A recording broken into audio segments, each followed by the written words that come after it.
full expected constitute of commissioners.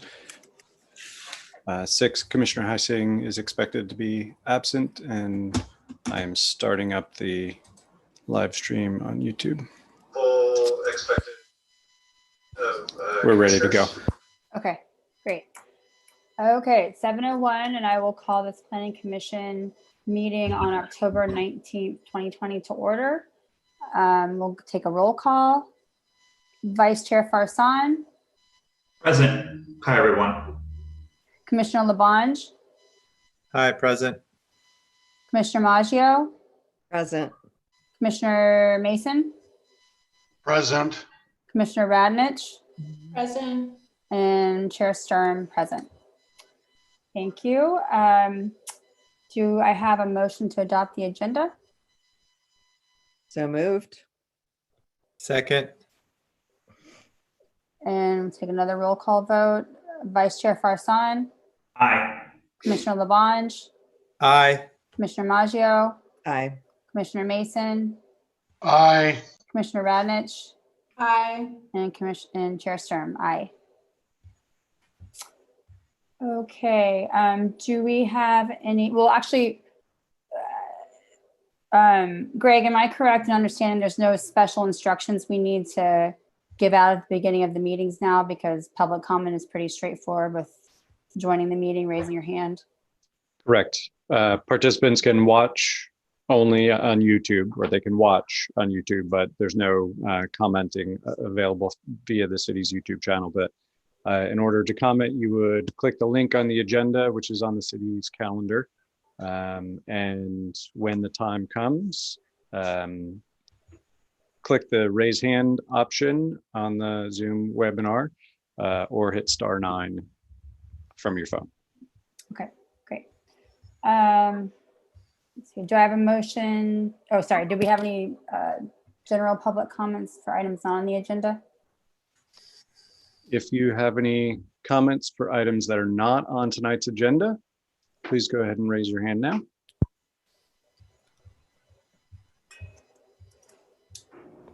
Not seeing any. No, okay. Do I have a motion? So item 5, consent calendar. Do I have a motion to adopt the consent calendar? So moved. Second. Oh, sorry, Commissioner Labange, did you have a comment on the consent calendar?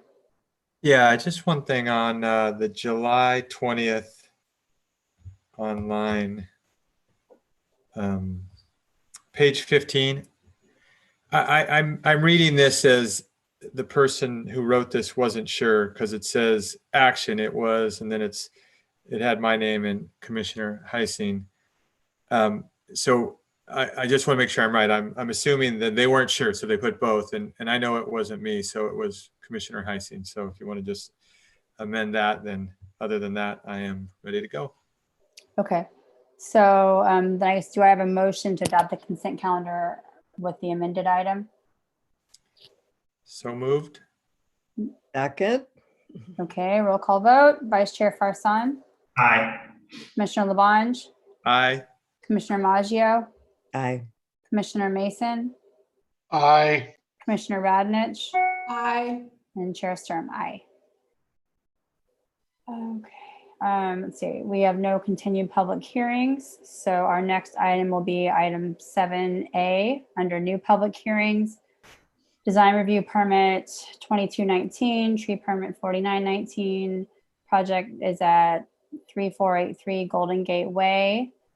Design review permit for the demolition of an existing 27,040 square foot apartment building to construct a new 71 unit 4-story residential building with a max height of 56 feet, including subterranean parking, a public plaza, and a parklet. And then there's also a request for a grading permit and a tree permit. So we are ready for a staff report. Sarah Allen is joining the meeting to do that. Meeting. Let me go ahead and. I'm just gonna adjust. Do you guys see a streak of light? Okay, I'm gonna adjust my lights on. I will say, I say this before every meeting, I'll say it again for the record. When I'm looking away, I have a big screen where all my materials are. I'm not ignoring people, but my gigantic monitor is to the right of me, just as for the record. Great. And I So think good- that's true of anyone, be it staff or a commissioner. They're not looking directly at the camera, but off to the side. They're looking at the materials related to the item. That's right. Good evening, Chair Sturm and members of the Planning Commission. The item before you tonight is a request to demolish an existing structure and build a new 4-story multifamily building in the downtown. The project is located across on Golden Gate Way, across from the Lafayette Library and Learning Center. There are 2 lots to be merged. Those lots are mostly covered with existing current development, including a parking lot and a multifamily residential building.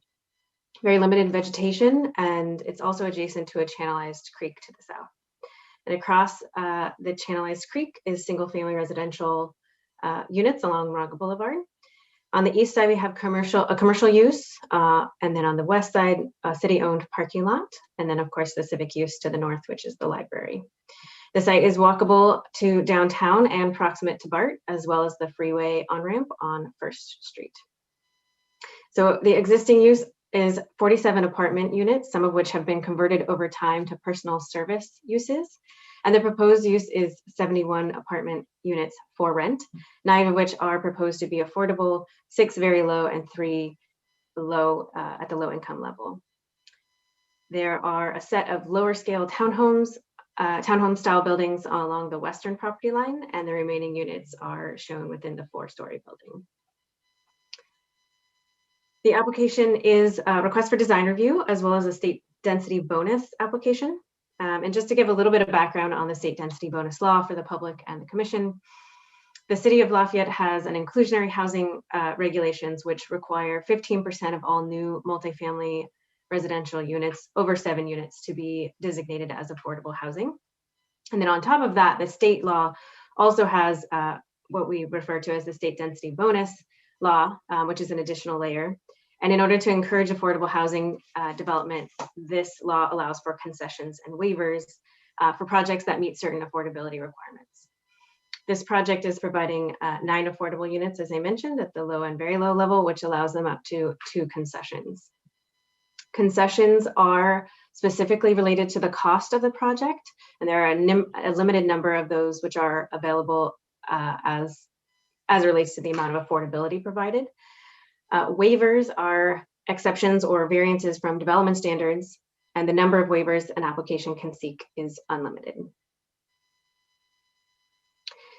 This application has been before the Design Review Commission, actually 4 times. There have been 2 times this as a study session when it was a 3-story building, and 2 times as a formal development application in the current form it is now, and as 4 stories. There were several items discussed during those commission hearings, including design, parking, massing, height, detailing, colors, and materials, and the applicant has made some additional modifications to the project in response to commission comments.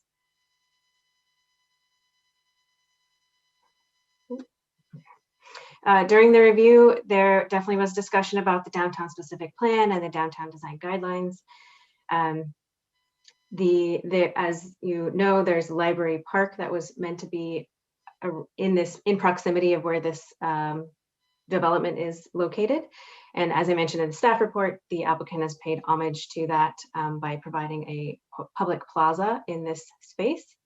And then also there was this is part of the Creeks master plan, which calls for a pathway along this area. And you'll notice in condition of approval 26, it relates to an easement of this nature. In terms of process, so as I mentioned, it went to the Design Review Commission. They're charged with reviewing sort of context, bulk, mass, privacy, articulation, colors, materials, the details of the project.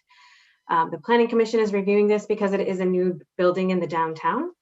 And then the City Council is the final hearing body based on the concessions and waivers, specifically the height. And then I will note that SB 330 Also, state legislation limits the number of meetings that the city can hold on a project such as this. We've had 2 meetings at design review. This is the 3rd meeting. So there are 2 more available after this one at both the Planning Commission or City Council level. So staff has reviewed the project and finds that it's generally consistent with, or has responded to design review commission comments. It's perhaps not as consistent as it could be with the general plan and downtown specific plan, but as I mentioned, all of those things are related to the density bonus application. And so we have limited discretion on requesting those modifications. So staff's recommending that the Planning Commission review the matter and provide a recommendation of approval with conditions to the City Council. I will make a few notes about the public comments received. We did receive several public comments, which any that have been received after the staff report have been uploaded to the website and also emailed to the Commission. There were several public comments related to the height, size, density, and parking for this project. And as I mentioned, all of those are requests by the applicant for concessions or waivers as permitted by state law. There was also some concern about the number and degree of affordability, which would ensure that the existing units are not displacing existing affordable rents rented to those with low incomes. And staff is working with the applicant to identify the information that's needed here. However, this is a regulatory requirement, and should it be determined that the requirement has not been met, the project would be required to be adjusted in order to ensure that there is no net loss of affordable units, existing affordable units. And then just to mention the conditions of approval number 26, the applicant and staff and Creeks representative met this afternoon and wanted to make some adjustments to this condition, primarily removing the word generally from that condition so that it is in fact the easement is coincident with the flood control easement and not generally coincident with. And then also removing the last line, which indicates the flood control district would need approval of the easement. It is true they would need approval of any development or construction that takes place in this location, but not necessarily the easement itself. And then on page 4, just below item 26, it's sort of just a typo formatting issue, so please disregard that. And then also I did not add a condition that required them to merge the lots together, so I would add that in. And with that, I am available for questions if you have any. Okay, thank you, Sarah. I just want to interject. I meant to say this right when we opened the item. I know the applicant reached out to meet with commissioners prior to the meeting, and I did have a Zoom meeting with Claire Hahn of Madison Park today, where she gave me an overview of the issues, including the creek, the proposed fencing along the creek, and the 10-foot easement Sarah just referred to, and then also quickly went over the fire department requirements, including and also the widening of the street. So it was more just sort of a preview on some of those items for me. And then I believe Commissioner Radnich wanted to make a comment as well. Yeah, thanks, Chair. I also had a meeting. It was last Thursday with Claire Hahn, and she kind of just presented the project on a high level. We did not discuss the merits or my opinions on the project. Okay, thank you. Okay, does anyone have any questions for staff? Commissioner Radnich? Thank you, Chair. Sarah, I have a question for you. If you can just elaborate a little bit more, you had mentioned that currently there's affordable units that would be potentially displaced by the project. And so how do the numbers relate to what's being proposed? And then my second question is, when an applicant is working to ensure that those affordable units that the people who might temporarily be displaced,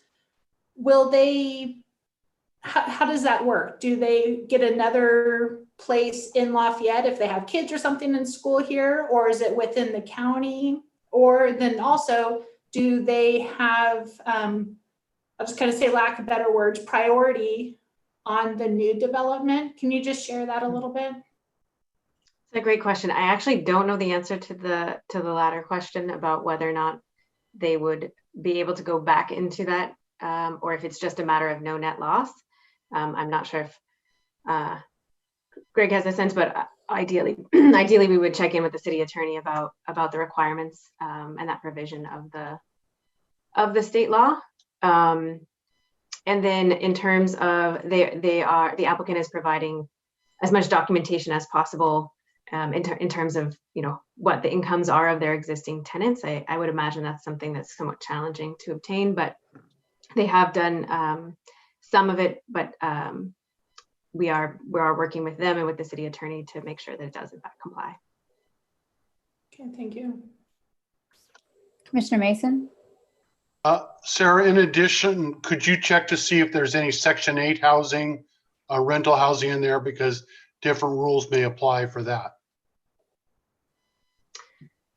Certainly, I don't believe there are any, but I can double check. And the applicant can speak to that. Vice Chair Farsan? Hi, Sarah. Just a couple of questions from the staff report. Just I want to make sure I understand. So if we look at page 7 at the very top on the CEQA section, I'm trying to understand how we get to making the determination that the proposal will not significantly impact traffic, noise, or air quality. And the reason I ask that is because, I'm sorry, I didn't mean to interrupt you, because we're putting in a fairly large complex there with more units, definitely more cars. So I'm just trying to get to how we make that determination. Sure. So actually attached to the staff report is there is a traffic study and some additional backup information that demonstrates that it doesn't meet a certain threshold for traffic and air quality. Good. I wanted to make sure that got on the record, because there were public comments about traffic, etc. So that's good. And then one question, maybe a couple of questions about the percentages in terms of the density bonus, just to make sure I understand it. So you have a great table on page 6. And if we look to the right, it says total units permitted and proposed. So I see 71 units, 6 very low income, 3 low income. I wish there was more of both. Let me just put that on the record. I wish there was more. But having that, and then if you go down to the third full paragraph below that, the sentence starts, it says, in this case, the applicant is eligible for 2 concessions as they're providing 11% of the units to as affordable at the very low income level. How do we get to 11%? I apologize. So that, and there is one other section that there is a typo in there. Yes, it's a typo. It's from the West End project that you recently saw. Okay. Okay, good. So I wasn't wrong in my calculation, because the calculation is still based. I just want to make sure the numerator and denominator, it's still the total units, and then you use the 6 or the 3 in that calculation, correct? It's the actual total units, not the pre-units before you add the affordable, correct? It's a bad question. Let me just ask this. Is 71 the denominator for the equation? Correct. Okay. That's what I want to see. And then here where it says very low income, is it very low income only, or is it very low income and low income as the numerator for the equation to get the percentage? Sorry, I'm getting into math. I apologize. Sure. Let me, sorry, I don't have, let me just pull it up really quickly. I'm probably one of the few lawyers who was a math nerd. So I can tell you that the chart is accurate, and I triple checked it. I promise. Okay.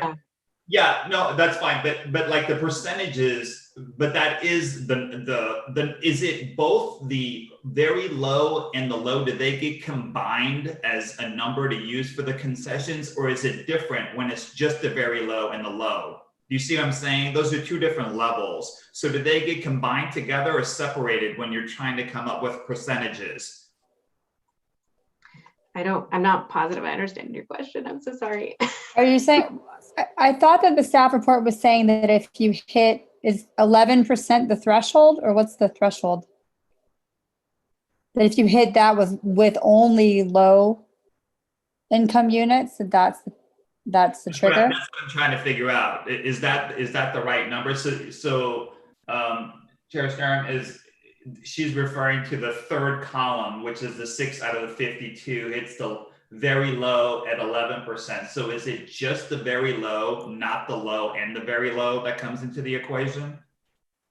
The trigger is the density bonus. Yeah. Or that allows for the two. Allows for it, right? Right. Yes, usually it's the very low that allows for the increased concessions, yes. And what's the threshold? I can pull, if you want to have the applicant do their presentation or remainder questions, but I can look up the law to see what the threshold is.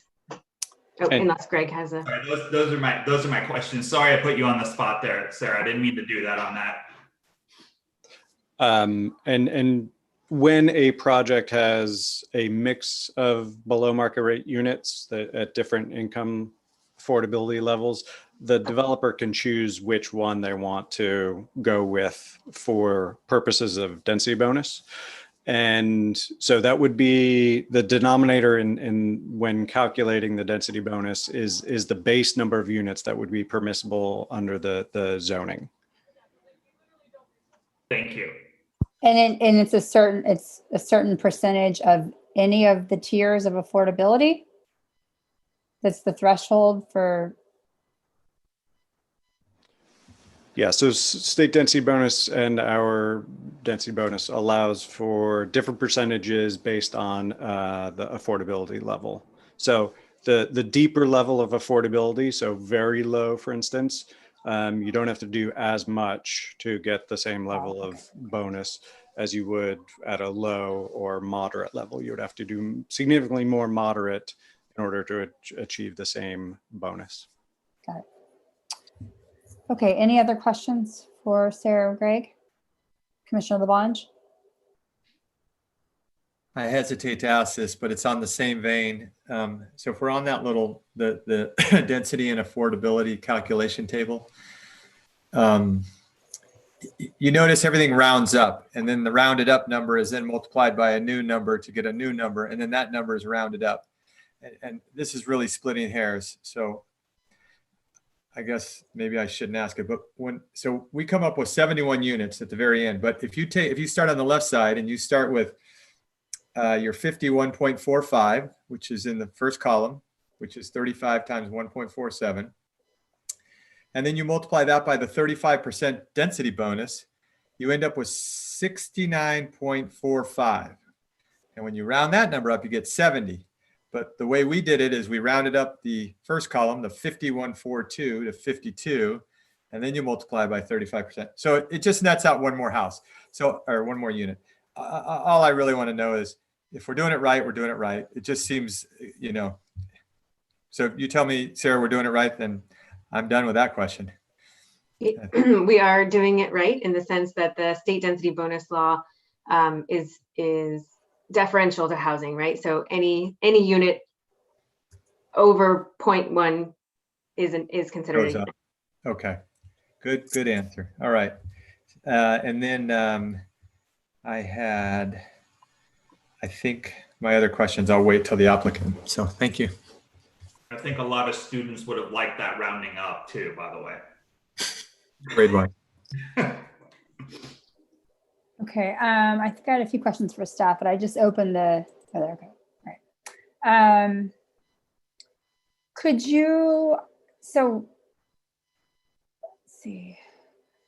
talk a little bit more about the easement that's been discussed with the Creeks Committee? And if, my understanding is that easement allows for this 10-foot walkway that's part of the Creek Master Plan that could happen potentially in the future, because it sounds like the applicant doesn't feel comfortable putting it in now. So if the easement's required, who are the parties to that easement? And then what is it, the condition of approval that ensures that this pathway is going to happen later on when properties to the east are developed and potentially completing their section of the pathway? Right. So the easement would ensure that there is the ability to construct a path, but it would be the city's responsibility to do that. The discussions this afternoon with the Creek group, that they talked about potentially constructing at the same time as the development was being constructed, so that there was some economies of scale and not having to tear out existing development and replace it, etc. I don't know if the timing of that will work out, but that is one option on the table. But yes, so the easement allows for it to happen, and the city would be responsible for implementing the Creeks master plan. So yeah, having the trail completed at the same time as the larger project seems preferable. If it's done later, what happens to that space of the easement for the time being? Do they landscape it, or is it just left mulch? Or so it's coincident with the flood control district easement. So so anything that happens within there needs their approval as well. So it's my understanding that it would generally be left alone, no development or structures in that area for the time being. Okay, thank you. And then just a question about the plate heights. I saw that the Design Review Commission did briefly touch on the plate heights. On the building sections, it shows that the building is more than 1 story above the maximum height for that zoning district. What was the discussion about plate heights? Like, did the Design Review Commission sort of push the applicant on trying to minimize those? Correct. And then the actual overall height did get reduced about 3.5 feet, I believe. I'm sure that Claire will explain in her presentation. Excuse me. But yes, they're currently showing, actually the sections don't quite show the plate height. They show from floor to the top to the bottom of the next floor. So it includes the sections between at 11, I believe. So perhaps they can answer the question about specifically what the existing current proposed plate height is. Okay. And then lastly, I saw mention of the creek viewing area that was requested by the Creeks Committee, but it wasn't clear to me on the landscape plan where that is. Is that something that was requested but not designed for, or is it just meant to be the whole rear area?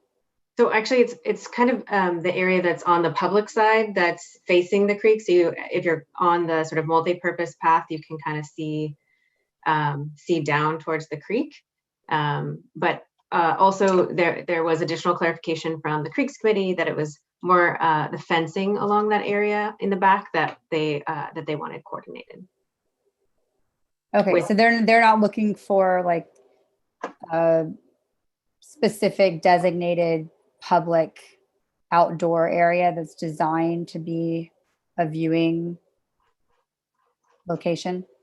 I imagine the Creeks Committee is here this evening to express their desires. Okay.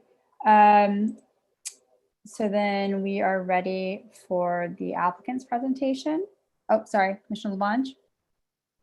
Sorry, I did find my other questions. So in the conditions of approval 34, I know I asked this question in a different project and I'm not remembering the answer very well, so maybe you can help. It's with the term of the affordability, because this makes it sound like it's negotiable. And I'm trying to find out if it's negotiable or if it's through some, fixed rubric that you'll follow when you get there.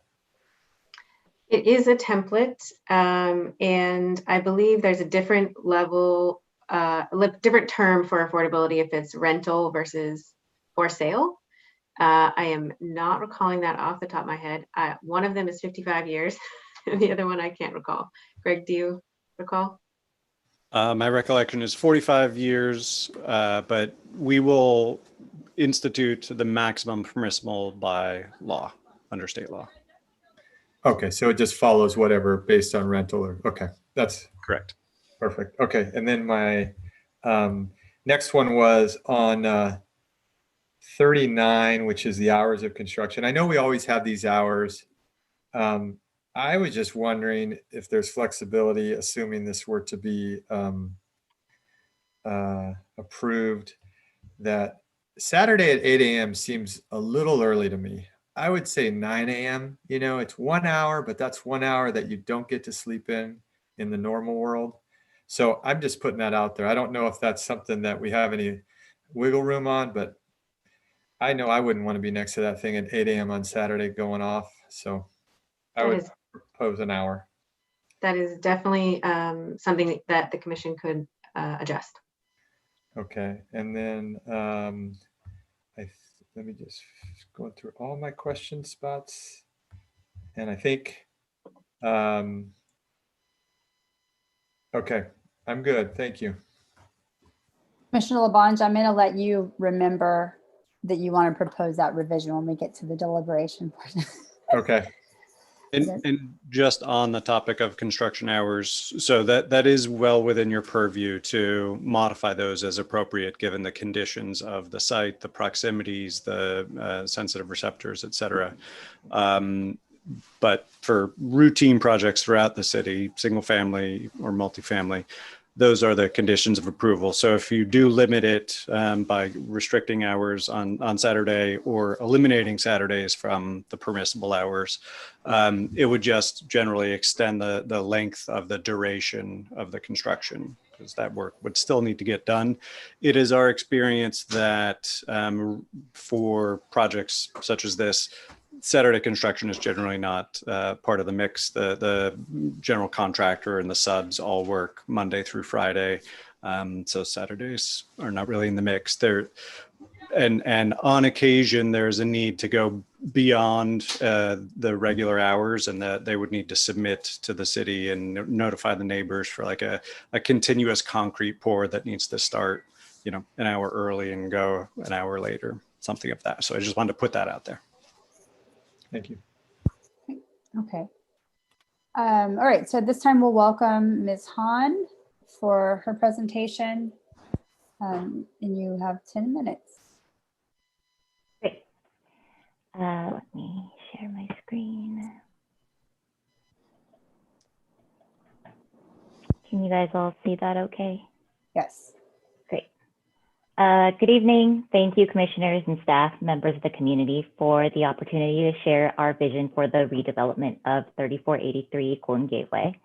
My name is Claire Hahn. I'm the Director of Development for Madison Park. We are a real estate development, investment, and management company that was founded nearly 40 years ago here in Oakland.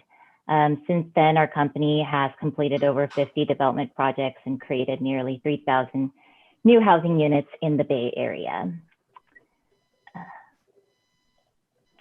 As Sarah mentioned, we've had 4 public hearings thus far regarding the development of the project, but the one that you will see today was submitted as a brand new project in March of this year. Since then, we've had 2 design review hearings as well as a community meeting for the surrounding neighbors and community members.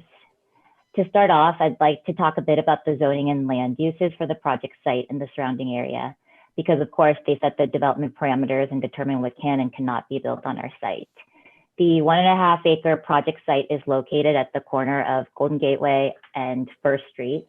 Like the Lafayette Library across the street and the retail and auto body shops down Golden Gateway, our site is zoned C1, which includes allowable uses anywhere from fast food restaurants, self-service laundry, dry cleaning facility, and of course, multifamily residential.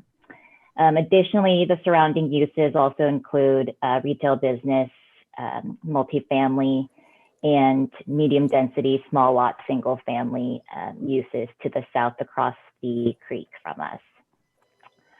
On roughly half of the site currently, there is a 2-story mixed-use building that was built in 1962 that has very much reached the end of its useful life. The other half consists of a surface parking lot for residents and commercial tenants. As many of you know, the building contains numerous small commercial and office spaces. It also currently contains 24 residential units. The proposed project will replace the existing building and parking lot with a 2 to 4 story residential building containing 71 rental units by utilizing the state density bonus law. As Sarah mentioned, 9 of the units will be available at below market rates. 62 of them will be at market rate. And I just wanted to clarify that we are utilizing the density bonus law by providing the 11% very low units, and that 4% delta of the low units are actually coming from the inclusionary requirement that the city of Lafayette has. And so that 4% is actually to have us satisfy the inclusionary requirement from the city to get to the total 15%. And also, I believe the requirement per the state density bonus law is that for residential rental units to be deed restricted for 55 years. And currently we do not have any deed restricted below market rate or Section 8 housing units within the site. So they're technically all considered to be available at market rates. Of the 62 units that we're proposing for the market, for the 71 units, 6 of the residential units will be townhome style 2-story buildings along First Street. The project, when we initially had proposed the building, had pushed the apartments all the way out to the 10-foot setback line at First Street. And through the course of multiple DRC hearings and feedback from neighbors and staff, we've scaled that down to 2 stories that we have today. This was really done to reduce the bulk and massing of the project along that side of the street, and also to mimic the single family homes that are further down on First Street. The unit mix is weighed heavily towards 2 and 3 bedrooms with a few studios and 1 bedroom sprinkled throughout. And we'll be providing an underground parking garage with total spaces for 86 cars, as well as 50 bicycle parking spaces. As I mentioned earlier, this is a state density bonus project. It is allowed 2 concessions and an unlimited number of waivers. We are requesting a concession for the reduction in the amount of guest parking spaces that are required. Per zoning, there would be 8 required. We are providing 5, so it's just a reduction of 3 guest parking spaces. We're also requesting to defer the payment of impact fees until certificate of occupancy rather than at building permit issuance. And then we are also seeking waivers regarding the building height and number of stories, as well as the 50-foot setback. In terms of the waivers requested, there are a number of site constraints that informed our project design and very much limited the parameters of the development on site.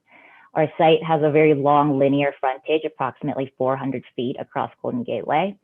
While this isn't really perceptible to the naked eye, the site's elevation actually changes by 9 feet from the corner of First Street and Golden Gateway, moving towards the nut factory. And the way that Lafayette calculates building height actually really penalizes a long site with lateral slopes and is very different from the way that height is calculated in most other jurisdictions. And so based on the city's method of calculation, 5.5 feet of our 3rd floor would have had to been dropped down further from the ground floor elevation in order to fit the 3 stories.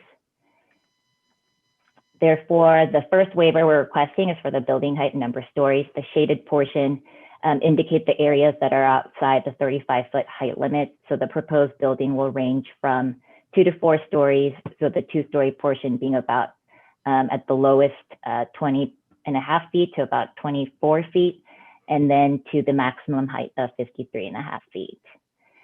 This rendered view shows the height of the proposed building, and it is still lower than that of the library, which has a height of 60 feet.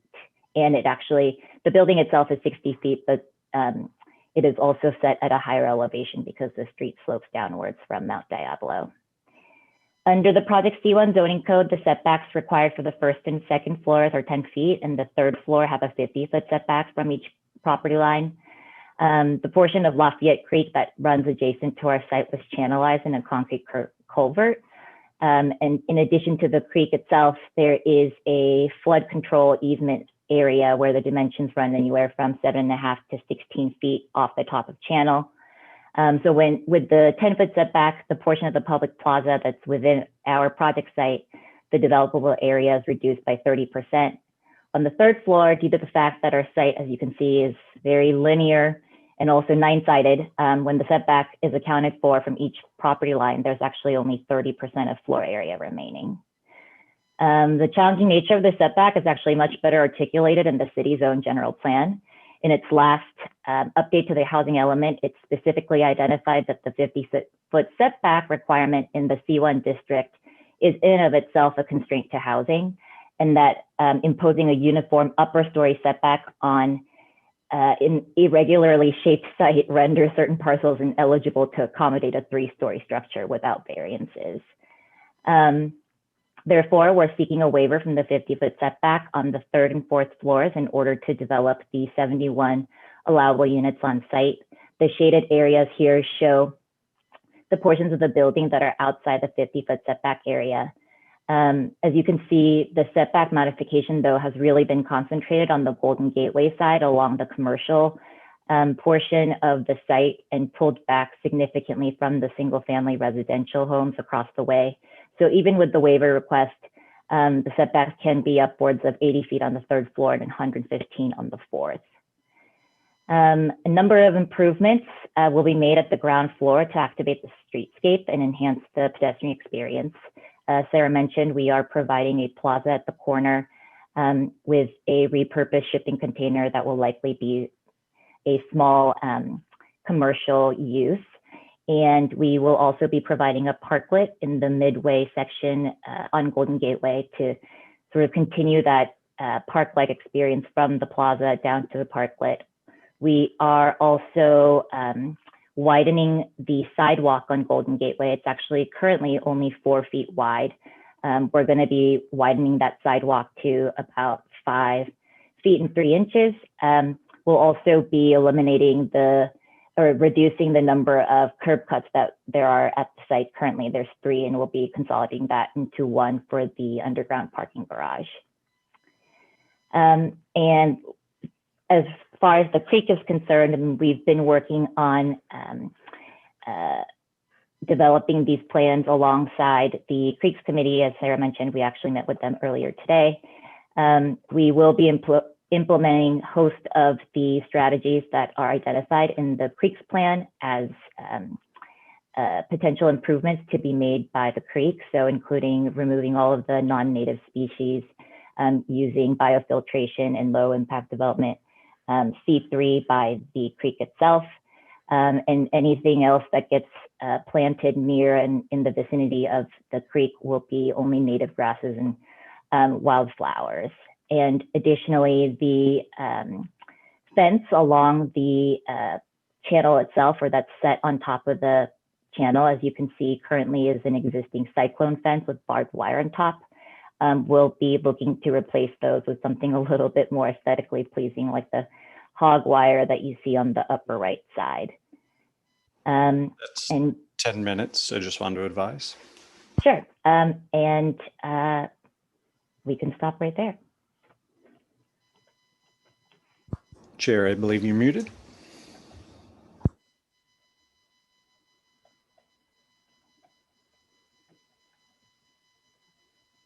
Okay, thank you, Ms. Hahn. Okay, does anyone have any questions of the applicant? And let's see.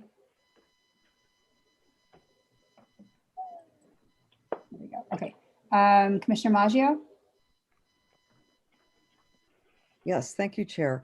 My question for the applicant, could you tell me a little bit more about that plaza? Do you have any mock-ups of the plaza where I could get kind of a look for how any elevations or other materials you could share about that plaza area? Sure.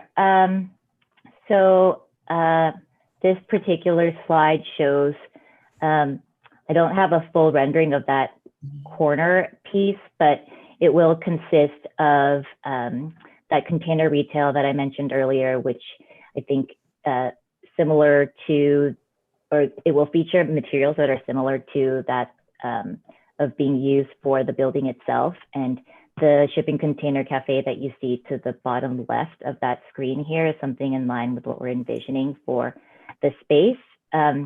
You'll We're need also, reshare if you're referencing a slide, because right now it's on the gallery view of the panelists, so the chair could see any questions. So if you would reshare your slides if you're referencing a slide. Thank you, appreciate it. Sure. Can you see that okay now? We can see your slides, yes. Okay. We can, and if I could make a suggestion, I asked Ms. Hahn to, if I could have, I was looking for some additional perspectives, and she sent me the higher resolution. I can't remember, maybe the image 6. That was super helpful if you are able to pull that up and zoom in. Yep. Can you guys see that? That one, if you can zoom into the plaza. So unfortunately, the trees may be blocking a little bit. With the one I have doesn't have, the trees aren't as thick. So you can you know what? Actually, yep. Hold on one sec.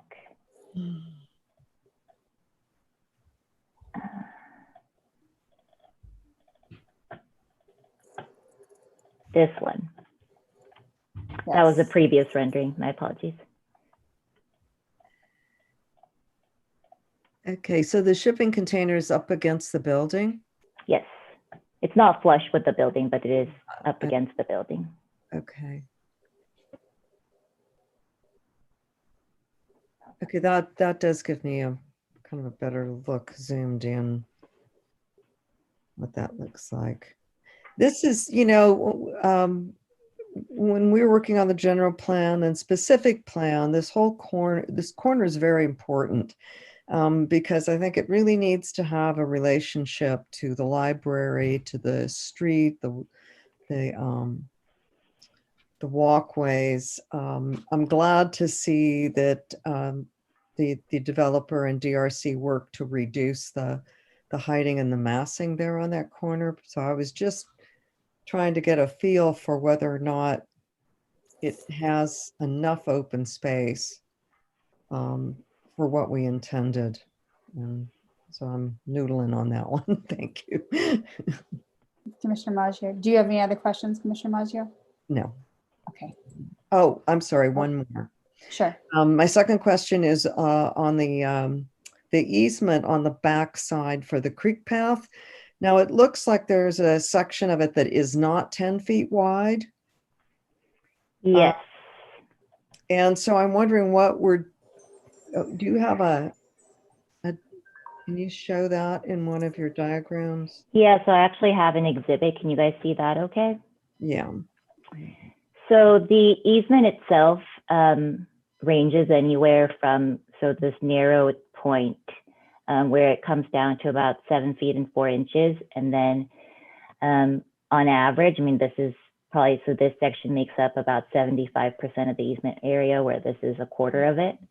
And so here, on average, the setback is about, I think, 12.5, 13 feet, and it narrows down to this. And the red triangular area there is actually not owned by us. So it belongs to the single family home parcel across the way that the parcel lines were drawn just works that way. So the easement, in order for us to, I mean, we would dedicate the easement for this full width to run coincident on top of the flood control district's easement area, but this triangular piece would actually have to come from the homeowner across the street or across the creek. Okay, and the narrowest area is barring at 7 foot 4 inches. 7'4". And was there any discussion of trying to move it to 10 feet in that smaller area?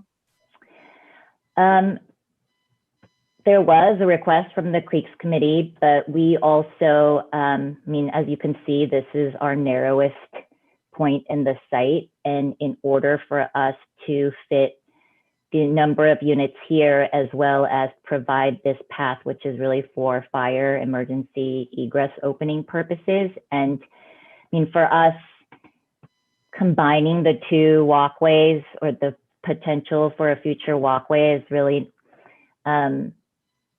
not doesn't make a lot of sense for us, because I think that I'm sure you guys have received numerous letters from single family homeowners across the creek who are concerned about their privacy or the imposition of their privacy from our projects. And I think our new residents should be afforded the same amount of privacy that is being afforded or is looking to be protected for the single family homeowners also. And so I think that putting in a public walkway to run directly next to these units doesn't seem, it runs counter to that objective. Okay, and where exactly is it, the blue line that is the fencing? The dark blue existing line? fencing, the cyclone fencing. So this is the actual creek itself, and it sits right on top Okay. of the culvert. And so that would be where the replacement fence would go in? Yes, yes. Okay. Thank you. But this also would be a retaining wall that comes up further that has also a screening set on top of it. Okay, on that fire egress road? Yes, and this is, so I can also show you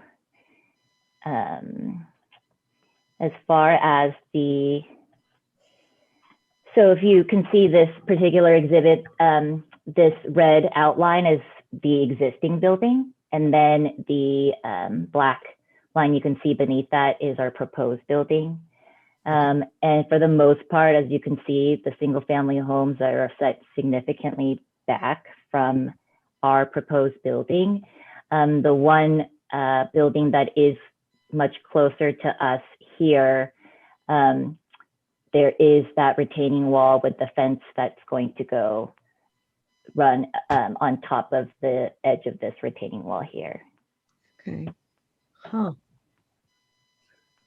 Thank you. Sure. I'll just ask a piggyback question. What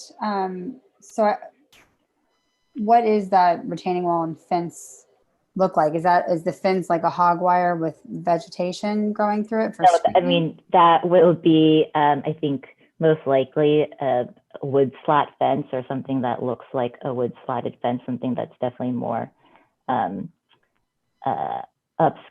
The hog wire really for the creek is, given the fact that there is so much of it, the run along the entire creek to replace. And so to make it relatively economical, but for us to actually go in and replace, we're thinking that something like the hog wire would be the most economic way, but also to improve the aesthetics. But the that fence itself would be something more akin to what you see in the single family residential home, definitely more decorative. And the plan for that is in response to the homeowner across the way's request for privacy, or mostly your concern for your residents that would be adjacent to that walkway, or both? I mean, it's really for both, but the concern for the privacy of the single family homeowners has been something that we've considered into our design from the very beginning stages of the project. And so we actually had in a previous iteration, different areas of fencing set where throughout the site, and we had gotten a comment, plan check comment from the flood control district telling us that we weren't allowed to put any fencing within their easement area. And so, you know, to have fencing set so close to these where it is hugging the easement line pretty closely, but here to the extent that there is actually a retaining wall that we're going to have to build up in order to provide this walkway, we're going to set the fence on top of that. Because for the most part, everything here, like Sarah mentioned earlier, also is really intended to remain as landscaped area. And there's biofiltration that you can see here that are at grade level for that also is sort of dual purpose in order to provide a walkable surface for the fire department, and also to just leave that back area as, you know, vegetated and green as much as possible. Okay, so I think what I was hearing were two issues. So we've gone over this smaller pathway, which you've explained about the retaining wall and the mostly solid fence above for privacy. But then I also heard you talk about the concern for privacy for the units along the back of the property. Does that mean that you are not open to putting a path along that easement in the future, along the entirety of the property? No, we are. Absolutely, we are. I mean, that's the reason why we've been having the discussions with the Creeks Committee and open to providing the easement. But I think that if the trail does go in the future, we need to discuss with the Creeks Committee and the city engineering staff as to whether or not the fence should be set there. I think from our perspective, I mean, it should. And also, I think, kind of also begs the question as to whether or not a fence needs to be set on either side, because for the single family homeowners also across the way, I can't speak for all of them, but I would think that they would also, be consulted in terms of the design because it does impact them directly. But a fence on the project side of any path would only be the section that you're showing now. Currently, yes. Okay. Okay. And I was just confused about too, when you were talking, I understand the privacy issues, but in looking at the plan all along the street front of the project, bedrooms back up to the street, and you have, the public sidewalk along there that's right next to the bedroom units.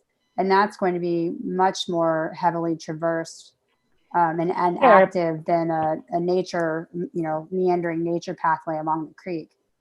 But I think that, the bedrooms that are facing Golden Gateway that are along the frontage, there's a reasonable expectation that there is going to be the public walking by your bedroom window or what have you, because you are on a street. But when you're in a unit that's on the backside of a building that's next to a lot of trees and landscaping, there's not the same reasonable expectation for those units or the residents in those units to have strangers walking by your bedroom. I think it's just a different setting and a different context that allows for a different standard or different level of privacy.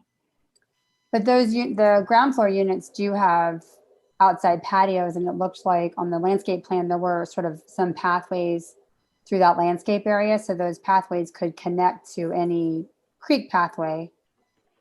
So people could come. Well, I can't see them. Some of the ground floor units, if not all of them, look to have exterior private patios. Some of them. Okay. So. And they're tucked in pretty close to, none of the patios are really fronting onto the easement area. They're tucked into the sort of interior courtyard-like areas of the building. So there was a view, I understand, so these areas that are the bioretention areas, those are depressed and you can't walk through that area because there's retaining walls surrounding the perimeter, right? And it's a lower area. Is that right? No, so this is going to be similar to the grade elevation just immediately outside of the building. This is meant to be okay. Ground. But you can't walk through those flush areas. With elevation. You can. It's intended to be able to be walked through so that the fire department can access every single part of the building in the backside. But okay. We also strategically place these biofiltration areas so that ladder placement doesn't have to go on top of the biofilter or the bioswales, that they can actually go on the more sturdy surfaces that are outside of that. Okay. So regarding like connections from potential connections from the private patios to a future creekside path, I don't remember where it was, but I thought I saw a plan that had some sort of organic looking shapes that I thought were supposed to be sort of soft pathways back in the city. Oh, I think that was that was actually just showing, it was highlighting the easement area. It wasn't a path. That's just, that hatch mark was showing the portion of the site that is for the flood control district's easement. I don't think it was an easement, but I mean, you obviously, I know that you know what's back there. I don't remember what the plan was, but it wasn't a line where the easement was. It was sort of like in the right landscaped area. And I thought, oh, because I was trying to envision what that landscaped area behind the building would feel like. And I saw what I thought were pathways. So in any case, I could add to that. This is Bruce Jett with Jett Landscape Architecture and Design to fill in some of your questions perhaps, but really the whole setting is to be a natural sort of landscape creekside setting. We tried to sculpt those basins and things so that they look, they're outside, you're seeing more dry stack wall look, things like that. But we do have to allow for some fire access and some maintenance. And I'm thinking that you're possibly seeing that as what you might think of as a more organic meandering path is really just for the maintenance and fire access. And then we do have some cobble runnels that are about channeling water into the bioswale basins and such like that. So that might be what you saw in those plans. are you able to pull up the landscape plan? Yeah, so this is the bottom half of the landscape plan that you see here. That's all on the. Okay, I'm just gonna. Oh, right. So I was looking at sheet L6 and it looked like, or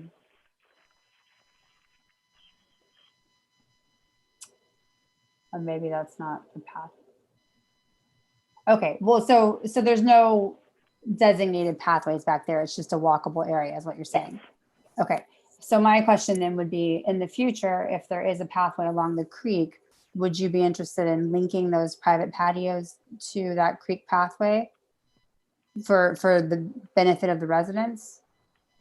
Possibly. I mean, I think that's an option that we can entertain. I can't confirm that yes or no for the time being. I think it would also probably depend on what the extent and what the trail actually becomes. I think right now there isn't really any definitive plans for what the trail will ultimately look and feel like. And so I think it probably is dependent on that also.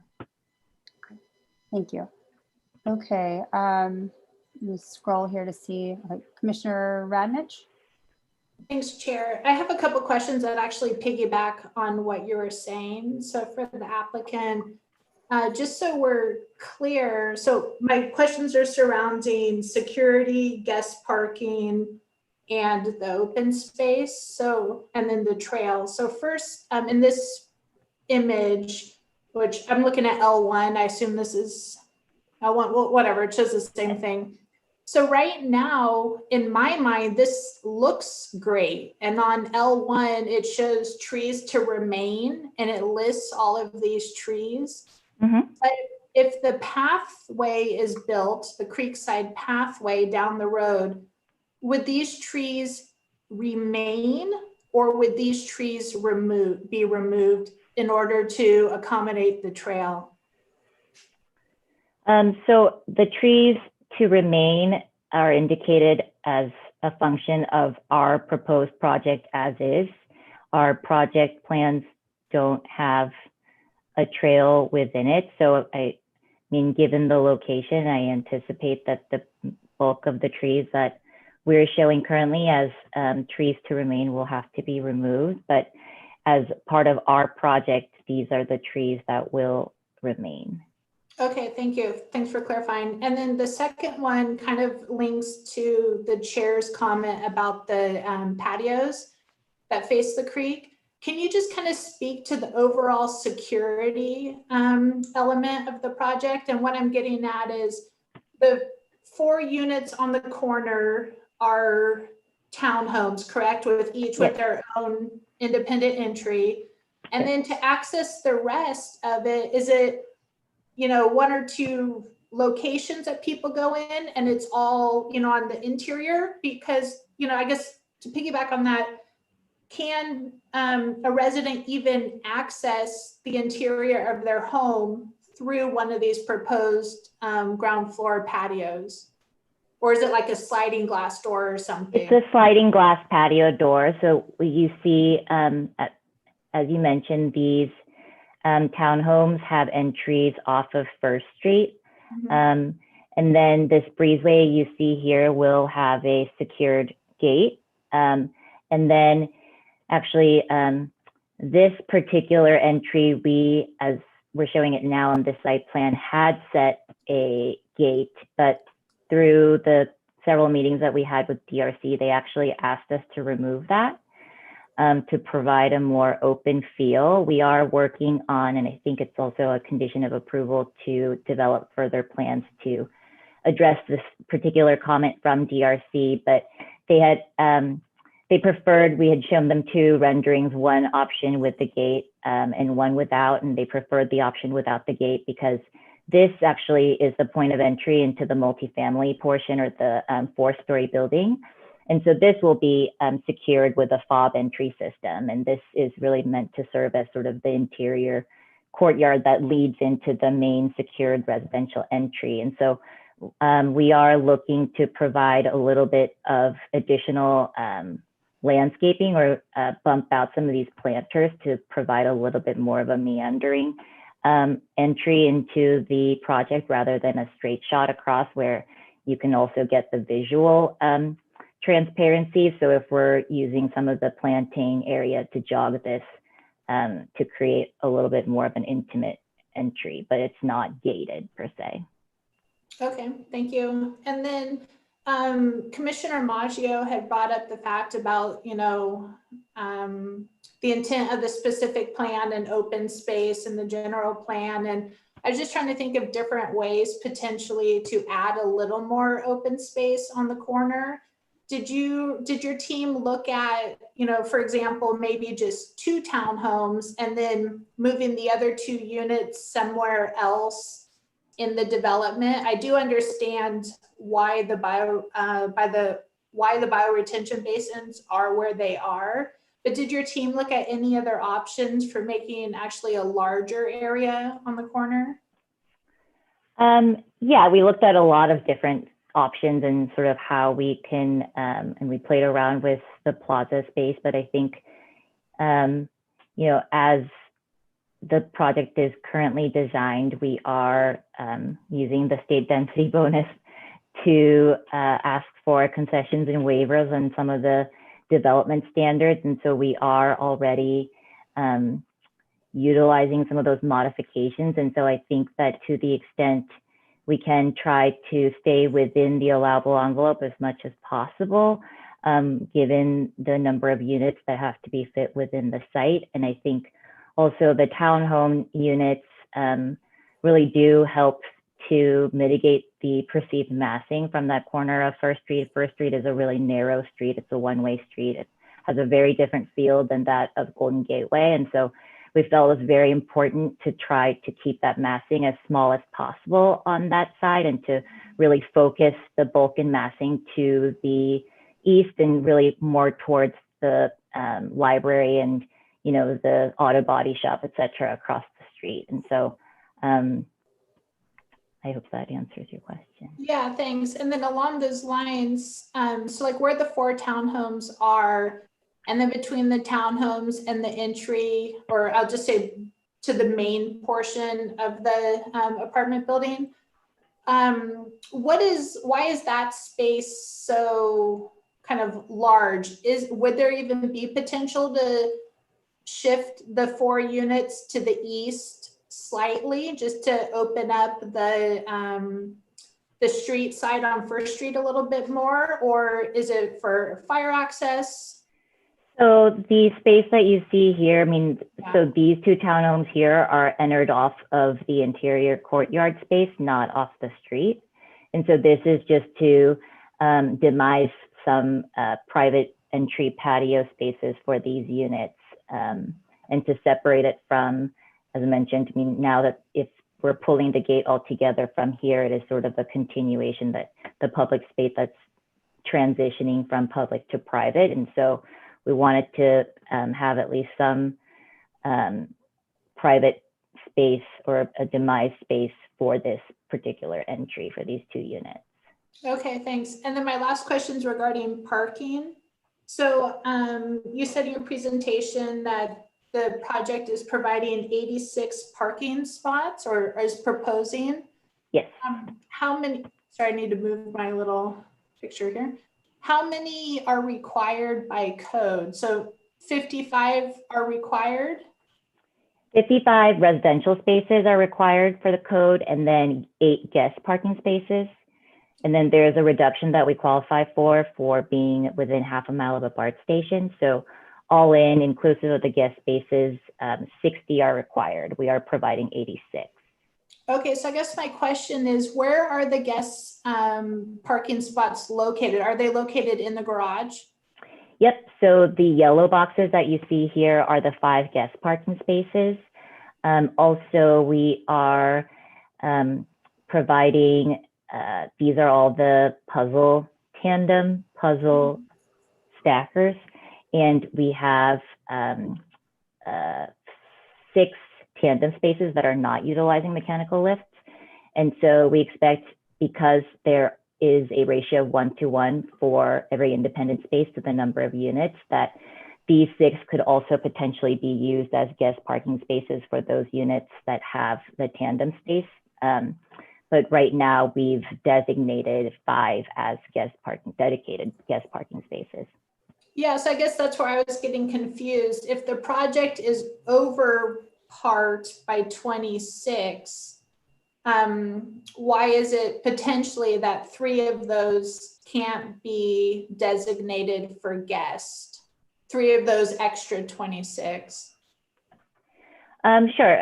I think it's really sort of an operational question. And I think when we had initially proposed the parking plan back in May of this year, we had asked for no guest parking requirement as part of our concession to eliminate the requirement for guest parking spaces entirely. And the community and the surrounding neighbors were very concerned about the lack of guest parking spaces, and also the fact that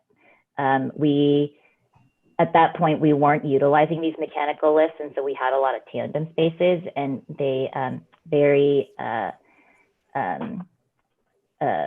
smartly pointed out that a lot of these tandem spaces then wouldn't be able to be rented out to different units and be utilized independently of one another. And so we wanted to try to maximize the number of independent parking spaces that are available for our residential units. And like I said, I mean, I think that upwards of these 6 units could also be used as guest parking spaces. We also have these EV charging spaces that could potentially be designated as guest parking spaces, but right now that's the current mix that we have. Okay, thank you. Sure. Commissioner Mason? Oops. Couple comments. One is I want to piggyback off of what Commissioner Radnovich said and get back to that easement. And I am all for Creekside trail easements. I think they're wonderful things, but am I wrong in looking at it and saying that, well, the single family homes across the streets really don't want all those trees cut down because that's going to be their privacy. We don't do well in Lafayette when you cut down trees to begin with. And then at that point, you know, I'm just looking at that without offense, a safety concern, because that'd be a nice place for a homeless person to set up camp and, you know, right outside somebody's bedroom window. Am I reading this wrong? Oh, is that a question to me? Or I mean, no, I don't think that you're reading it wrong. I think that is one of the possibilities that could happen if it does become a public trail. But I mean, I think, you know, the request was that we respect the wishes from the Creeks Committee and the Trails Committee for their desire to potentially implement a future trail. And so we are doing our best to be able to not prevent Act. And so to the extent that we are able to provide this easement to at least leave the possibility open for the Creeks Committee and the Trails Committee to develop the plans. Also, it would require actually approval from the Contra Costa Flood Control District for those plans. And so, I mean, for us, we're just leaving the possibility open and not to shut it all the way, but I'm not sure whether, you know, all of those other things that could potentially happen, those are all very much possibilities.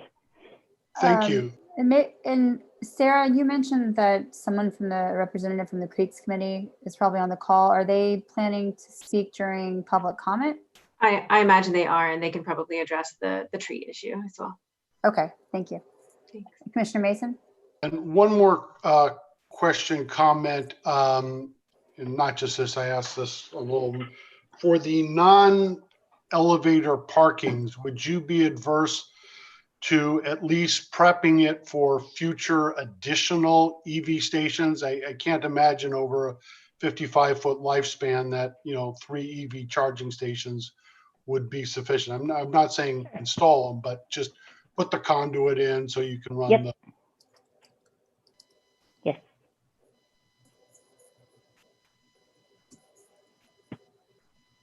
That's it for me. Okay. Thank you. Thank you. Any other questions for the applicant? See Commissioner Labange? I have a few. So I'm looking, I was reviewing the DRC notes, and there was something about, I should tell you which one. This was the July 29th DRC meeting. And so then in it, there's this, sorry, I'm trying to give you exactly what page. Okay, it's on page 4 of 8, top of page 4. It says view from homes to the south on Moraga Boulevard. The very first bullet on the top of page 4. And then the very last sentence says photos provided shows significant screening of views from Moraga Boulevard homes. Do you have those? Because I hadn't noticed before today the story poles. And so I went by again today and noticed them. And then I went to the backside on Moraga Boulevard, and I went to the pinch point right where the bend is in the road. And I actually walked down a little bit on someone's property, which maybe I shouldn't have done.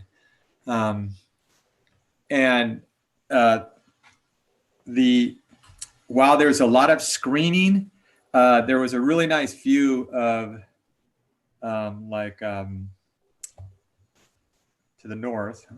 And when I finally found the pole through the trees and could kind of size up where it was topping out, it became very clear to me that it was going to be a big wall behind the trees. And I was there right at about 6. So there was some nice light on the hills to the north. And so sometimes you can't really tell how high those are until you really, size it up to something. So do you have these photos? Is that what you're showing right now? Yes.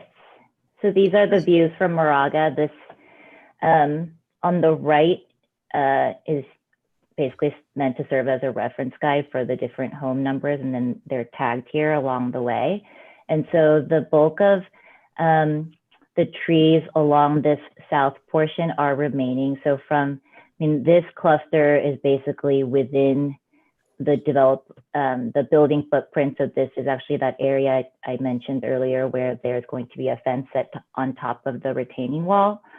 But with the exception of this cluster back here, out of all of the trees that are lining the southern perimeter of the site, 3 are planned to be removed. And additionally, the screening that you're seeing of the trees are not only from the trees on our side of the site, but also in the backyards of the single family homeowners here. So it's a combination that you're getting from both our trees as well as the trees on their homes as well. So do you have any views that are from, I'm 6'4", so I was looking at about 6'2", but anywhere between 5 feet and 6 feet would be good. Of a view from 5 feet from kind of, if I look at your little map on the upper right, it would be about 3476 or 3474. Anywhere in there, that's the view you should be looking at, not like some, drone view, because that's not where we actually look. Do you have any views from that perspective looking north across the creek? I don't. And also that story pole, I should mention, was set when we were initially proposing a 56-foot building. So that height actually hadn't been modified since we brought the building height down. And what is it now? That story pole is set at 56. And what is your height now? 53.5. Okay, so 2.5 feet lower? Yes. Okay. I really like this development. I do, and I think this is the right place to do it. I do feel that it's a mammoth wall on that side of the property. And I didn't see it till I actually found the pole, because and I can in my mind cut off 2.5 feet and still it was pretty much the view. Just imagine you're looking at your backyard and you have trees, but because the buildings there now are 2 stories, you still see a lot. You can see, through trees. Now imagine you put a wall behind all those trees that goes up pretty much to block all the view. That's the view you now have. So this is where I think in some of these applications, it's hard to see this because it's not always present. These drone views don't show it. So that's just something I want the committee to kind of ponder, because I think that's something we need to be aware of. So I'm going to move on to my next question. And this goes back to the parking. If you go back to your parking exhibit, and I'm glad you explained the guest thing, because I was definitely confused. So just so I'm clear, the green guests are basically, those are double tandem, and I would assume you would, if they're guests or not, I'm talking about the green ones, you would assign those to the same unit, because otherwise it's too complicated. Okay. Right. So then when you go to the scissor lifts, am I correct? In each, slot of 2 is really 3 spots? So this is actually a tandem puzzle, but also a stacker that is 2 stories. So it actually accommodates, I believe this is for 10 spaces total.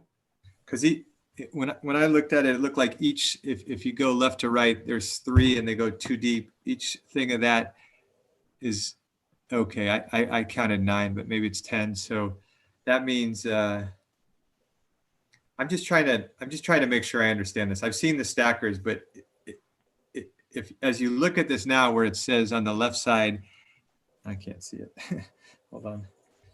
My eyes. Zoom in a little bit. If yeah. Thank you.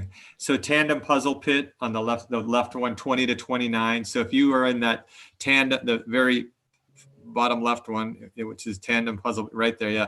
Mm-hmm. So if you go in there, you can have 1 car in, another car farther back, and then 1 car above, something like that, because that's 3. So if you did that across, that would be 9 cars. I'm just trying to understand how exactly those work. How do you get 10 in there? That's a really good question for. Okay, I can. Yeah, this is Toby Levy. I'm the architect. So what happens is that you actually have 12 spaces, but you leave 1 empty on each stack, so you can move, so they can move the cars around. So you can't really count this, because it shows like for each 6, there's actually like 12 spaces, but you keep 1 empty on each height so they can move the cars around. So, okay, well, let me ask you this. Then in the first set of 3, where it says tandem puzzle pit, the 20 to 29, how many entrance points are there for the cars? Is that 1 spot, and then it's like a jukebox and there's 12? Yeah, there's actually, there's 1 spot always open. So okay. You always have a spot to move into, and that it will, you'll have a clicker that is for your car that will bring your car down to that empty spot. Okay, so you don't have to necessarily park. You just park in your section Okay, and it puts your car away. okay. I think I get it. I can There- also there's a- submit the cut sheet to you guys for review. There's also a nice video online. Okay, no, that helped. So going back to the guest thing, the green ones, I don't really, personally, I'd say take that off, and you have the 5 yellow. I went again when I was going by the site tonight, and if you read some of the comments there, there's, I'm just trying to think, with 71 units, 5 guests, is that really enough? And I guess we only, in theory, would have required 8. So it's really not that far off. I'm just a little concerned with, and so if you have 71, and I'm trying to think, with 86, so all your 2 bedrooms, you're going to have some distribution of who gets 2 versus who gets 1. Maybe the townhouses get more. What I'm trying to figure out is, are there going to be 50 cars parked out on the street every night because they just can't park them all here? And I know you probably don't know that answer, but. Yeah, I mean, I think that, also should be considered that this is a transit-oriented development. It's within a half mile of a BART station.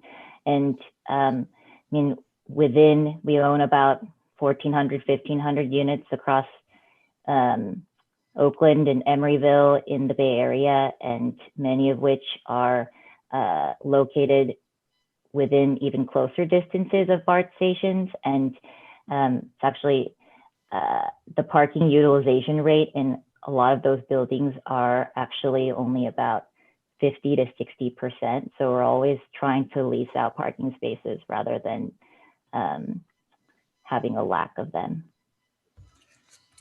Okay, now that's good to know. I was happy to see our signage, in that area is 2 hours, 7 to 6:30, Monday through Saturday. So I do feel that right now, people, if they are utilizing the Golden Gate Way, they're going to have to be shuffling, or it's not going to be a real good solution for someone who has an extra car. They're going to have to either find a space or get rid of a car or get a lot of tickets. Okay, so I'll move on to my last one. On the parklet, I just want to make sure I understood the parklet, because maybe that's just a term. I think of a parklet as when you're building out into the like how we've been doing during COVID, where we have people sitting out in the first lane in a because the restaurant can't seat inside. Is that what that is right there? The one it would be bumping out above or outside of what the curb line currently is at. Okay, and so that would be, so is that similar to the images? I mean, it would be more integrated than this box you see, so it'll be more akin to what you see here. So there is a bulb outside of that curb. Okay, and that's not lane that's supposed to be dedicated to the lane there. That's part of your developable land, because I always thought of parklets were stuff that the city was allowing someone to use because of extraordinary. So this is within the public right of way. This is within the sidewalk area. I'm not sure if you can see this well, but the black dashed line is our property line. And the parklet that we're proposing is within the public sidewalk. Okay. All right, I get that. And then my last question, or just on that then, is I thought I read, I can't find exactly where it was, that you were expanding the right of way for Golden Gate along the frontage.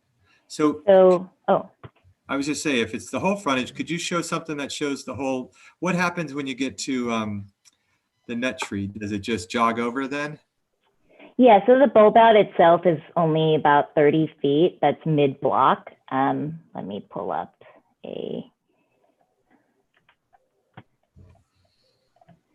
so that's where the parklet will be. The note that you saw about Golden Gateway being widened. So as of right now, Golden Gateway does not meet the California Fire Code as a accessible path for an emergency vehicle. You need 26 feet of clearance for the street in order to meet the requirements. And there's parallel parking currently allowed on both sides of Golden Gateway, and that's why the clearance is not there. It's a little shy of 26 feet. I believe it's at about 45 and an inch. 25 and an inch, excuse me. And so what we're doing is we are going to be widening the right-of-way here. And we did that in order to be able to keep the parallel parking that's on both sides.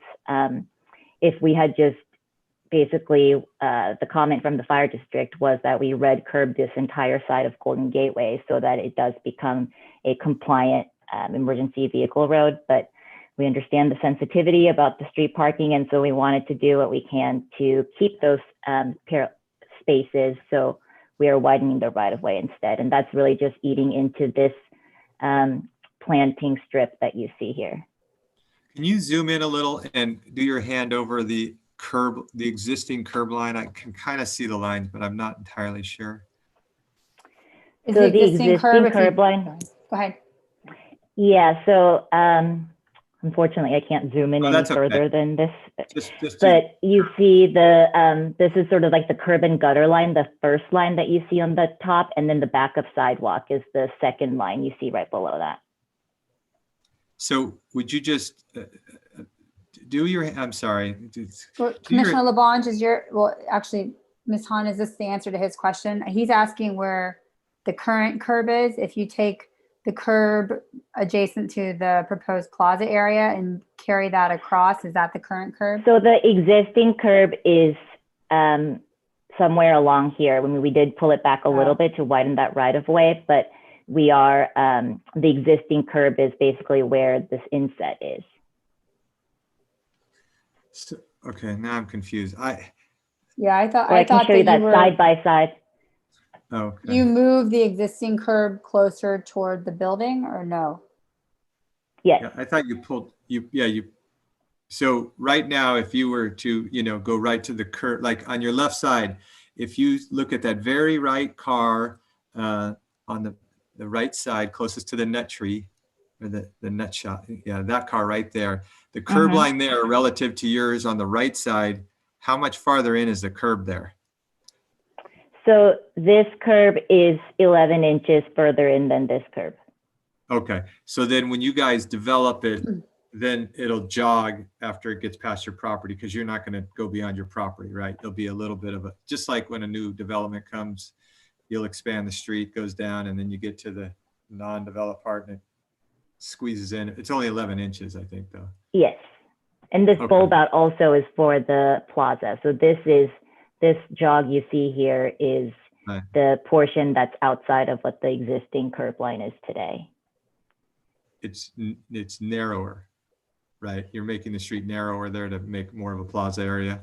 Yes, and here that's possible because this curb right here that you see on the opposite side of Golden Gateway is actually red striped or red curb. So parking is not allowed, and therefore we have that right-of-way clearance. Okay, I thank you. This helps. Now that I see the big picture, I don't really know why you put the parklet where you put it. I thought it was going to be on the plaza because that's really where you want the people to park in the parklet, but you've already skinnied it up by putting it out in the street. So you basically made the whole thing a parklet. So I guess you've already done it, but. Yeah, and this is really kind of to, break up Bruce could probably speak to this also better than I can, but this is to also enhance the overall streetscape of the Golden Gateway stretch. There's definitely seating around the shipping container here also planned for it as well, but this is just to add an additional area for seating and etc. Okay, so I'm done. The only thing I would just invite any of your other staff consultants to talk about is how you're going to help the landscaping for the residents on the backside, because I already said with the story pole even at 2.5 feet lower than it really was, it was going to put a wall behind, basically what canopy's already there, and I could clearly see through the canopy because of the setting sun. So anything you can say to that would be helpful. I'm done. Thank you. Bruce, do you want to respond to that? Yeah, sure. I think the intent, as I mentioned, is to create a natural setting here with a variety of different plant materials. So as we get more into the details in terms of planting plants and things like that, we will be adding taller shrubs, especially along the right of way or setbacks, to help soften the building and the mass, along with trees and the like, all throughout there.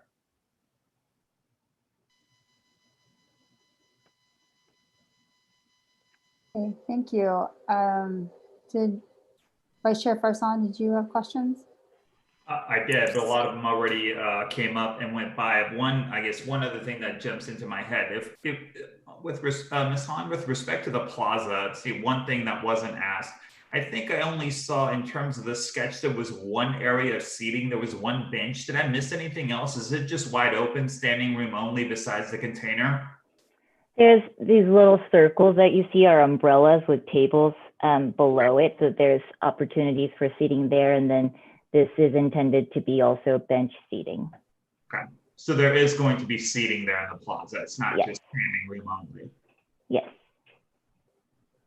Yeah, I will note, it's not a question, and I'm going to talk about this later. I will say with respect to the parking, I know you brought up Emeryville and Oakland and having slots open. I think the people who are going to end up living in Lafayette are likely going to have cars as opposed to people potentially in Emeryville and Oakland. So I think the ratio is going to be a little bit different, but we can talk about that later. And the other big thing for me is the privacy for the neighbors on the backside. That's their concern, and I would be concerned too with a big project now being smack dab next to them. But I think you're doing a lot there, and might be potential for more privacy issues. But thank you. Okay, thank you, Vice Chair Farsan. Any other questions? Okay, I had a few questions, and I do want to get to public comment. Maybe I'll pause for a second. Sarah and Greg, do you have a sense of how many public comments we'll have?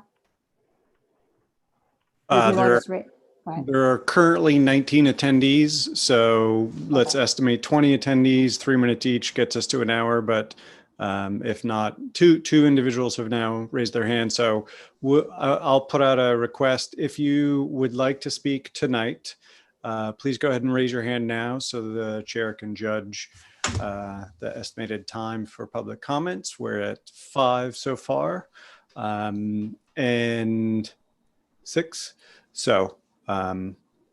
All right. Well, I'll try to, hopefully my comments won't take too long. So I do have a few questions that, so I want to say, I understand that this was already discussed in depth through the DRC's 2 public reviews in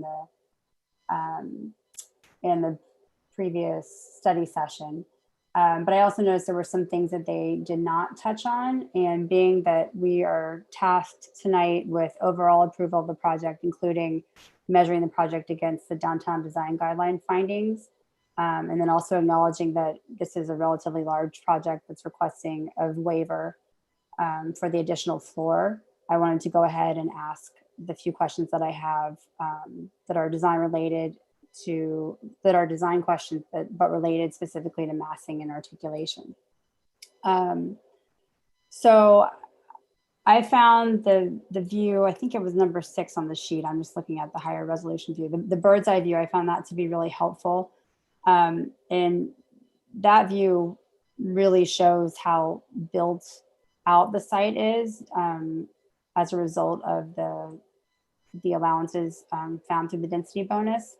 And it occurred to me that, the benefit of the density bonus is having more affordable units and more total units, but the downside could be that some things that the project architect might normally want to incorporate into a project may become sort of unavailable due to the build out. But maybe there's still some things that I don't know. So I just wanted to go through a couple of those ideas that I think might also further help with the massing. And I do appreciate all of the work that was done to respond to the DRC's comments. So my first question was there any consideration of maybe making a sort of a roof terrace area over the two-story elements along the north facade? Sorry, and I'm not sure I understand the question. A roof terrace, as in? So the two-story elements, creating a flat roof essentially, and then making that an outdoor space that overlooks Golden Gateway. I can answer that. This is Toby again. I think our primary concern was we didn't approach this as a modern building. And I think we're relying on the articulation of those pieces and maintaining the architecture, mainly for the street level. And, you know, I guess I never even considered flattening out those roofs because they would benefit so few units. And I thought the benefit of the articulation of the roofs was more primary. Okay. Well, and I guess I thought of that because one of our primary concerns is trying to break up the mass. And I felt like the articulation did that, but it's still a very large building. And because it's so large and there's so many sort of pop outs and material changes that, you know, the downtown design guidelines focus a lot on the pedestrian experience. And there were some other views from the pedestrian level where I thought that there was a lot going on. And I was wondering if you looked at maybe, rather than having the broken gable roofs, like maybe having some flat roofs and shed roofs just to bring the mass down a little bit. That didn't seem to be something that the DRC commented on, but I thought it might be something that you looked at. We did have some other, in specific areas, we did modify the roofs and got rid of some slants that I thought were artistic and the DRC differed. So I guess, you know, in the overall, the repetition of the forms felt more comfortable than introducing another form. And, you know, like in the overall roof, I did look at breaking it up because, you know, I could. And it seemed to feel, I guess, you know, it's odd to say smaller, but it seemed less massive, keeping it as one as opposed to drawing your eye up towards it. As far as what you consider a lot of different moves, it was really to highlight the bays. I think one of the, you know, interesting choices we made was to have the living spaces more on the interior of the courtyards, which allowed us to have, you know, this wasn't a place for picture windows on the street, and bedroom windows, you know, given all the acoustics that we already built into the project, it seemed a place where you could rely on window shades and shutters and mitigated views. And we do have a setback that they were the more appropriate. So some of the articulation comes in bays in the bedrooms, but also again, to, you know, not have big, you know, reduce the building elements. Okay, thank you.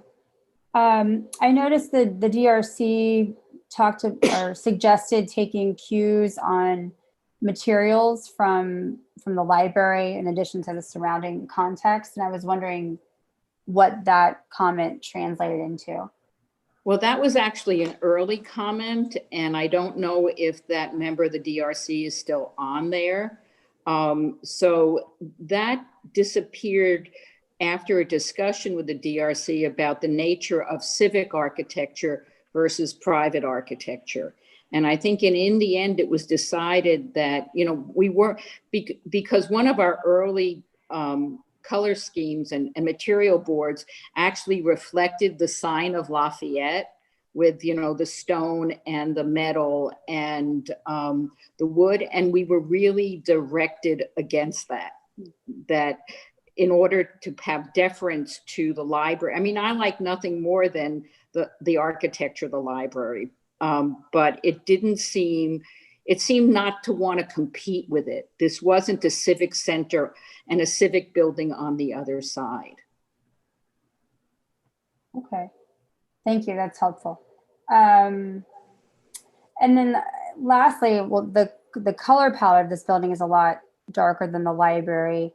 And with it being so tall, I was wondering what your thoughts were on the darker roof line, and whether you all looked at lighter colors for the roof, or if you really, just what your thoughts are on that. We did, and it became apparent in the renderings that the darker elements would recede and the lighter elements would, you know, go forward. So that's why we ended up, you know, dark. We didn't want to call attention to the height. In fact, we wanted it to sort of, you know, meld more with the roof line. Okay. All right. Thank you. I appreciate that. Okay. I had a couple questions probably for the landscape architect. So we've talked about the outdoor spaces. Am I correct in understanding that sort of all of the outdoor spaces, with the exception of the plaza area that has the tables, are meant to be sort of more pass-through areas? So it looked like the central entry area has seat height retaining walls, but is that meant to be a gathering space with any other furniture or programming? It's more of a pass-through area. We do want to offer opportunities for folks that are, you know, perhaps waiting for, you know, a guest waiting for someone who's living there would be able to linger there as well. We wanted it to appear open. So that's part of the reason we took the gate out at one point. We didn't want it to appear as though it'd be a larger gathering for people in the public. So we're looking at maybe a little bit finessing it a little bit more, but the idea is to keep it welcoming, some opportunities for folks to linger, particularly if they have business on, you know, with the residents in that particular area. Okay, thank you. Did you all look at continuing that space back to the creek? So it would require obviously breaking the rear part of the building. But given that this is two parcels and, you know, very long frontage. You know, I think that's as much an architectural question and a question for Claire. I don't recall at any time we wanted to keep a sort of open passageway all the way through to the creek there. As you know, it does turn and go back to First Street. It does seem to me that, first of all, the creek isn't particularly lovely at this point, and it didn't seem to. There was already, I guess it's like 50 feet over the major passageway. So it seemed a place where we could make a deep entry and our own courtyard, as opposed to, there wasn't really any purpose to continuing this court to the creek because it was so close, you know, 50 feet away. Okay. And I will add to that. Oh.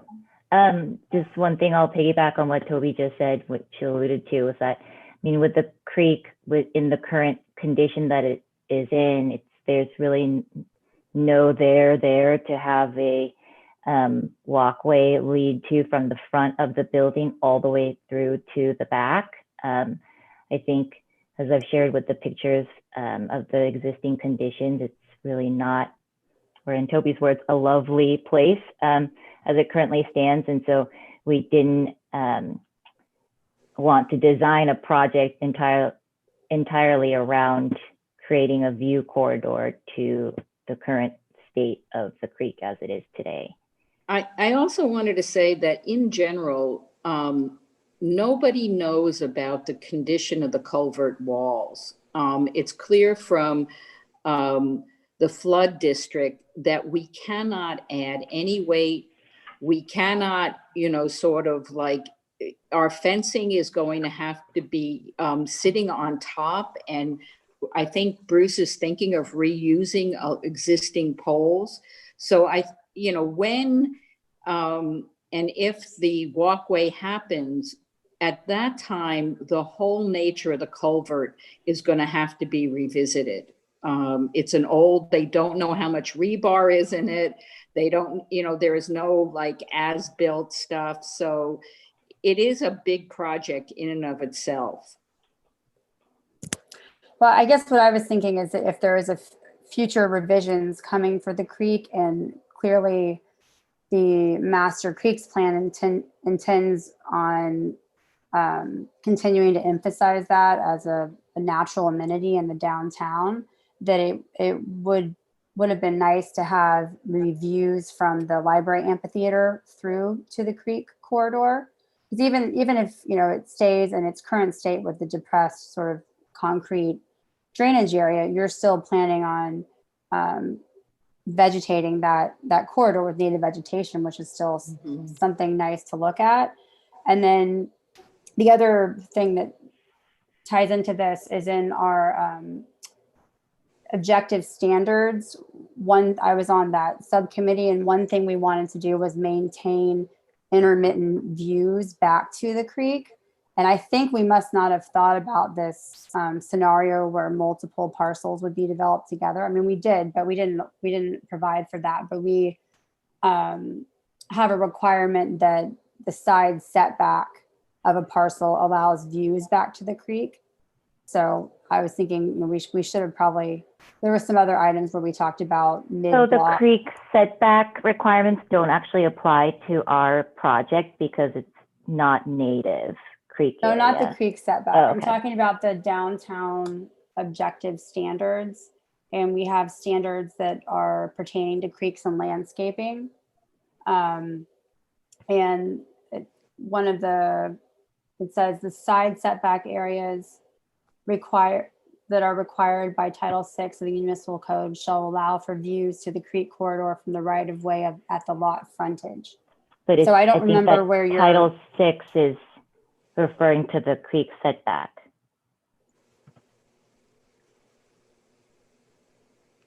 I don't think so. The design objectives, I believe so. I mean, I'll double check and confirm, but I believe the creek setback Sarah, is along the creek. This is talking about the side setback of a parcel. Oh, the side setback. Mm-hmm. So the intention was that as you're walking along the public sidewalk, that you would be able to look to your right or to your left through the side setback of a parcel and see the creek behind. And in that same section, we talk about views of the creek corridor provided from upper level units. So it's just, the intention was to try to maintain connections between the development itself and the creek in terms of sight lines, and then also sight lines from the public right of way back to the creek corridor. But anyway, I just wanted to bring it up and see if it's something that you guys thought about. And I don't know where I know that's two different parcels. I don't know where the adjoining lot line is. Is it in the area of this? It's it runs down the parking lot. Yeah. Okay. Okay. I think I might be. Oh. So you probably, I'm guessing that you know this, that people regularly bike and scooter on the sidewalk along First Street because they come off our Moraga La Miranda Trail and through the neighborhood and along that multi-purpose trail behind Lafayette Elementary. And then because First Street is one way in the other direction, if they're coming toward the library, a lot of times they'll stick on the sidewalk. I was wondering if that occurrence factored into any of your design decisions along that sidewalk. Toby. Okay, that sidewalk is actually quite wide, and I think it did figure into the whole way we approached the plaza. At the DRC, one of the early discussions was how this was a shortcut across the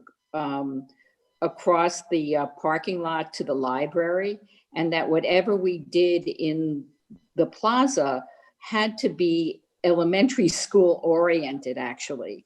And one of the, we got into a whole debate about what would be appropriate, and it actually yielded the container cafe to be a flexible thing. But you'll see that that corner of the lot is also, it's still pretty flat at that plaza.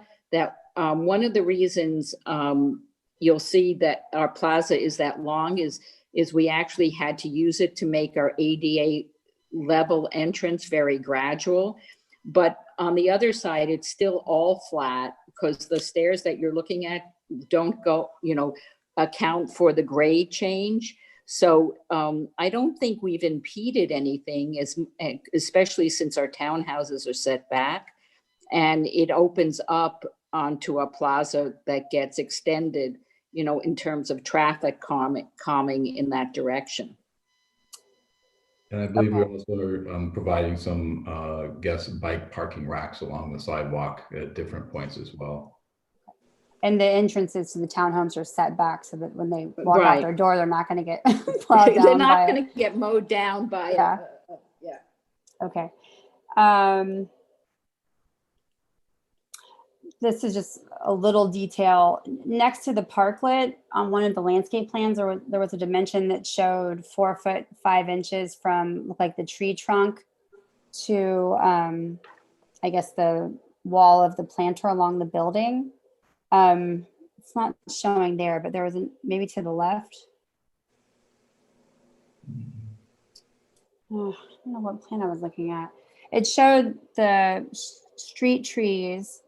So street tree, and then it had a grate around the base of the tree, and the 4 foot 5 was going from the tree trunk. So the grate was within that width. I believe we were trying to show ADA clearances around that grate on the sidewalk. Whitney might be able to answer that question in more detail. I guess my question just was, what is that clearance? I was thinking, I've done a lot of walking in the downtown, and we have several locations in the downtown where when 2 people are passing, somebody has to walk on that grate, and it's not incredibly pleasant if you have a stroller or some kind of a cane or something like that. So I wanted to make sure you had the width there. Yeah, I believe that's. Yeah, but also the sidewalk clearance exclusive of the planted area is still 5 feet and 3 inches. It's being increased by 15 inches from the existing condition, which is only 4 feet of walkable sidewalk area on Golden Gateway.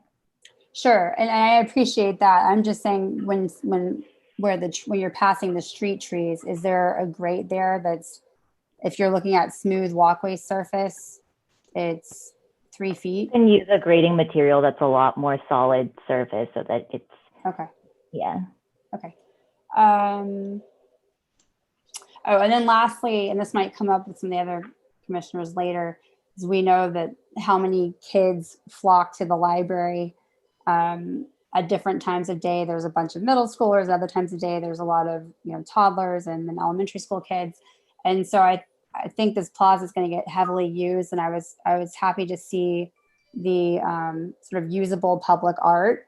And I was just imagining that during those times of day where there's a lot of people there, it may be that it would be helpful to have like one more thing to play on. I was wondering if you had any room for maybe a third something like, maybe even like a water feature along the exterior wall of the building, or.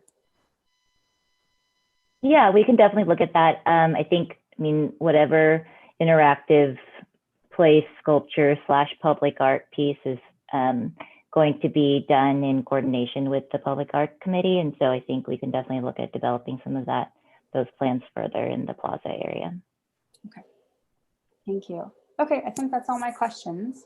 So at this time we can go to public comment. Thank you for answering all of our questions. Sure. Chair, the first speaker is going to be Andy Brown.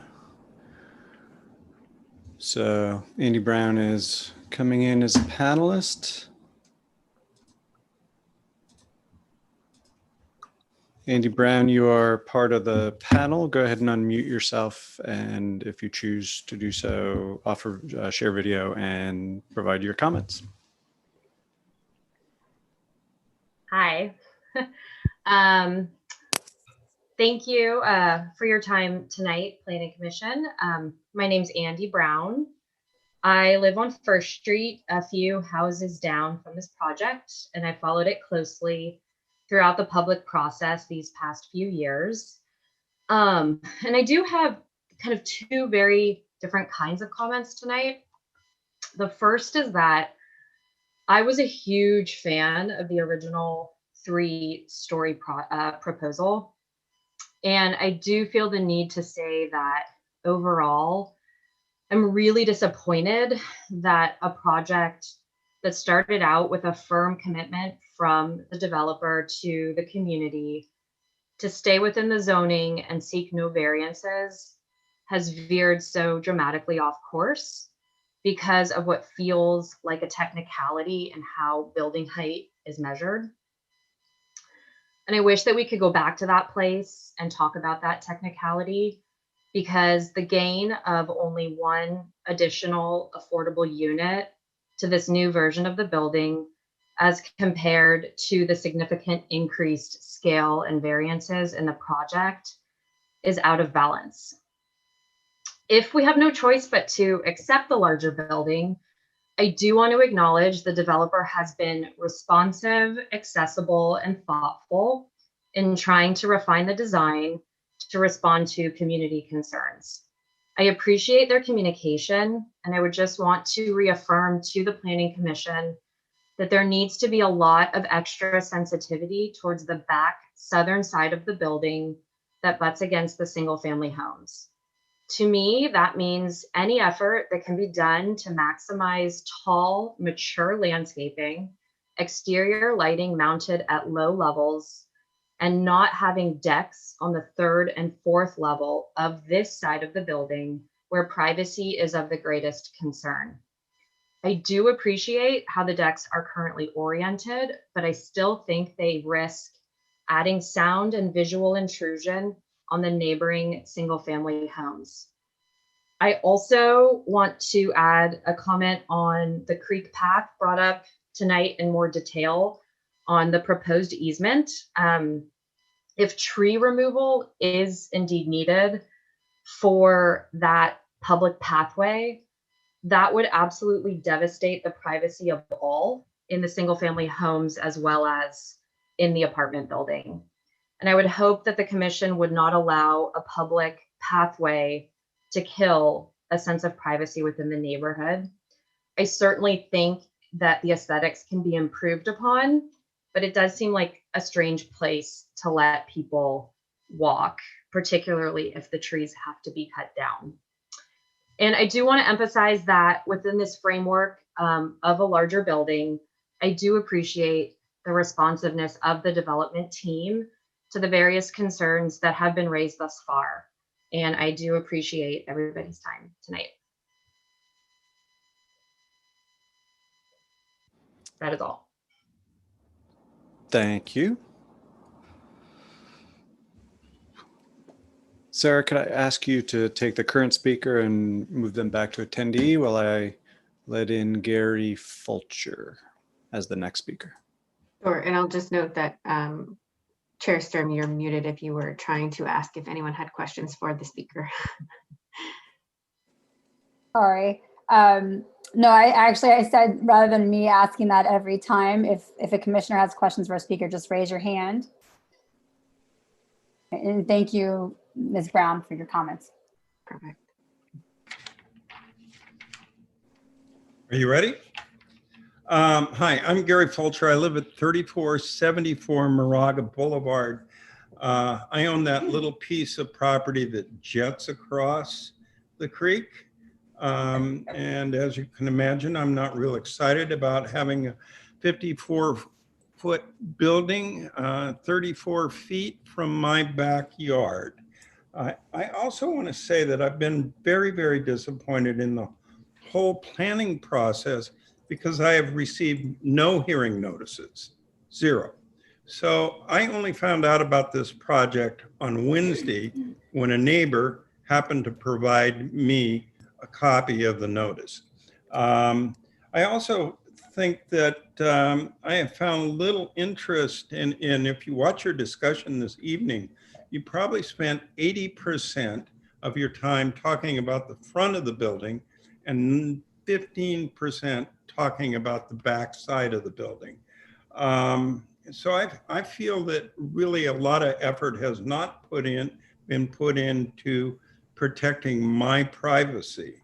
Another little side comment is I think somebody ought to measure the distance between the entrance of the BART terminal and the development. I found it was 0.63 miles, not a half a mile, but it may be a half a mile from the parking lot. So what I'm looking for, well, I'm looking for privacy, and having this mass overlooking my house and people looking into my bedrooms and looking into my backyard, I find offensive. But I do have some recommendations, not all of which will probably excite the developer, but I think, number one, you should remove all windows on the back side of the building that are facing the creek so that you can protect the privacy of the neighbors on the back. And I think you can design the building to do such. If you can't do that, then I recommend that you install opaque windows throughout the development on the backside. So we're not looking into somebody's bedroom and they're not looking into ours. Next, I suggest that you remove all of the decks that are on the backside of the building that are facing us. And if not, provide walls on the decks such that people cannot stand on their deck. And again, look into my bedroom, look into my neighbor's bathroom and bedroom, etc. And last, I would request that you assure that the lighting on the back side of the building is downward facing and covers only the development and is not shining in to my property or my neighbor's property. And that's the extent of it, except for one thing. I've been disappointed that other than one commissioner has come out and looked at the property from our standpoint. I suggest you guys all come over, look at our property, look at the storage pole, and see what this impact of this building is going to be on us. I think you ought to put more than one story pole up. I think you ought to put story poles on each one of the corners of the building so you can really understand what the effect of this building is going to have on us.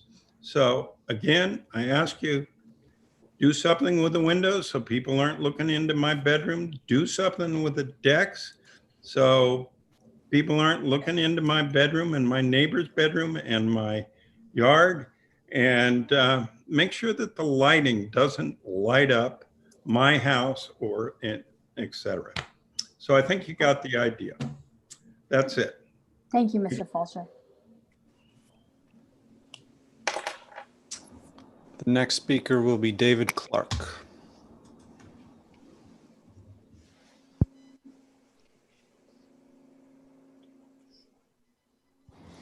Mr. Clark, you're a panelist now. Please unmute yourself. Turn on your video if you so choose. Go right ahead. Okay, I've got it. Sorry about that dark background, but that's the best I can do. I'm a member of the Creeks Committee, and I know there were several questions that came up tonight, and I'm happy to answer those. I'll say a couple of things. We did meet this afternoon as a task force of the Creeks Committee with Claire and Sarah, and we did hash out what Sarah had mentioned, and the primary primary change we made to the conditions was the omission of one word, which was the word general in front of consistent with respect to addressing the easement in condition 25 that I know several of you have brought up.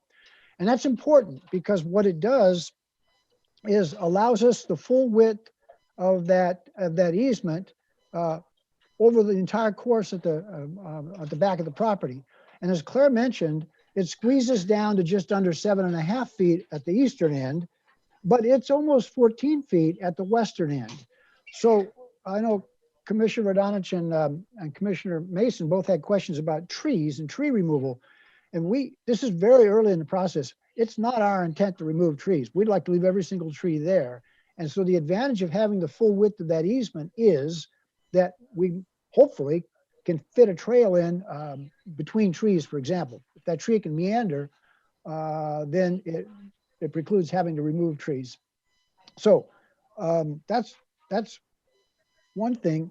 Commissioner Sturm, you had mentioned the observation area, and there's a small typo in the condition. It says observation areas. There's an S there. There's only one, and it's at the western end of the creek on is that First Avenue there.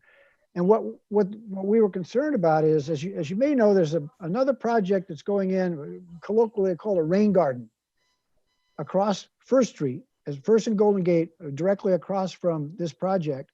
And there are going to be some, again, observation areas at that project. So what we were trying to do was get coordination so that what that area would be comprised of. They're quite small. I mean, it's not. It would be probably a creek logo, perhaps a small descriptive sign. But the point of that item was to have those potentially be similar as on both sides of the street, or at least consistent. And also, Commissioner Sturm, you'd focused in on the trail at the eastern end of of the easement, and there's a grade at the eastern end. It's not. I mean, this design has not been ironed out. We're trying to make sure that the trail can be implemented. I mean, it's kind of a general concept at this point, but there is a grade there, and it may turn out that the grade of the level of the trail, the grade of the trail, may turn out to be below the walkway and the fire egress that you spoke about. So it conceptually, when you look at that flat piece of paper, and I did the same thing, you think, man, they're parallel. Well, they may not wind up being parallel because there is a grade there. Those were the questions I heard that are directly related to the creek. But if you have others, or if you want me to expand on any of that, then I'd be happy to do that. Mr. Mason? David, I know it was mentioned before that there are no as-built for the culvert design.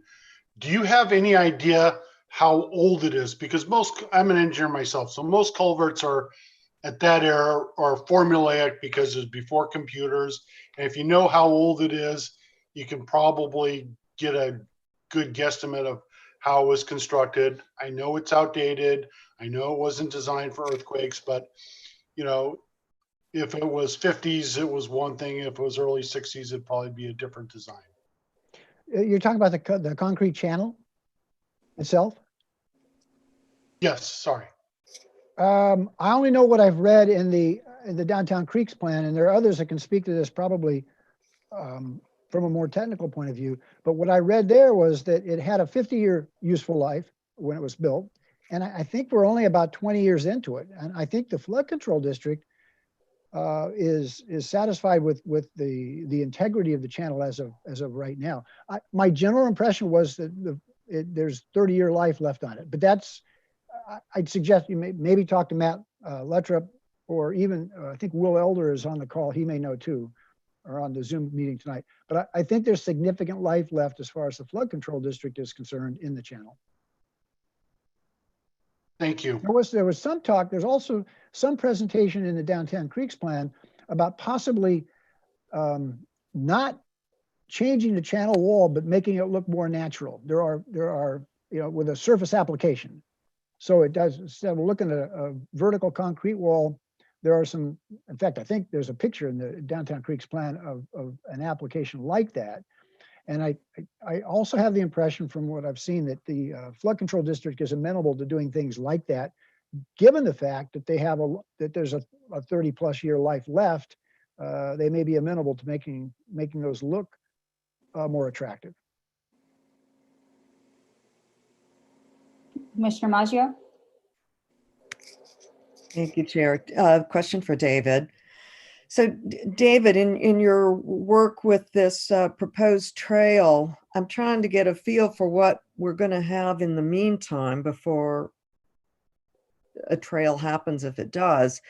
So what we're looking at on the plans right now is a fence at the landscape area. Then it looks to me like another fence at the edge of the concrete area. So are we creating a walled-in easement, and who is going to maintain that walled-in easement or fenced on both sides? Do we know? Might be a question for the city. Yeah, maybe.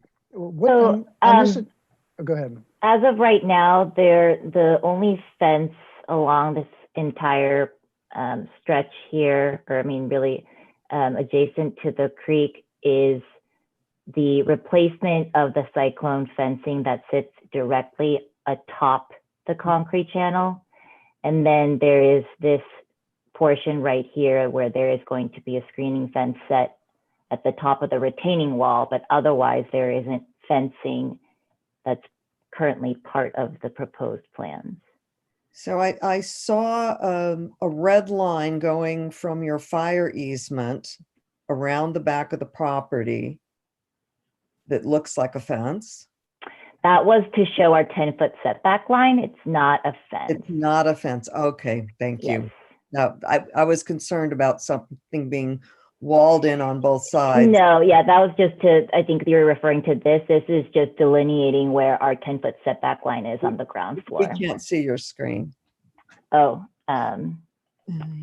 this If you look, this is delineating where the 10-foot setback line is relative to our property line, which is the black dashed line there. Yeah, I'm looking at the blue line, the inside blue line. So the blue dashed line is the extent of the flood control district's easement from the concrete channel, no fence. Okay, great. And then the red line is the setback line, no fence.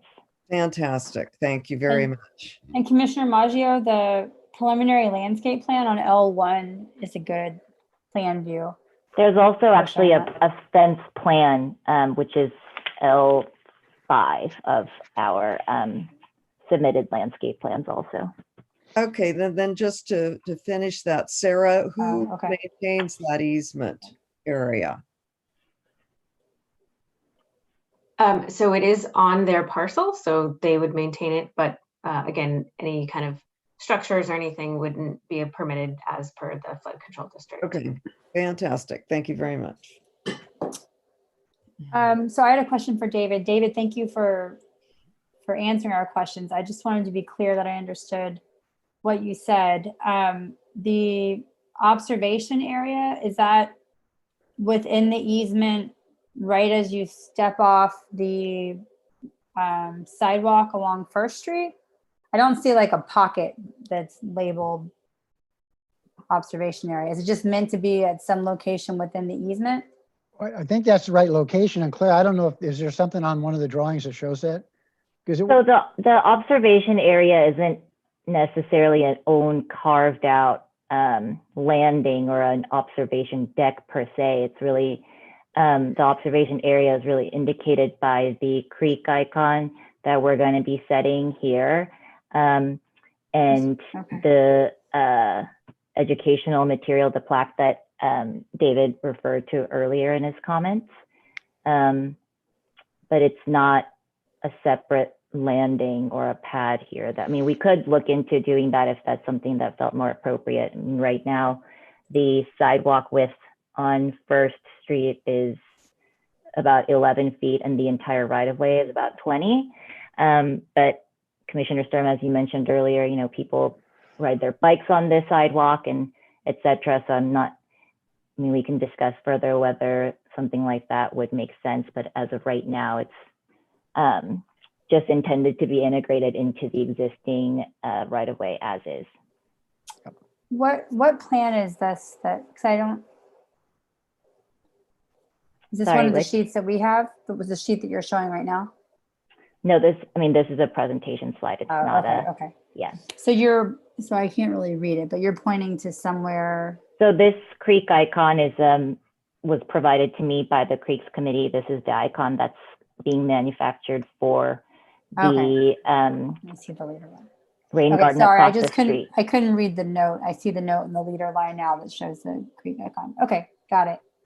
And then my last clarification question was, David, you mentioned that the easement, the trail easement might be at a lower grade than from the walkway for fire access. Is that something that needs to be worked out, or is it just that it will be, I mean, like, would we need to grade in order to create the trail where that might cause an issue with any like footing for their retaining wall, or will it just be whatever the natural grade is there adjacent to their new pathway? That's exactly what we talked about at the meeting we had today, recognizing that that is something that needs to be addressed. So Worked out, okay. yeah. Claire, is that fair? I'm not trying to. Yes. Great. Yeah. There is a significant slope there, and that's Yeah. definitely something that I believe needs to be part of the constructability study for the trail itself. Okay. So if that's in response to your question, Commissioner Stern, because that's exactly what we talked about, and it's not resolved. But I think so. I just want to make sure. I mean, I'm a huge fan of planning ahead and foreseeing issues down the road. And I think I'm really glad to hear that you've been meeting with the applicant and making sure that we're thinking ahead about these things. So that's just what I wanted to ask about, that specific detail. And it sounds like you're on top of it. So thank you. thank you. Okay. Ready for the next public comment? Well, Chair, can I ask one more question, please, of David?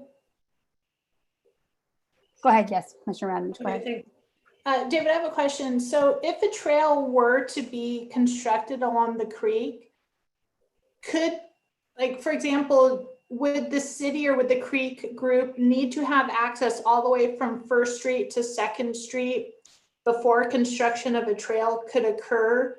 Or is it potential that this applicant, on the backside of their project, that a trail would be built to nowhere that basically ends at the eastern property boundary of this project? How does that work?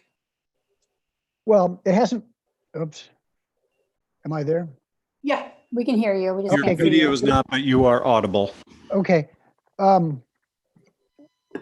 That's a great question. We haven't figured it out yet, but there are benefits to doing the trail. There are benefits to doing the trail now, although you're exactly right. It would be a trail to nowhere as of now.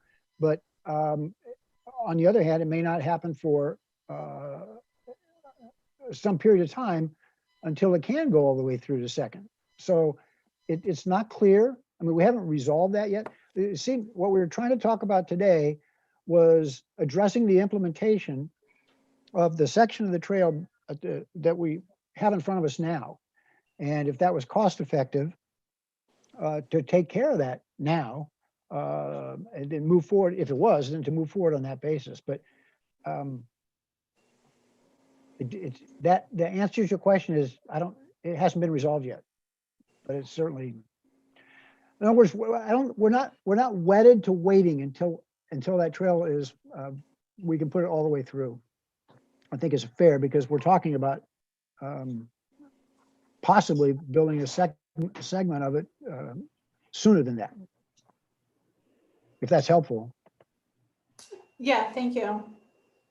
David, I maybe just think of one more question. I haven't looked at the Creeks plan in a while, so I can't remember what materials were intended. Could this be, a base rock with decomposed granite, like kind of soft, pervious paving trail where it's not? Well, we've been working with Jeff Bellinger on the Park Trails and Rec with respect to the trail. And we haven't figured that out yet. I think the one thing that is clear is it's not going to be, it needs to be ADA compliant. And that'll drive some of the answer to what you just asked. But my understanding is it's not going to be dirt. So what it will be, though, I don't know. And there are others that probably could answer that if better than I can. Okay, I just was wondering, because it sounds like the applicant's concerned about it looking like a more formal paved trail to nowhere, and people sort of, you know, exploring and wandering down there and then dead ending and then, you know, hanging out. And I was wondering if it's a softer trail, that it could just look like part of the landscape until, you know, this continuous trail is created with further redevelopment down to the east. Well, personally, I think the softer trail is almost a necessity, because in order to fit whatever we're going to fit into that pinch point, it's going to be fairly relatively narrow. And I think the goal at that point it would be to have it look as natural as, feel as natural as possible, just if for no other reason than the width constraints. But I don't know. We haven't really thought about, well, I shouldn't say that, but we don't know. You're right. I mean, a trail to nowhere is probably not particularly helpful, but on the other hand, it may not be a trail to nowhere for very long. Okay, thanks, David. Commissioner Maggio? Thank you. Just one last question for Mr. Clark. I'm wondering if anyone from the Creeks Committee has had a conversation with that property owner who owns a portion of the creek and area that would become a trail. No, we have not, but I'm sure that was one of the objectives tonight, was to, but we will. But as of now, no. So no one's talked to Mr. Fulcher about any of this? Well, from the Creeks Committee, no. I mean, I don't know, but beyond that, I'm not sure. But okay. No, thank you very much. Well, but they just so you know, I mean, this is all come on pretty quickly in terms of our involvement with actually trying to make that a trail happen there. So you're right, that is something we need to do, and it's. But I think at this point we have not.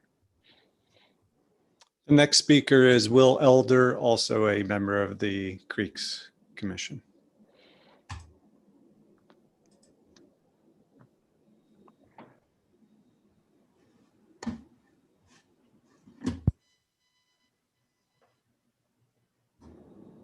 Mr. Elder, you're a panelist. Go ahead and unmute yourself. You can turn on your video if you'd like and off your comments.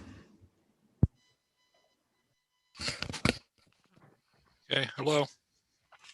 Hello. Yeah, I just follow up a little bit and maybe answer any other questions if I can. I haven't followed this extremely closely. I was a little bit concerned tonight to see the trees that are all in that easement. Certainly our intent would be not to cut down trees to create a trail along the creek. The trees create natural shade, which keeps the creek channel, in this case, you know, healthier. And particularly with climate change going on and our higher temperatures, we don't want to, you know, get rid of any mature trees there if at all possible. I don't know what the makeup is of those trees, how many are native, how many are not native. That could possibly have some influence on how we would deal with it. The hope would be that we could put like a 4-foot trail meandering between those trees. I don't know about grades relative to the side of the channel. I'm assuming the grade that is referred to on the east end is sloping down towards the channel. So, you know, this is pretty early on. I would really like to do a site visit and get a reality check on, you know, how doable this is without disturbing it too much. We'd love to see that trail go through.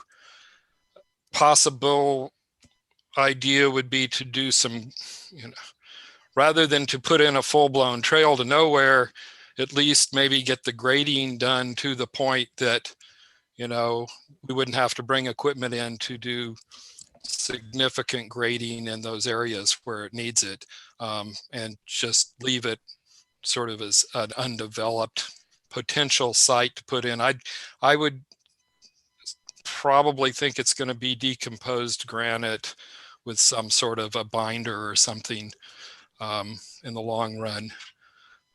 So yeah, it's interesting. I hope that something can work out, and we certainly will try to talk to Mr. Fulcher about getting access to that little piece as well. I think the channel there is probably close to 50 years old. Oh boy.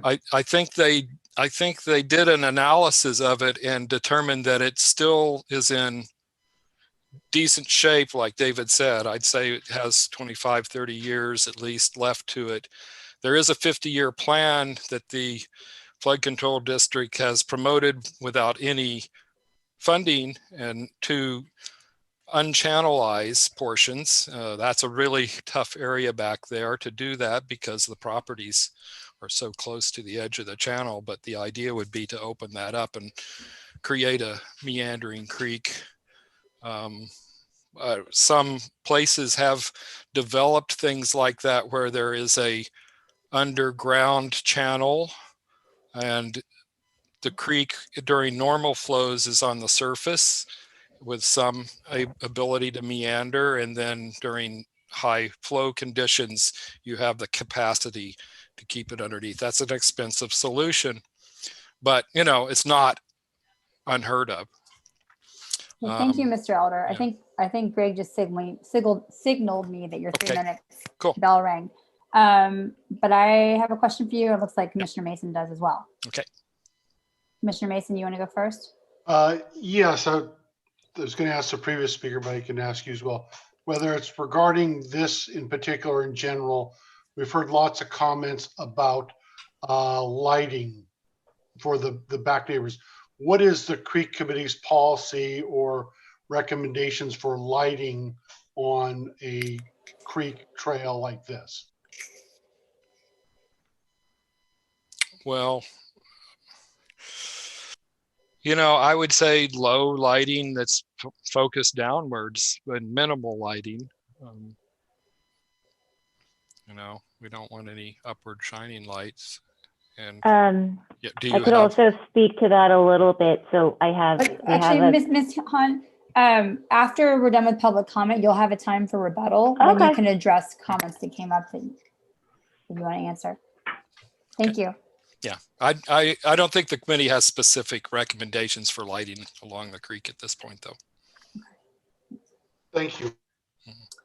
My question was just about the timeline. I don't know if this is in the staff report, but Mr. Clark mentioned that you all started looking at this relatively recently. And I'm surprised, that surprises me because we've seen, I know that the Creeks master plan has been approved and in place for some time. And we've seen other projects where there were talks ongoing during earlier phases of design about pathways from the public right-of-way back to a future bridge. So since you just started speculating about how the pathway might fit in with these existing trees that are there, that concerns me because I too would really like to see this master plan realized. And it seems like if the path has to sort of meander around the trees, it may be that the request for the creek easement, or the pathway easement, may want to be wider in certain areas, and then that starts to impact the building and get closer. And they've obviously designed the building around, their required bioretention basins and pushing it sort of up as close as they can to this easement as they understood, it to be located. Mm-hmm. So Yeah, could you give us a little background on when you all started working on this and coordinating? And I'm not placing blame. I just want to understand the process.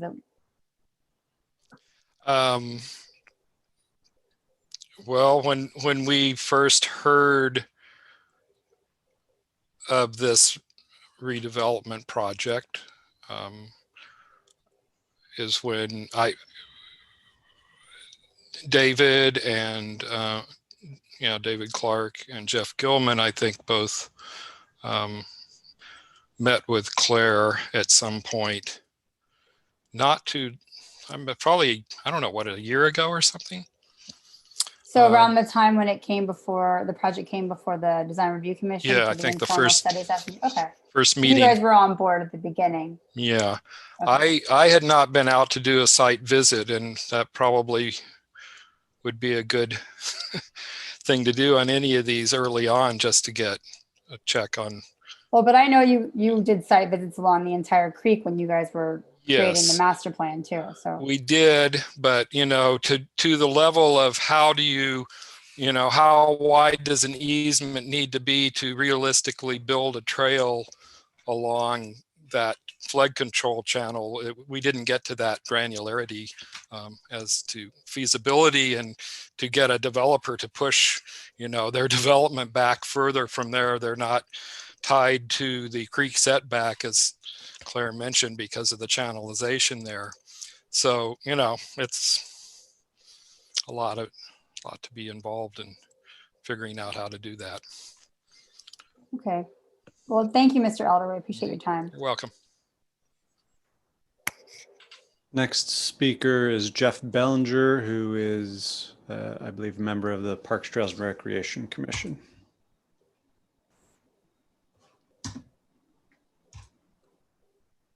Mr. Bellinger, you're part of the meeting. Go ahead and unmute. All right, thank you. As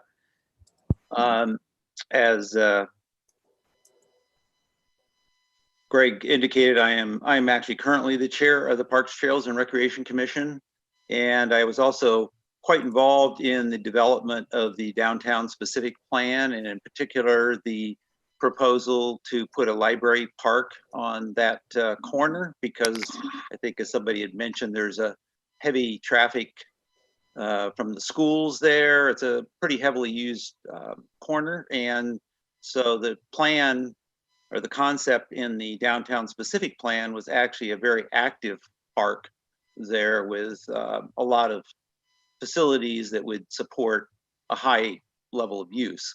However, given the current project, that clearly is not going to be the situation. I would also note that by the time you do the city's property and the 10-foot setback, there is very little of the actual project property that is consumed by the whatever we want to call it, the space on the corner there. Because I think it's only about 1,200 square feet or something, smaller than some of the units that are actually available, freely available from the project for that corner. So I appreciate the questions and the attempt to try to generate some more space there, but I think, having been through this a lot with staff and with Claire, I think the project has certain requirements that are going to be difficult to provide more space. I do appreciate the fact that they are building out and putting in facilities and hardscape that people can use on that corner. That includes a considerable portion of the city land. So I just wanted to make sure I had a chance to say that. Secondly, as far as the trail goes, I would just also go back to the high level objective, which is the city has this fabulous creek and creeks, multiple creeks running through the city. And it's always been a vision, which I think in large part is reflected in the Creeks plan, which is to sort of bring those in and integrate them with the downtown experience. And this particular segment is a very, very key segment, because it obviously is the starting point for going from First Street all the way down to the gazebo. And without that, it would make it impossible to be able to create the Creekside Trail and particularly in areas that are much more interesting and much less constrained by the channelized. So the primary objective and the discussions have been simply to try to get an easement in place for the possibility. Ideally, I think as was discussed by the Creeks folks, it would be nice to have an easement that would allow for a wonderful plan and design and all that. But again, there's a constraint. So I think my sense at this point is a trail can be designed to fit that would minimize any impact on trees. As Will Elder said, the trees are extremely important to the trail experience as well as to the creek. And I'm also on the Trails Subcommittee and the Parks, Trails and Recreation Commission. So I'm very familiar with all the city trails, and shade is a wonderful thing. And the other thing I wanted to say that we found in trails is that neighbors use trails. It's not, we aren't seeing a lot of people coming in from the outside. It's neighbors using the trail. And one of the things that it does when you have people using trails, it also prevents issues like, for example, homeless issues. When you have other eyes there, homeless people aren't going to be there. And that's pretty well established. So actually having a trail there actually acts as a deterrent to having people sort of hiding back in the trees and the stuff along the edge. I would also just say that the flood control district has had control over the planting and the landscaping and the issues regarding that particular, their easement. And I think that the conditions on that easement to some extent reflects what they are willing to accept in that area. So anyway, the easement is very important, I think, to the city and the accomplishment of actually achieving Creekside trails. Thank you, Mr. Bellinger. Appreciate that. Any questions from the commission? Commissioner LeBlanc? Mr. Bellinger, what would the Creek Committee need to do with the developer to be able to come back to a meeting and say, with this plan in the future, when the creek can, when the path can be, whether it goes to nowhere or it goes all the way to 2nd Street, it can fit, it can go around the trees, where they're putting the building relative to the channel works. Because I feel like right now, and I think Claire said it earlier, well, when the actual trail comes in, the trees have to go away. So I'm just, what would you need to come back to say, nope, we could fit it in? Well, I think Matt Lathrop of the engineering staff he was also talking with him about this, and I think he has some ideas about how that might be done, but it would basically just require us to sit down and look at the site. I think all the elevations are known, the tree locations are known. So without knowing the details, I would think that somebody could sort of sketch out something enough to determine the feasibility. And that includes the issue that somebody brought up about the retaining wall that's up on the east end of the easement where the 7.5 foot is. That could be a very important consideration. And we've also, I believe, have agreed to continue this discussion about those level of details with Claire in order to see if there's any adjustments that can be made in the process of the project to make sure that the trail can be feasibly implemented. That's my long answer to your short question. Thank you. The next speaker is China Harvey. Thank you. Thank you.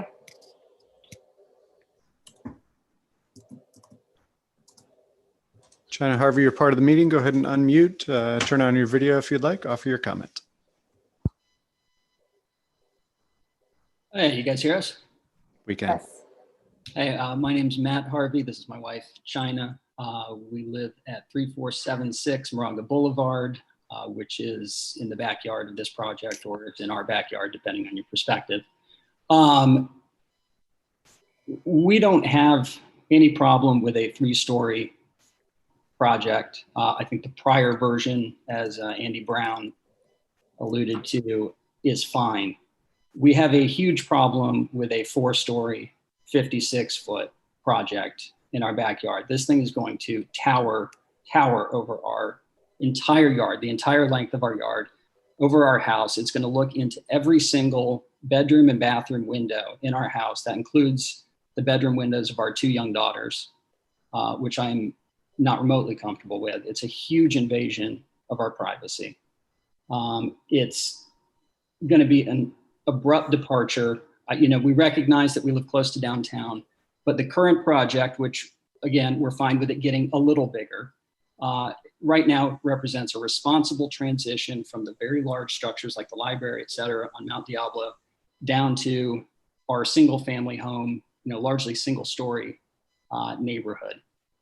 And this is going to eliminate any buffer whatsoever. This is, again, that's just going to tower over our house. So our position is we would like to see a redesigned or either a reversion to prior designs of a 3-story project that comes in at or at least much, much closer to the 35-foot standard height limit. And I think not only should that height limit be enforced, but it can be enforced despite this diversity bonus rule. One, and I'm going to look at my notes more than I should because I'm new to this stuff, but the developer in the materials I have read and in the staff report as well has not established eligibility for a waiver of the 35-foot height requirement. It's got to show that it would be physically precluded from building a 71-unit complex that is only 3 stories high. I realize there might be some discrepancy over 35, 36 feet, whatever, but they have not shown that the only way they can construct 71 units is by building a 54-foot, 4-foot structure. They just haven't done it. There is some indication actually in their own application that they are capable of building this 71-unit complex at 3 stories. It's just going to require some different materials and it's going to cost more. That is, cost and even economic feasibility these days is not the standard under this statute. It is physical preclusion from building the structure. So they haven't done that. They're not entitled to this waiver. They shouldn't get it. And in fact, if they can't work with the community and our neighbors on this, they're not really entitled to the density bonus at all. And I think it's within the city's power to deny the application outright. There is 65915C3 says that the developer is ineligible for a density bonus if it does not replace all existing low-income residential units with the same number of low-income units that are equivalently sized, meaning the same number of bedrooms. I didn't know this until the beginning of the presentation, but I understand from Ms. Hahn, there are 24 residential units there. I suspect based on what I've seen for advertised rental prices, they are all low income. But even if that data is not yet available, you start with a presumption under that statute that the ratio of low income is based on the HUD data, which you can go to the statute and find what it is. I peeked at it. By my math, in order to qualify for the density bonus, the developer here would have to provide at least 12, if not 13 low income units, which obviously they're far short of. And of course, those would have to be the same number of bedrooms as the existing low income units. I don't know what those are, but that data wasn't provided. So the application is simply deficient and should be denied for that reason too. Again, I would like to work with everybody. I would like Mr. Harvey, if you could, I gave the Creeks, some of the other public speakers a little extra time, so I'm giving you a little extra time, but if you could wrap it up, I appreciate it. Absolutely, absolutely. So look, no objection to a 3-story building. If it's 35 feet or something very close to, that's fine, but we absolutely object to 4 stories, and it could and should under the law be denied. Thank you for your comments. I see a hand. Commissioner Radnich? Yeah, can you just please repeat your address? Because I'm looking on Google Earth at the same time. Sure, 3476 Moraga Boulevard. Okay, thanks. I'm Gary Fulcher's neighbor. And Mr. Harvey, when you say 4 stories, so the building, the upper story of the building steps back, but you still have part of the parking height plus the 3 stories of housing. Is that what you're referring to? I'm looking at a section. I don't know if you have the plans. I'm looking at section 2 on A4.1, trying to. Yeah, our reference is to the story poles. Okay. And I understand that they're 2 feet. The building's going to be 2 feet shorter, sorry, than the story poles. But these things are massive. I mean, these just tower over. We no longer have any sky in our skyline if this thing gets built. It just, from one end of our backyard to the other, all we're going to see is a wall of these apartments. So when Commissioner Labange was commenting on his perspective when he was out there, and I just wanted to mention too that all of us always go to the site, so we may not have looked at it from each angle, even though we tried. So are you saying that from your backyard, like if you're sort of at the top of your view cone, the building's extending up to that point or above? So you can always sort of go like, like this, but when you're standing there and I don't know what angle your typical view cone is, but it's the exterior wall is filling that up. Yes, absolutely. And any of the commissioners are welcome to come. We will show you in our backyard. You're welcome to look at it and see what we're going to see. And you don't happen to have any images on your computer? I don't. You know what? I do. Well, these are, I think one of our neighbors had some pictures that they might present, but I went back there yesterday to try to take a picture that would capture the scale of this thing, and I couldn't do it. I mean, I really couldn't do it. It was beyond the cone of your view of your camera. My camera will not pan out that far. Okay. Great. Thank you. Any other questions for the speaker? Okay. Thank you.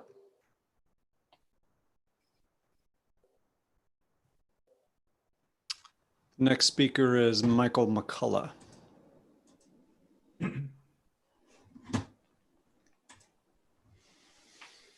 Mr. McCullough, you're part of the meeting. Go ahead, unmute. Turn on your video if you'd like, off your comments.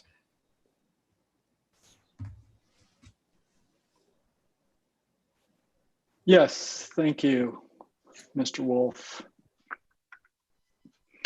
I'm trying to share my desktop here. Let me know when you're able to see that. We can see it.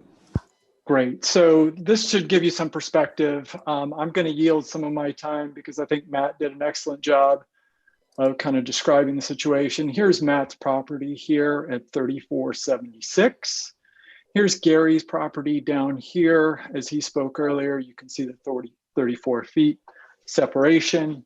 Here is our property at 3482, and I will present pictures accompany this as well. And here's 3484, our next door neighbor. I'll show a picture from that yard as well. And then also I wanted to highlight the Franklin property here at 3488, because I actually took pictures from the existing balcony, which is about 10 feet tall off the ground into their yard, just so you can get a perspective of what we're up against here in terms of, two zoning, the zoning, commercial zoning meeting the residential zoning, and just what a massive thing that, that Matt is actually presenting. And the other thing I wanted to call attention to is the actual height elevations. So we were referring to this earlier, and obviously we have the library here. We talk about it being 60 feet, but what's not really taken into account is this building that is going in or proposed, the Madison Park building, is actually much higher than our grade. As you can see, it slopes down, plus then our property is on the lower side of this channel as well. So not only do you have 53.5 feet above, but you also have another 10 to 15 feet showing the relative elevations that it's, when you actually look up at it, and I'm going to show you pictures now, I implore you to come over and look from our yards to actually see this. So this is actually, let me start with this picture. So this is actually at the fence looking up at the story pole from our lower yard. So This is 3482. This is the existing 2-story building that is there. And what they're proposing, obviously, is 2.5 feet shorter than where that yellow flag is, but it's still 53.5 feet. And these story poles don't do it justice in terms of the actual massing, because there's only 3 total story poles. It's not really even showing the full density of the building that's going to be facing us. And this is where Commissioner Labange really pointed out that the developer is showing drone shots from 50 to 100 feet above the ground from across the street from our property, showing above the canopy of the existing trees. But when you start looking through the trees, you can just see where this building is going to be completely blocking the view, as we were just discussing. So, you know, as I go through these, here's the next door neighbor, 3484. This is their backyard. This is up against their building looking out. And I'm even standing up, you know, on 4 feet of dirt here. You can see all they're going to see is this massive building here. So that's, you know, I appreciate Commissioner Labange bringing this up, because it's exactly kind of what, you know, the perspective that, you know, and as Matt and Gary both mentioned, please come over and take a look from our yard and get a perspective of what it's going to look like when you have these 2, you know, zoning areas meeting each other before you grant the, you know, I get it's a, you know, council vote and it is difficult with the current laws of California. But I mean, this is something as a community, I feel like we need to push back on, not allowing this additional height. I really wanted to point this out because I really feel for the Franklins, in the sense that here I am standing on the balcony of the building across the creek. This is the view into their house. That is their living room there. So any building, it's going to go up another 30 feet above that. And these trees are not going to block anywhere near enough of that view into that property. I can't imagine using my backyard. I'd feel like I was under a microscope here. You know, with people towering over above me, even if it is just a bedroom window. So that was my perspective that I wanted to give. I appreciate everybody's time and concern, and there's a lot of great issues. My issue is really more around privacy. I would like to see kind of a reduction in the massing of this building, potentially, especially in the back. I believe the plate heights too are excessive, in the sense that it's a 4-story building, but it's still 53.5 feet. So, you know, I would like to see a reduction in that, and appreciate any comments or concerns. And that's kind of what I had to share tonight. Thank you, Mr. McCullough. Do we have any questions? Okay, appreciate your comments. The next speaker is Chris. Chris, you're part of the meeting. Go ahead, unmute yourself, turn on video if you'd like, and offer your comments. Hi, can you hear me? Yes, we can. Hi, I'm Chris Franklin, and I am at 3488 Moraga Boulevard, which Michael just pointed out on his last slide is the view into my property. I wanted to, in no particular order, point out a few things, but I wanted to start with my assessment of looking at all of the data and looking at what has been required from the developer, from the city. I wanted to echo what the Harveys have said. I don't know that there is sufficient information there that requires the city to roll over on all of the reductions and mitigations that are being offered for this property. Also, just to reiterate what Michael was saying, the impact on our neighborhood can't be understated. And we were all supportive of the original development for 3 stories. We understand that we live downtown. It's part of the trade-off of living here is having the access to downtown and feeling part of the urban, the fiber of the downtown area. But with the changes in the laws and the rules, and we're not sure that all of the things have been looked at as carefully as they should have, rolling back some of the the things that are being offered to the developer. I also, just for point of reference, I think when we're looking at the presentation provided by the developer and their team, I really feel that some of those slides are misleading. In particular, the slide that they kept referring to showing the dimensions off of people's homes. Those dimensions should be showing that the development envelope for our properties, not just where the existing homes are. We're not tied to staying within the existing footprint of our current homes. As we all know, many homes in Lafayette are being renovated and updated. Our portion of this area of Lafayette has particularly some of the older homes, and to draw lines off of existing residences is completely misleading, and it should not be what the planning department is looking at in terms of the impact to the properties from across the street. The other important thing to talk was mentioned also is all of the images that were presented in the previous meetings over tree canopies and were presented by the developer, and those slides looking through tree canopies from way up in the air. Most of those tree canopies are on the properties of the private single-family residences from across the street. And it should not be our responsibility to provide the screening for a new development that is being put in. The new development should be required to screen their own development. Also, the other thing that on the privacy issue and the screening is really important to note that there's been some talk about the creek, the trail. I think that between the variances that have been offered to develop within the creek corridor, one thing that nobody's mentioned is also the fire department access that's been required in the creek corridor. And now, in addition to the trails being considered for that creek corridor, if you really lay a scale on the amount of space that is provided between the edge of the 4-story building and the edge of the concrete enclosure of the creek, there is very little room there.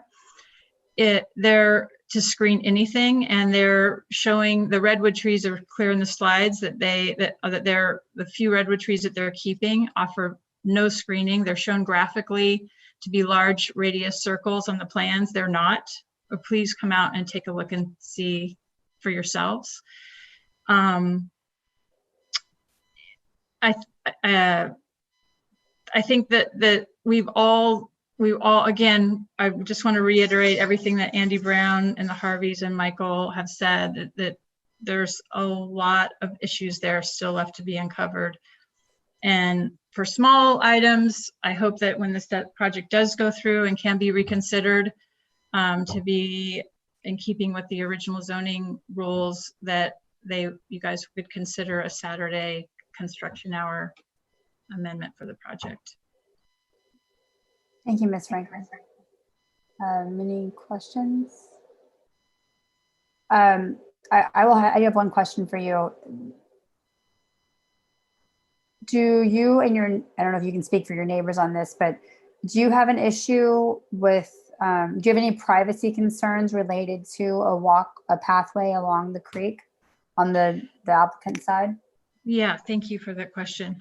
I think the biggest privacy concern that we have is that the corridor that has been allowed is so narrow, and the building, they're saying the building is only so many feet high, but as you could see in Michael's slide, that the building the finished floor does not come down to the creek level. So that building is being allowed to be quite a bit taller than what there actually is being advertised.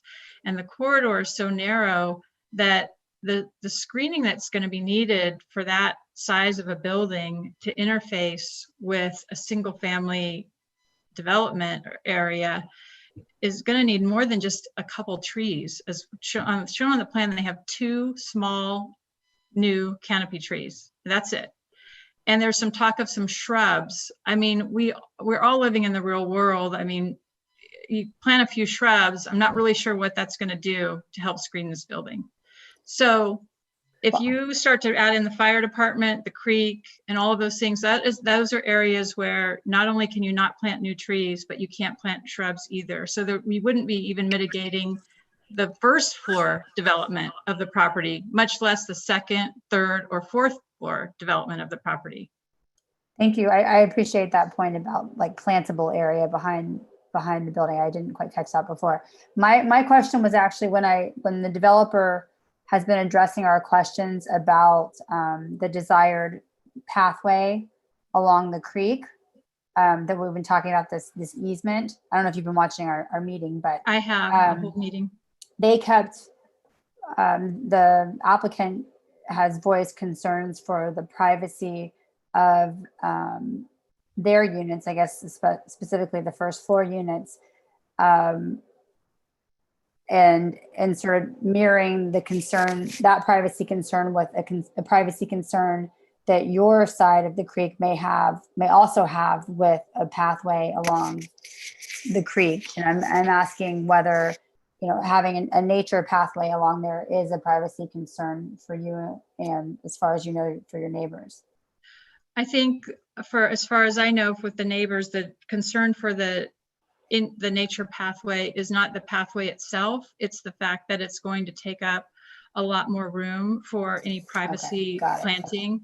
And I think if you look through, I'm an avid user of the trails in Lafayette, both running and walking, have been for the 18 years that I raised my family here, and contributed to the community here in many ways. And I think that if you look at the other trails that are in place, the setbacks that have been guarded and put in place for those trails don't even compare to what's being proposed in that teeny little corridor behind that very large development. Great, thank you for your comments. Appreciate it. The last speaker with their hand raised is Grace Dixon.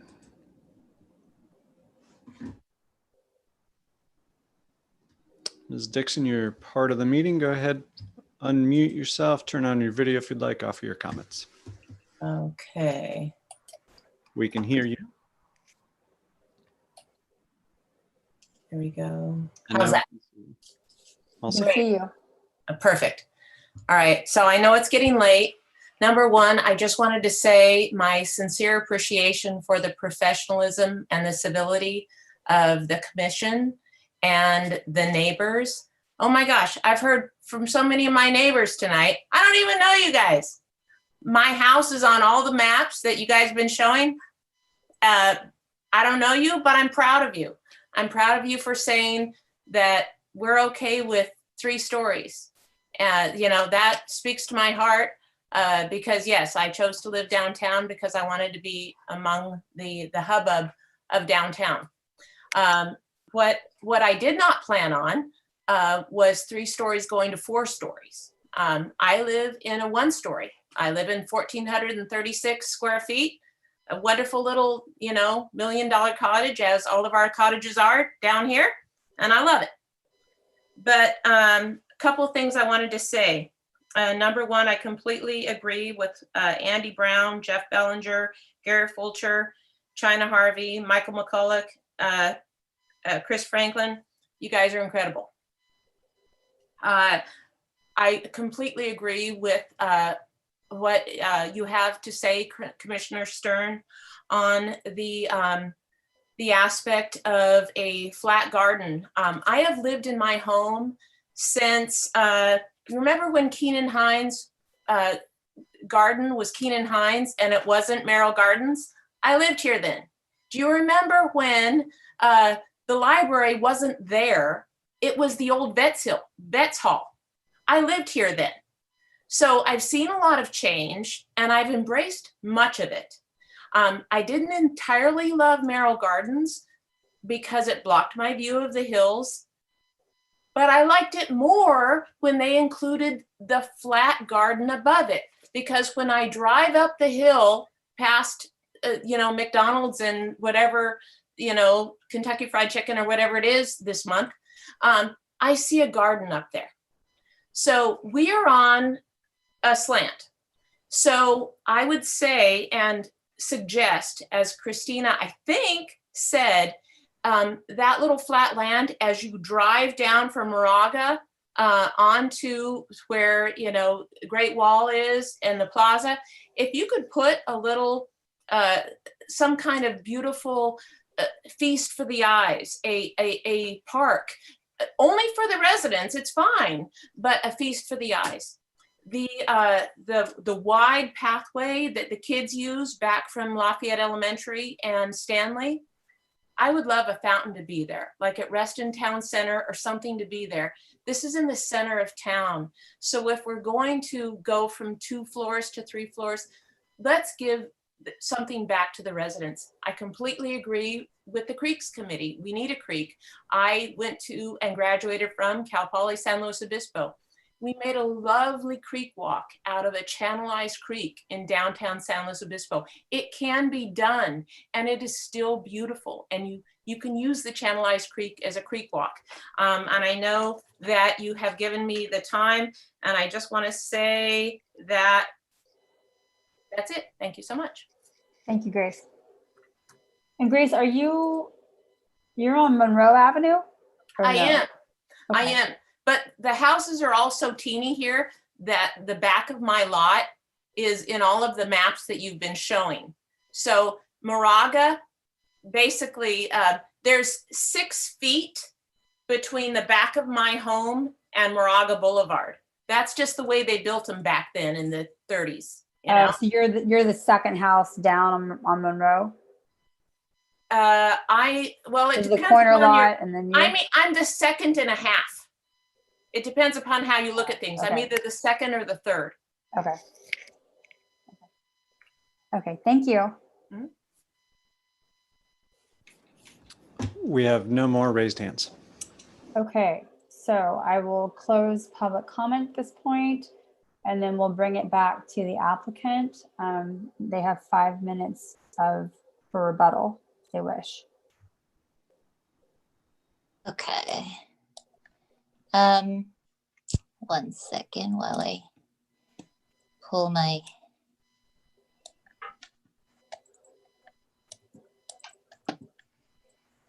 presentation screen back up.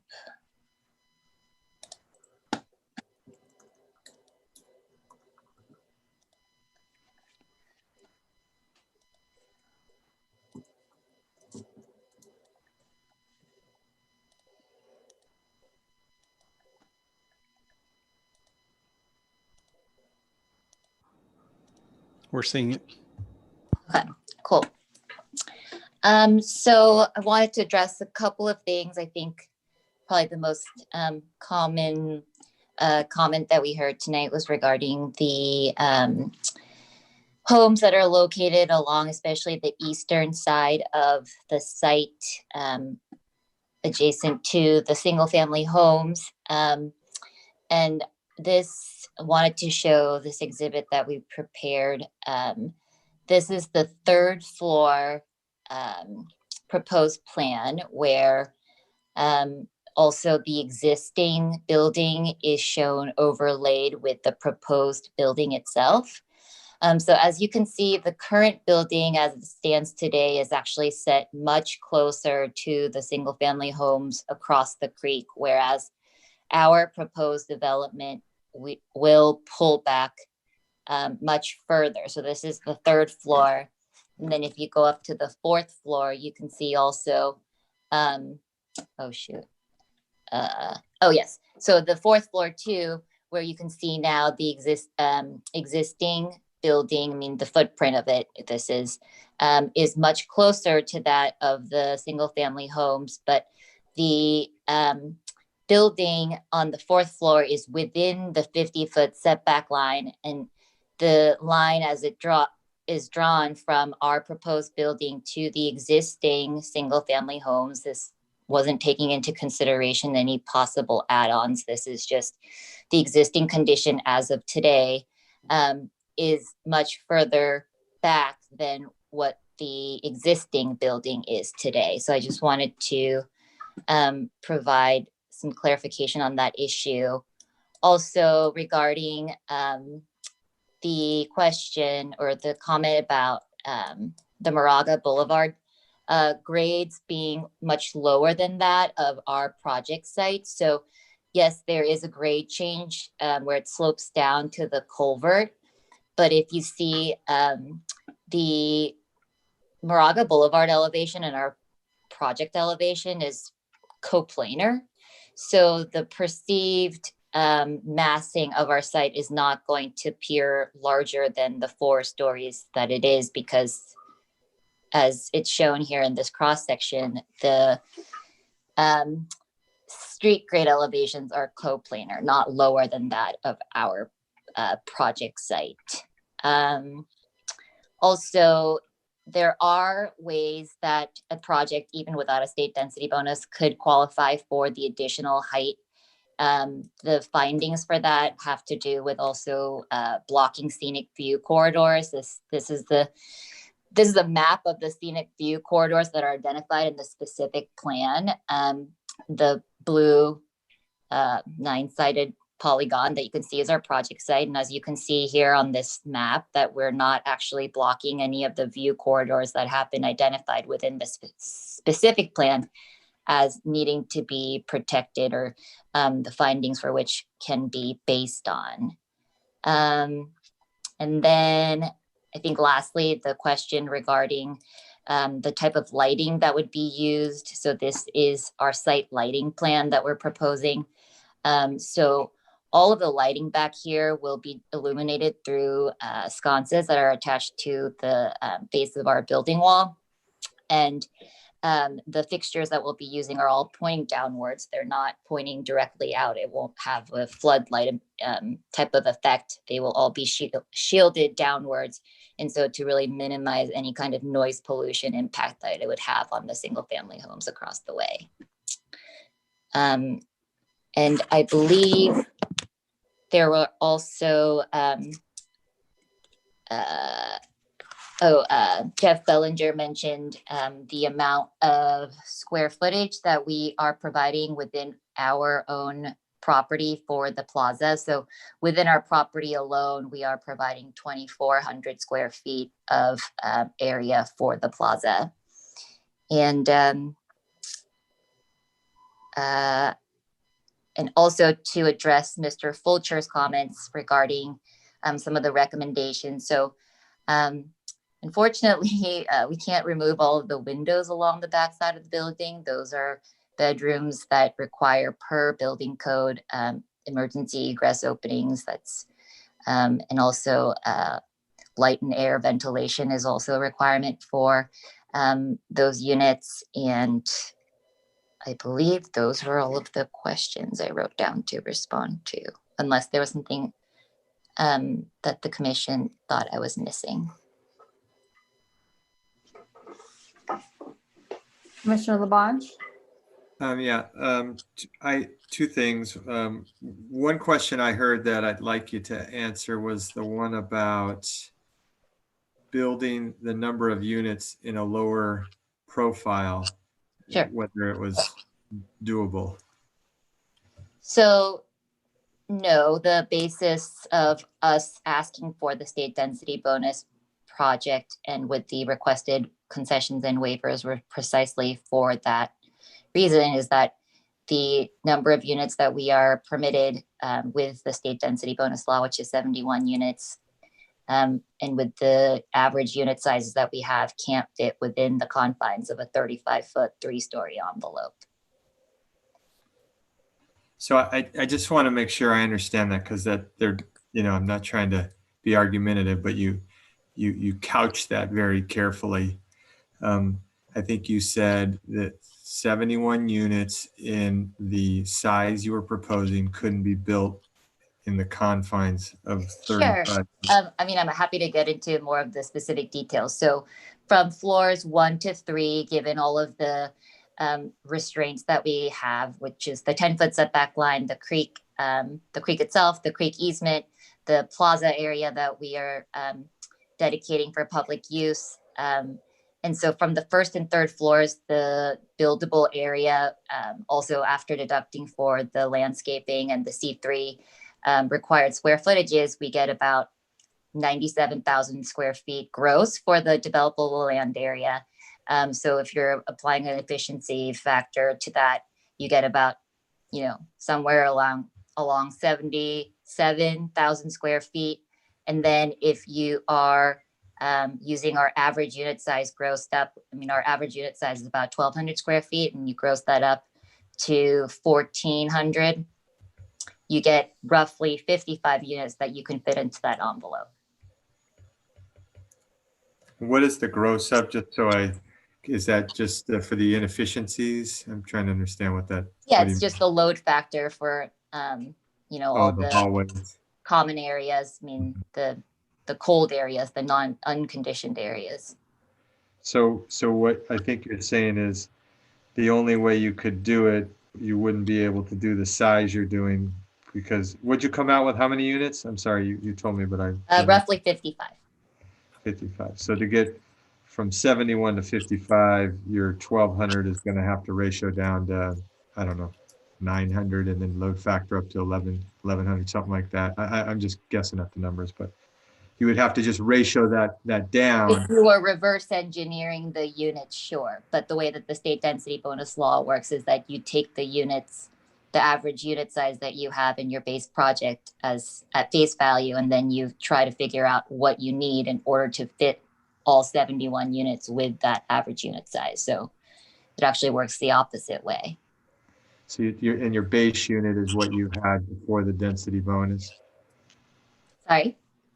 When you said you take what you had in your base units before the density bonus, I just want to make sure I understand that. Right, so the 52 units is our base project, and that fits within the envelope of 35 feet, 3 stories. It's that in order to fit all of the permitted units, we need the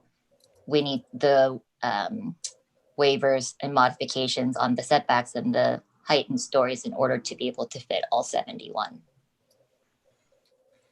Okay. All right. Well, I appreciate you answering that.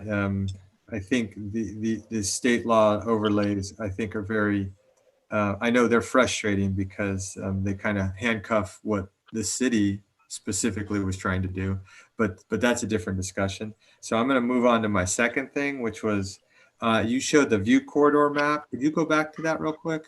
Sure. I just had one question because I wasn't super familiar with that map, but it was helpful.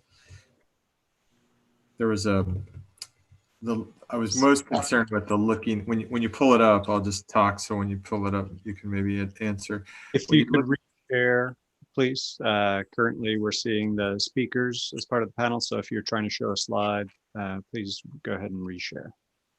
Oh, sorry. I don't know why it keeps timing out of the. That is my doing because the chair and the public like to see the participants and as the discussion goes on rather than just the static slide. So sorry. Okay, thank you for putting it up. So I don't know if you can zoom in, but the purple arrow going north that's left of the P and project site. Mm-hmm. What is I'm trying to understand that because in my opinion, where the arrow from the J and project site points to right about there is about where I was standing, and I was looking due north, which is about the direction the purple's looking, and I clearly lost the view of the hills to the north of 24 when I took into account, and I do have a picture of that, and you can actually see the foreground. You can, I put my finger kind of out in front of my iPhone because it's, not a good enough camera to where the top of the story pole was. You could see the trees, you could see in the distance the hills, and you could clearly see where my finger was, and the hills are gone if you assume that a wall goes up to where my finger was, which was very crude, but to me, it was the only way I could really tell what I was looking at. So right where that end of that arrow is in project site, does that purple arrow looking north? This one. Yes. Is that tied to like right at that spot? That's what I'm not sure of. I believe so. This is direct, taken straight out of the specific plan. And I believe it is pointing the arrow, the tip of the arrow is pointing to that particular view corridor that needs to be protected. And just this is a reference map that I included in here just to further show that our project is not interfering with these view corridors, but the findings for this particular project, I mean, I think even if it did interrupt this view corridor based on the fact that it's a state density bonus project, it's not a basis for the finding. All right, well, so putting that part aside, maybe staff or anyone else, when appropriate, if you could just confirm whether that blue arrow, I don't think they're right at those points, because some of those points don't actually make sense. Some do. If anyone has, I don't know, Greg, or if anyone can answer that, or we could wait till someone else, but I'd be curious to know, because clearly. This blue arrow here is mine. I drew it on there to say, okay. Yeah, I understand. That's where I'm standing. I think the purple arrow you're referring to, and Greg, is, let me know if this is correct, is the view down Moraga Road? It's the view north, as you're traveling northbound on Moraga Road from St. Mary's. You can look right down Moraga Road and up to Lafayette Ridge, essentially. So I'm happy to bring up Google Maps and illustrate that. But I don't believe the exhibit is intended to be absolutely site specific down to the sub-meter. But rather indicative of the views that should be preserved. And it's not to say that at any given location, one's view wouldn't be blocked, but there should be a comprehensive thoughtfulness about not blocking all of the vantage points looking in that general direction as illustrated on the map. So, you know, if it were, I need to be able to look north and see the hills, then nothing could be built essentially if one were to stand on the south side of it.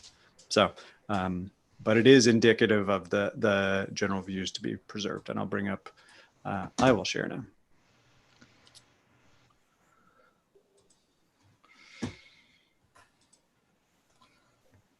So those were all my questions while Greg's bringing that up. I've asked all mine. Thank you. Thank you, Commissioner Lamonge. So you can see Google Earth, and that blue arrow is roughly in this vicinity, Lafayette School, Lafayette Library. So as one turns from, well, generally turning St. Mary's up to Moraga Road or just coming up Moraga Road, you can see kind of the view planes that present. So there is substantial existing vegetation throughout the creek corridor, but this is clearly a corridor that one can view up and see all the way up to Briones and Lafayette Ridge. So I think that's the indication of that arrow that you've been discussing. Thank you, Greg. It's helpful. It's so beautiful. Okay, are there any other questions for the applicant? I have one question, and this maybe the answer may be obvious to everyone, but I'll ask it just because I feel like open communication is important, and it would give the applicant an opportunity to be responsive to the neighborhood's comments of that were expressing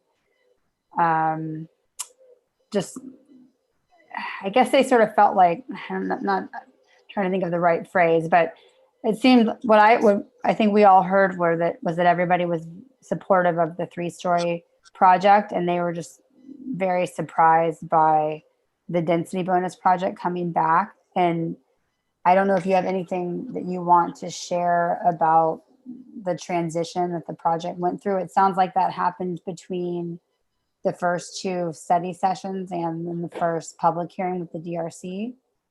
I don't know if I'm understanding correctly. Sure. So, I mean, I think, you know, every single development project is an iterative process. It goes through a lot of different changes. The project that starts out in the beginning usually ends up as something that really doesn't look much like what it first started out as. And I think given the site constraints and the more that we studied the project and learned about the site constraints, especially also given the fact that we were just assuming the height calculation was really done based on sort of the typical way where it either follows the street line to measure the street height, or it resets every couple hundred or every 100 feet or what have you. But the particular way that it was there, the height is calculated here in Lafayette was just something that we were not privy to.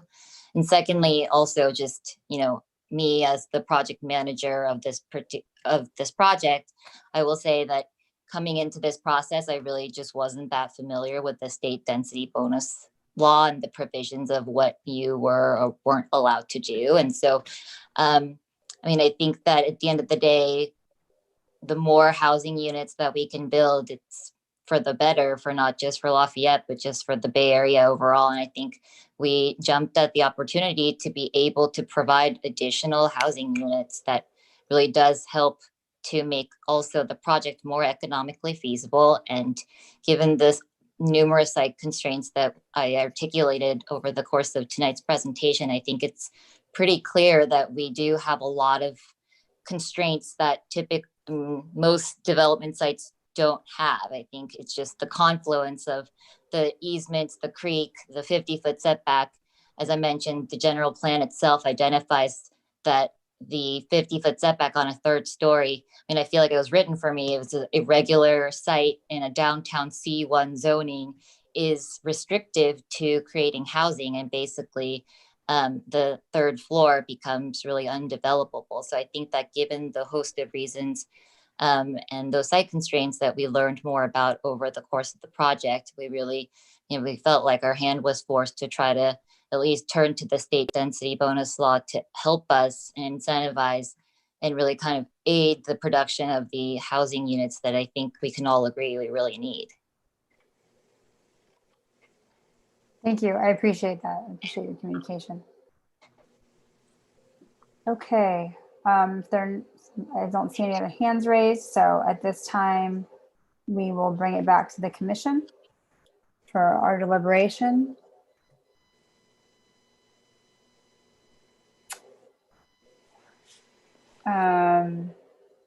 I can, if someone's dying to go first, I can let you go ahead, or I guess I feel comfortable maybe setting the stage for, by saying that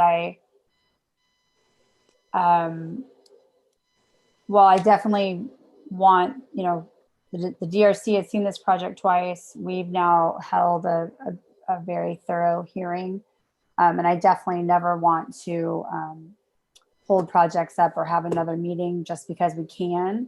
I'm getting the sense that there are some things that, well, I think as a commission, we need to either decide whether we want to, and I guess also refer back to staff, whether this makes sense, whether we want to sort of ask for some more information or determine what we need to resolve some of the issues that we focused on tonight and forward it to council with maybe some legwork to be done before they see it, or whether we want to use another meeting to get more comfortable and then forward a project to council that, you know, where we're not sort of kicking the can on some issues and we're giving them a solid referral for approval,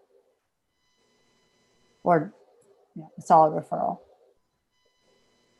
That's been my experience historically, that council would like a strong recommendation, but it's at the commission's discretion if they'd like to give direction and refer it to council, or direction and see it again. Okay, thank you. Okay, I see Commissioner Mason. It's two fingers. I've got other comments I'll save for later, but to address your concern, I would appreciate feedback from the council, because we really only have 2 more meetings, and whether or not we take a second meeting and give council only 1, or we forward it to them and give council 2 meetings. I don't know what their tolerance is for working late, for how busy their other agendas are, but perhaps staff or Mr. Wolf could weigh in on general preferences for that. Because what I don't want to do is force council into one of those 3 o'clock in the morning meetings because they can't carry it over. Well, I will say that I've had general discussions with, I've had general discussions with the mayor, and I think the consensus between, I don't know, the way that I think about it is that we need to do our job to the best of our ability and not necessarily, and I think that they expect us to do that and not necessarily, forward something to them half baked. I guess my question was whether the commission, how much resolution you feel like we need on, I don't know, whatever the main items are, like the plaza or the creek walkway, whether you feel comfortable asking for specific things and sending it on, or whether you feel like there's more work to do and needs to come back to us. But I think my personal feeling is that our decision needs to be based on that rather than like logistics and the council's process, which we can't anticipate, if that makes sense. Vice Chair Farsan? I guess I would generally say I would rather send a fully baked recommendation to the city council, and I think they would appreciate probably having it all and having one meeting versus potentially having an extra one to go over this. So if that's the question you're asking all of us, I would rather get all of the information through another meeting and say, this is our recommendation, here you go, versus saying, here are the open issues, have a ball. Okay. If that was your question. Yeah, I'm just trying to frame our discussion before we get started. Commissioner Radnich? Thanks, Chair. Would it be possible that we as a commission share our buckets of what we view as concerns and then decide if it makes sense, if it goes to a 5th meeting, who it should go to? Sure, I'm not deciding, I'm not asking for a decision on that now. I'm just sort of wanted to feel it out so that we could focus our comments, in an appropriate way. But I think that makes sense. I actually started a list like that myself. So, all right, would you like to go first? Sure, yeah, okay. Sure. So I first want to thank staff and the applicant. I also understand I understand the purpose of state density bonus law. I am frustrated that under the city's requirements, they would be required for 8 units, the applicant, and they're proposing 9, which then qualifies for the additional 19 units, of which 9 are affordable. But I do understand it's their legal right. And I do feel that the applicant has made an effort to at least, receive feedback for some of the design. There's a few things that I would like to maybe focus on if it comes back to us or to city council. We did hear comments primarily regarding privacy, a smaller project, lighting, which kind of goes, lighting and safety. So, and also potentially restricting construction hours. I would say personally, no construction on Saturdays. The Creek Trail is it's a hot topic. I would appreciate that the Creek Trail members do a site visit and also have conversations with the neighbors, specifically Mr. Fulcher, before any next hearing, no matter who the hearing body is.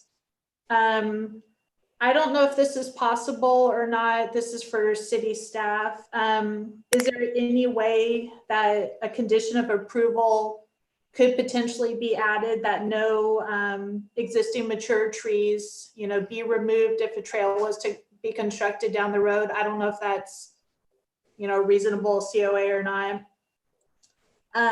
One thing is I have kids at Stanley or one kid at Stanley still, and that corner is a high student traffic area Wednesday mornings after school. So I don't know if the applicant's team had a chance to be out there pre-COVID, during all the school session, out of school times. But I think if there's only 3 or 4 tables that are set aside for the container cafe, those are going to get used by students. So I think if there's any way that extra benches could be put in, or any of those really low retaining walls along Golden Gateway, that, if those can also be turned kind of into seating walls, only because I know students are going to be collecting there.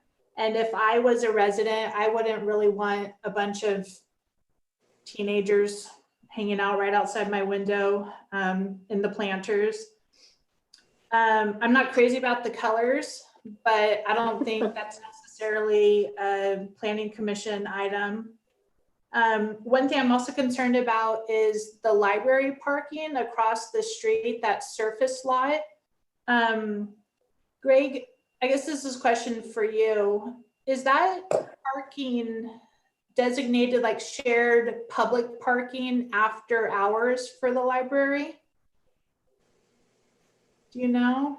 The service lot at the library? Yeah, the outdoor one. Is it designated as public parking after hours? I don't know that it is so designated. I don't think we would do enforcement on it either. Okay. Yeah, I would hate to see that due to a lack of guest parking, that people would be taking up the library parking potentially during the day. It's not saying they would, but that's something that does concern me. The plaza at the corner, again, I wish it could be a little bit bigger, but I do feel like the applicant has kind of explained why it is the size that it is that's being proposed. Again, my recommendations are more seating space. Then let me just check my notes here. Oh yeah, the privacy issue. I think any effort that could be made to retain the existing trees and even add in more, not just shrubs that are low, but actually taller trees, I would appreciate. So those are my items. I guess my whole point is it is a density bonus project under state law. We have, there's obligations under state law. And so my recommendation is the applicant seems to be willing so far in the process to make certain tweaks. So anything that we could provide that would help the applicant further, improve a project that will benefit the city, I think that's what we should focus on personally. Great. Thank you, Commissioner Radnich. Did I see a hand? Vice Chair Farsan. Thank you to the staff, and I want to say this. I thought the applicant, Ms. Hahn, did a fabulous job. Usually we ask a lot of questions of applicants and we don't really get direct answers, but she did a great job, and it looked like sometimes from memory. So I was very impressed with that all the way around. So I guess here are some of my issues. I mean, Commissioner Radnich hit them all. This trail issue, I'm a huge proponent of trails and walking. I've probably hit every one that you could ever imagine anywhere in La Miranda. I run, I bike, I know them all. I've never in my life have thought about going behind that building, considering that a trail that I would want to hit. I just put that out there. It makes sense to me as a connector, but if it's not a connector, I just don't understand the thought process of having a trail behind that building. So I just put that out there as an initial matter. Secondly, if it means taking down trees that take away from privacy of the residents, then it makes no sense to me. I would keep the trees instead of a trail, behind that building. So just my general thoughts. If you can have both, great. Everything has to be done to protect the privacy of the residents on the south side. Simply put, I've not gone into any of the property owners' yards. Maybe I'll do that if we have another meeting. I did go to the site, and frankly, I ride my bike through that street on a regular basis. So I know exactly where it is. And I looked up, and I will say those story poles are right in your view. So that is going to be a very large mass that those people are going to be staring at, and vice versa, looking down at them. So privacy, huge issue. We just got to figure out what we can do with it. I like the project as a whole. We need the housing. You probably have never heard me. I usually don't make comments about colors, etc. It's not my area of expertise. I usually leave it to other people who are better at it. But I generally like the building. I just think it's huge, and it sticks out. The plaza is nice, but frankly, it almost seems like a throwaway. I wish there was a bigger area to use.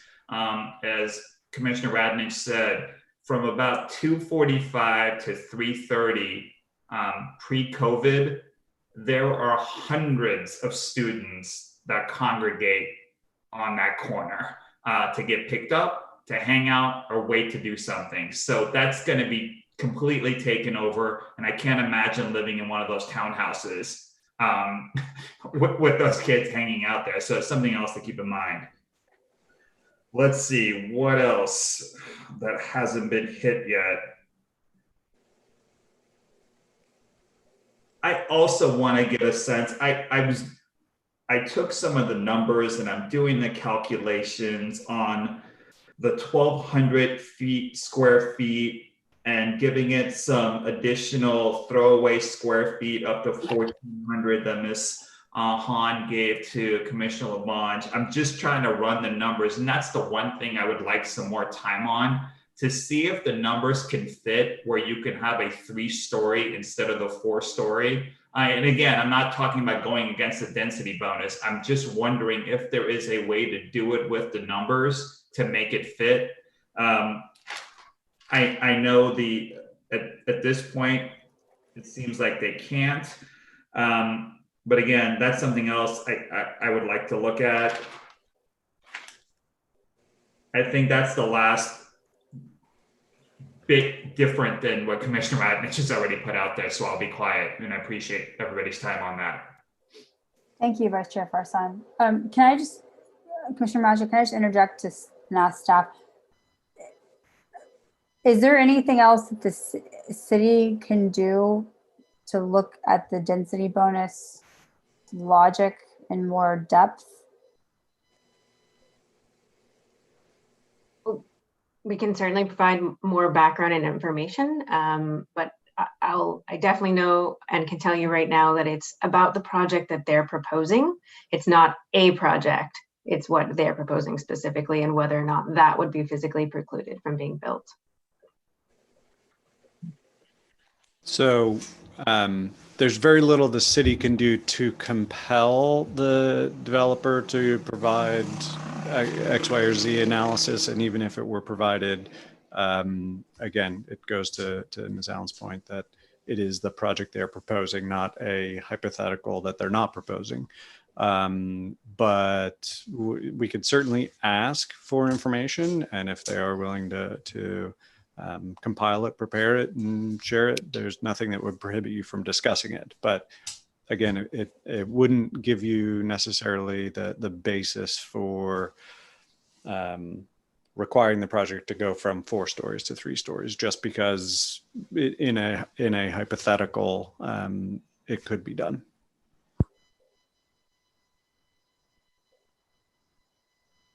I don't know if that was helpful or. No, it is. I felt, well, I mean, personally, we've seen this density, this is not our first density bonus project. And each time we go over the high points of the density bonus law and how it fits that particular project. When we had a few public speakers, including Mr. Harvey, go through things, they seem to suggest that the applicant hadn't sufficiently proven the justification for, I guess, some of the waivers. And to be honest, because I'm, I only have this sort of high level understanding of the density bonus law, I didn't completely follow the logic that they were trying to lay out.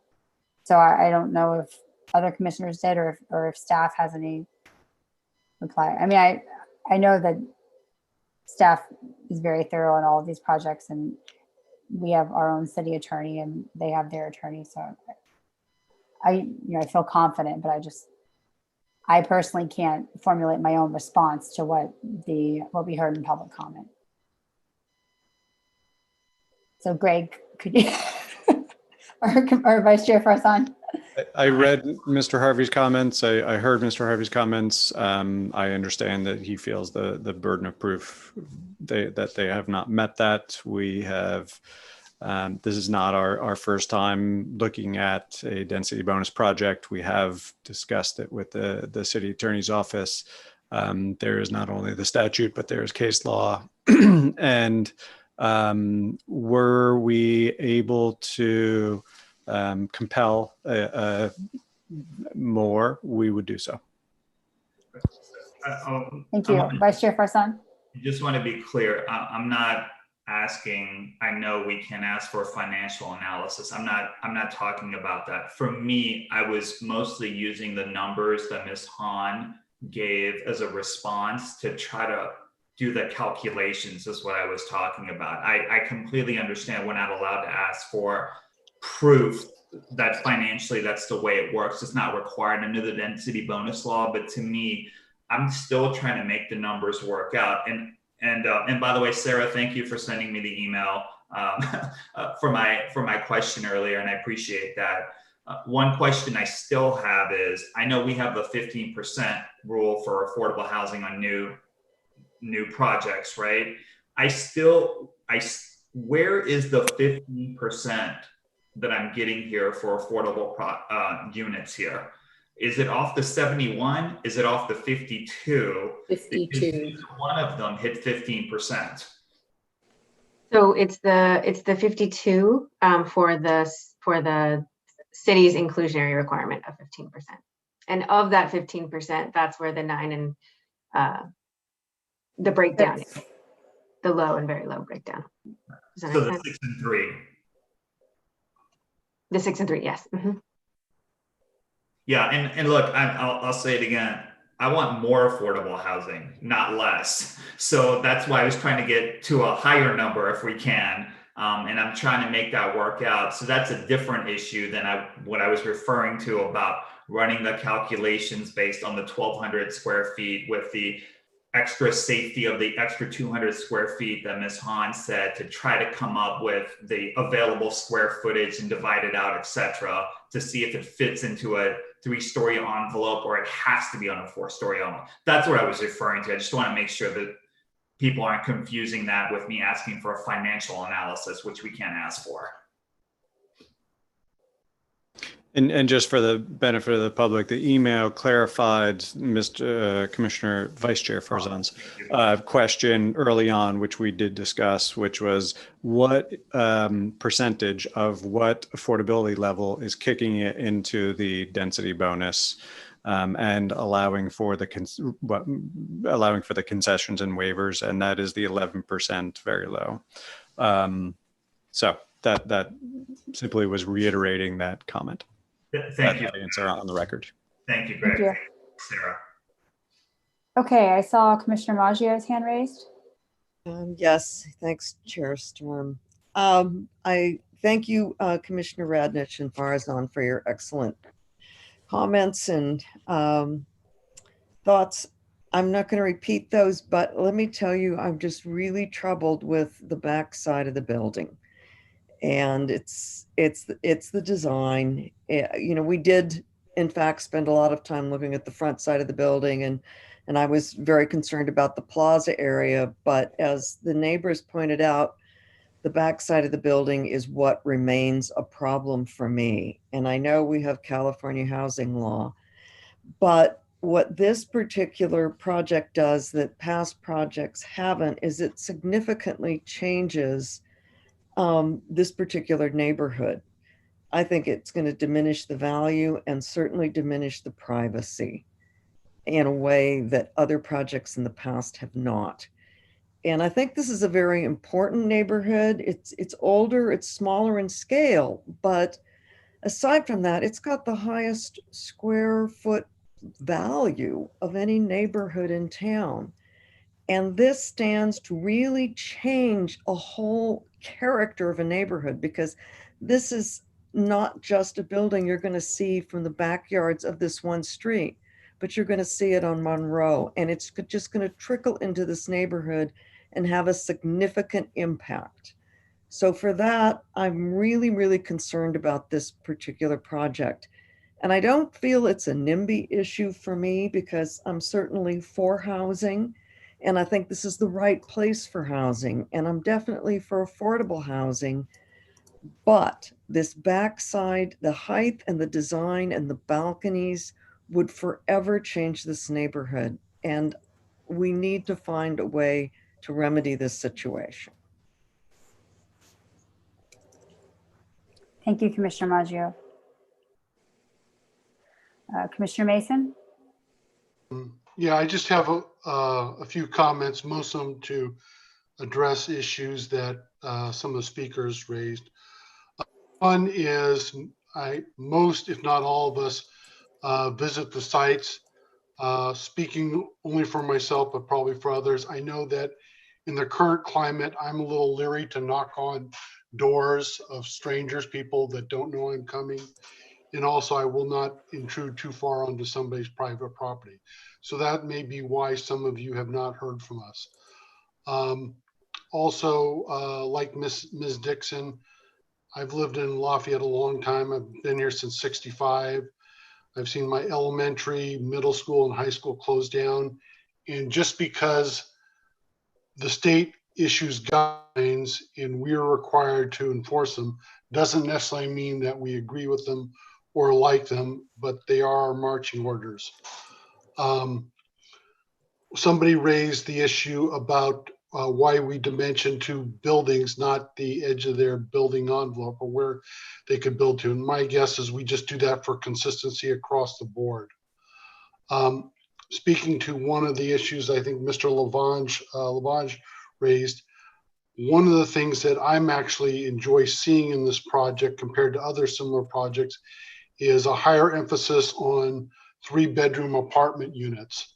I think that would get more families into Lafayette that couldn't normally get there, and 12 to 1,400 square feet is not that much room for, a family and 2 small kids. There were some heights of questions, and I think Ms. Hahn raised them about the building heights. I'd like to point out that the state building codes in every other city defines height differently than how the city of Lafayette defines height. And when you have a sloping site like this one, it can institute discrepancies. On construction hours, I'm fine. I want to see it, whether it's 8 to 5 or 9 to 6. I just want to see a full 8-hour day. Although I don't know the construction criteria in Lafayette, I know that some jurisdictions, like when I'd walk sites, Saturdays you'd have people come down and walk. There wouldn't be any construction equipment going, but there would be people on site doing inspections and stuff like that. As far as the trail, I love the trail. I like it. However, my wife is 105 pounds soaking wet, and she would be very scared or would not necessarily feel comfortable on a secluded dead-end trail.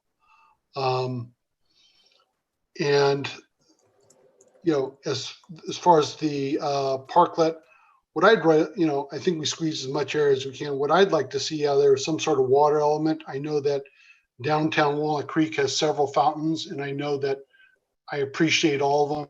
Not only are they relaxing, they offer a good place to sit. So those are my comments.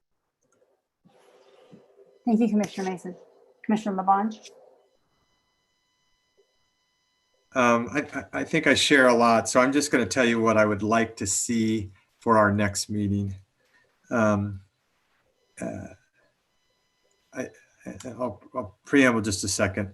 If it weren't for the people behind on Moraga, I think everyone here wants housing density. So it's focused on that. So the things I want to see is I really want to shine a light on this so that when it does go to council, they know exactly what we're going to get, because that's what we don't get enough of, these development packages. And this isn't a staff, it's not a development. It's just, how do you show something so it truly represents what you're going to get?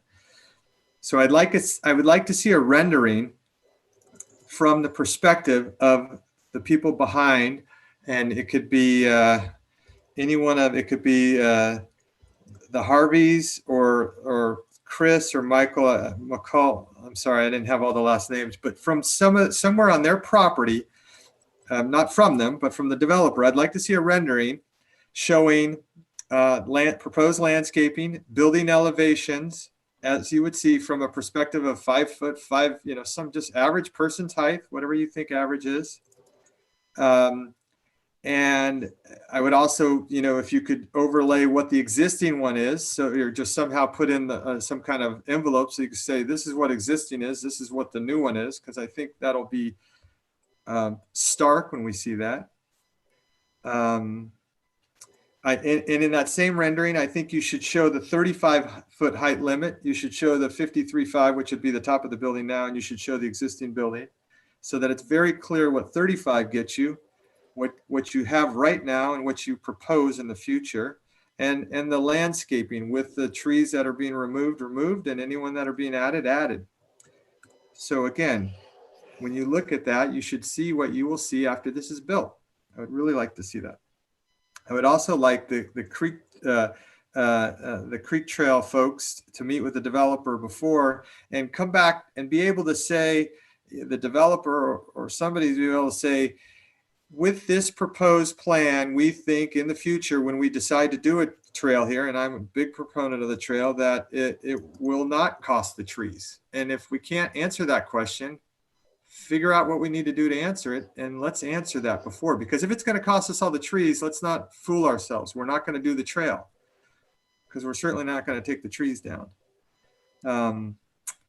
I would also like to see on Exhibit A41 a cross section showing, and it's cross section 4. I don't know exactly where that cut is made, but it's somewhere in the library. So I think that's somewhere in kind of the fatter part. It should be maybe at the fattest part or the deepest part of the development. Okay, good. Then. Oops, sorry. Well, if that's true, good. So what cross section 4, if you look right above the word cross section, right about there, continue that cross section and show the housing right there, which is at the pinch point, the absolute pinch point, which should be, I think, the Harvey's house or right next to them. Only one more, hold on. And then that's it.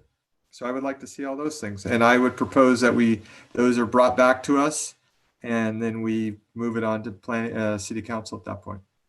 That's what I propose. That's all I have. All right.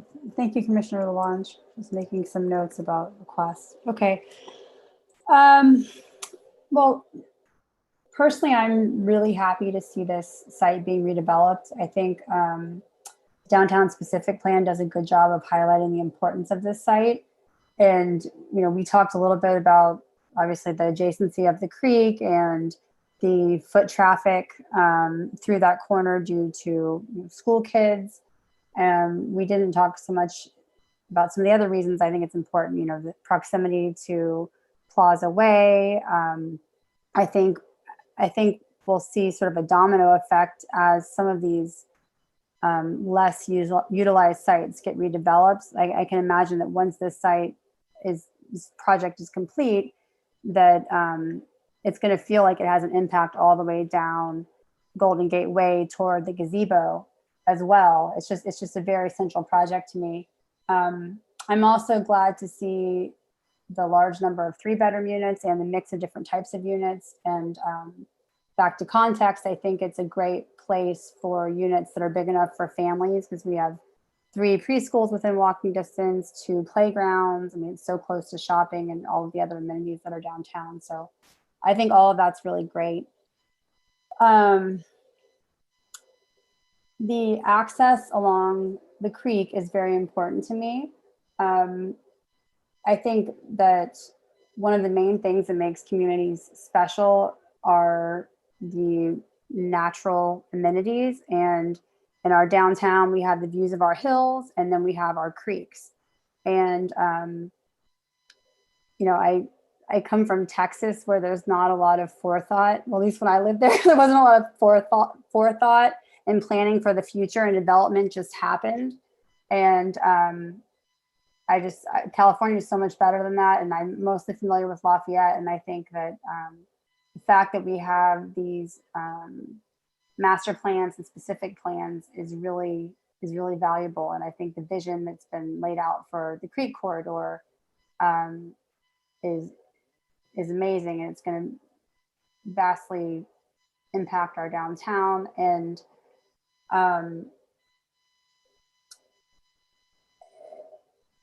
I was sort of, I appreciate the presentation and all the thorough answers to our questions and the open communication from the developer. And I guess what I was really wishing that I was hearing was more about the context of the site and a clear articulation, understanding of what makes that site special. I sort of felt like, and this is typical, you know, looking at all the constraints of the site, and I felt like the pathway along the creek was really sort of seen as an inconvenience, and there were comments that suggested, you know, well, it's not great to look at now. It's just this concrete waterway, and I would hope that that developers in our community can share in the visions that Lafayette has carefully described and you know, laid out careful plans for. So that was sort of disappointing to me.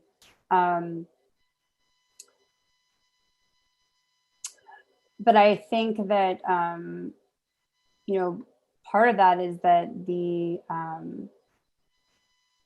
density bonus really allows for maximum build out of the site. And in doing that, filling up the entire site with this 3D, you know, with the building really limits flexibility to do things that would make a project exceptional, like, you know, having interior circulation, paths and views to the creek, roof gardens, you know, entryways onto Golden Gate Way, a more robust and active Park Plaza, like I think, you know, was the hope from the DSP.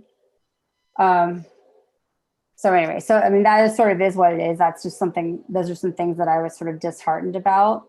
While I do want to acknowledge that I think this is a quality project, and I think it was, you know, like I said, was thoughtfully designed. And I appreciate the architect sort of walking through some of my questions about the overall design. I think that was really helpful to me and helped me understand why they made the decisions that they did.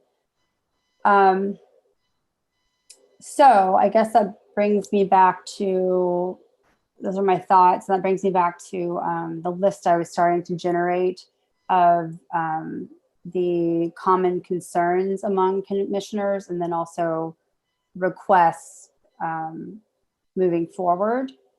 So, and I'll read my list and I'll look back, and you guys can raise your hand and chime in if I've missed things. So I heard continuing concerns about the rear of the project, the design of the rear of the project and its impact on the neighbors, and wanting to look at that more closely.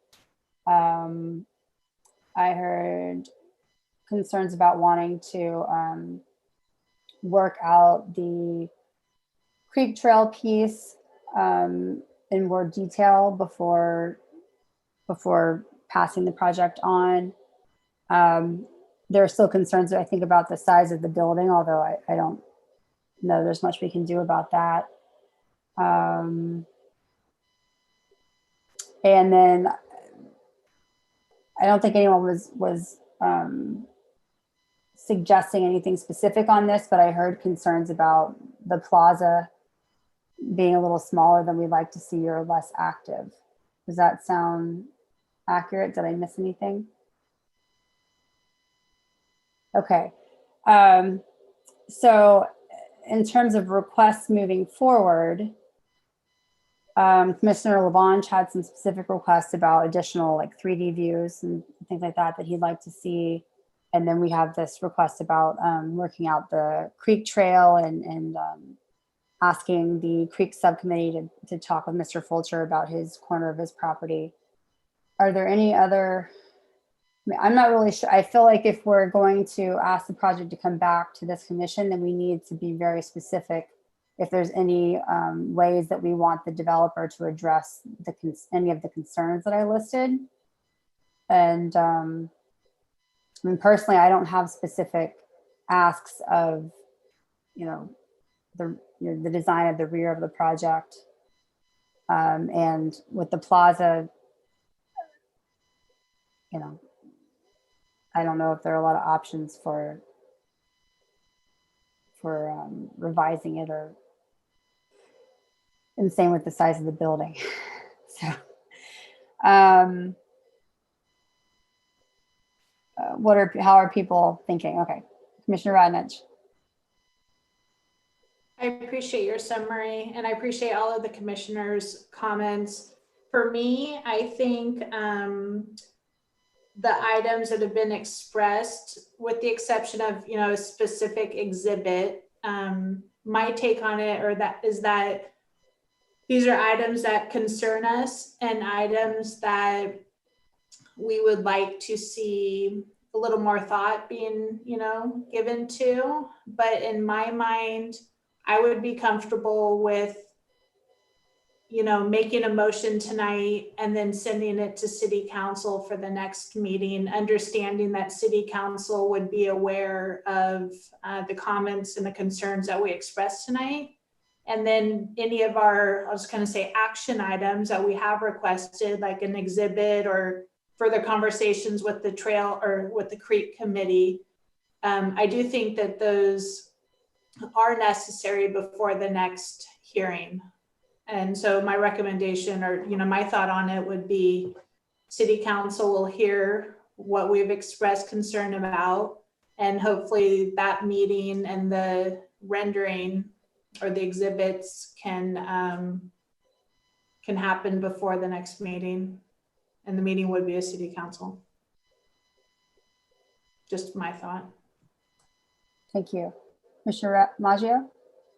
I agree with Commissioner Radnich. I think we could make a lot of requests like Commissioner Labange has with a mock-up, but I think it really needs to go to City Council for 2 meetings. I think our hands are kind of tied with some of the state laws. And as much as I'd like to see it back to a 3-story building, I don't know it's something that we're able to do, that this commission is able to do. I think what needs to happen really needs to happen at the City Council level. And I'd like to give them 2 meetings to see what they can do with it.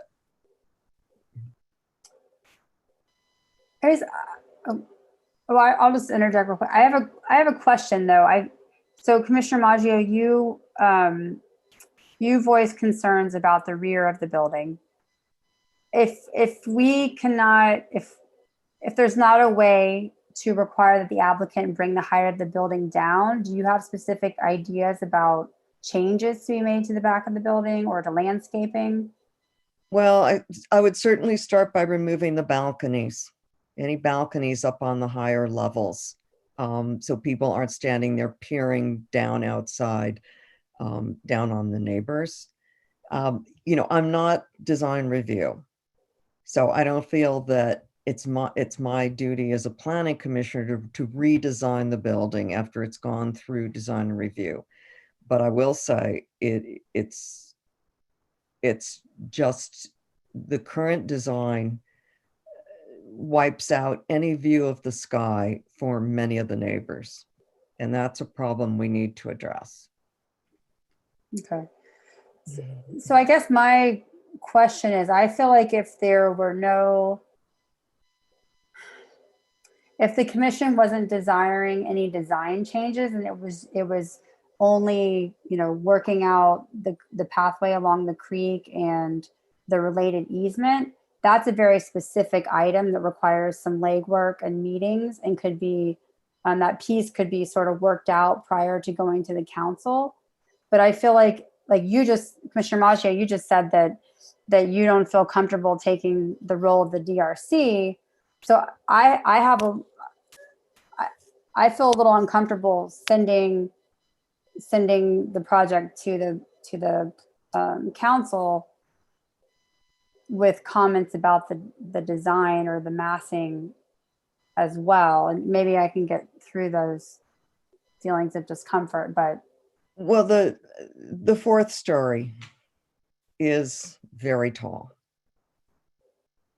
The density bonus has created a very, very imposing structure that is not a buffer between downtown and a neighborhood of small scale.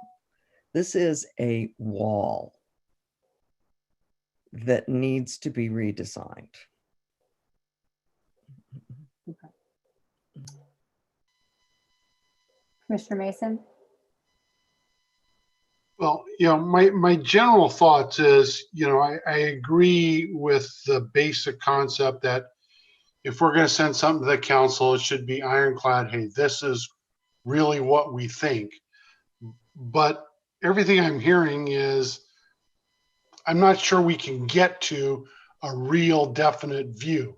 We don't like the rear of the building. We don't like the fourth story. I'm not sure how much we could do about it. And I'm not hearing anybody's come up with, well, if we step back the 4-story by 16 feet and put some other units here, that would work. Or we want a trail, one way or the other, they'll work out a trail. I'm not sure that's worth dealing with before city council. I would like to give them hard and fast, but I'm not sure we can all, even if we talk for another 4 hours, can all come up with something hard and fast that we would definitely all agree would want to see. And they're just general comments. And if it's just general comments, we should give the city council 2 meetings to let them weigh in on it. Okay. So maybe I'll ask the question of Greg, and I apologize for our clunkiness on this, but my understanding is that we need to either approve or deny the project, or can we just forward with comments? I guess that was that was a comment question. I thought that we needed to make a decision in order to forward. Is that not the case? You will need to make a motion. You will need to forward a recommendation to the city council, who will take final action on the project. Okay. So if we only need to forward a recommendation, then we could do that with comments. Okay.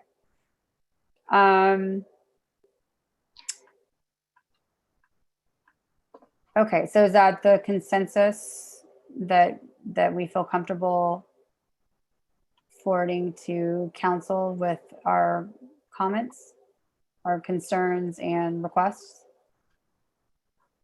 You had none. Commissioner Labange?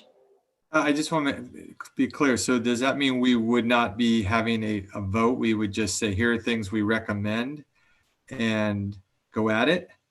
We would vote on a motion that would include all of our comments and concerns. So I guess it could include like your request for additional visualization material and that would, you know, benefit the council when they review the project.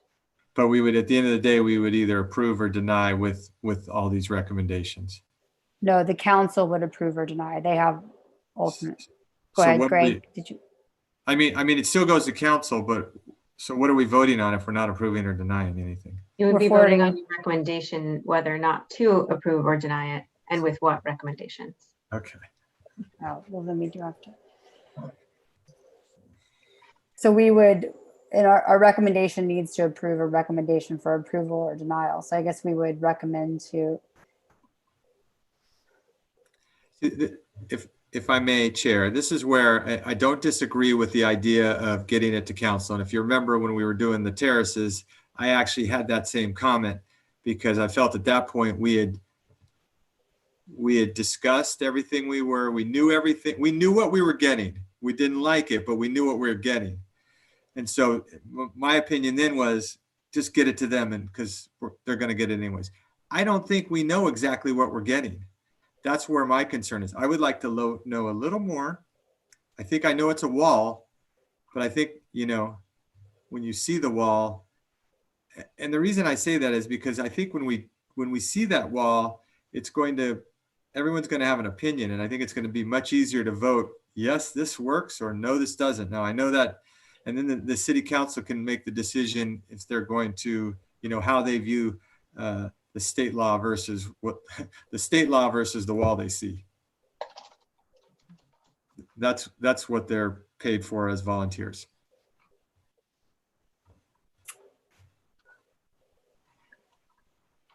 I'm thinking. Sorry, I want to see more. So I've been taking notes, if I can just share my screen and kind of show you what I think I see, and then maybe that can help form your discussion.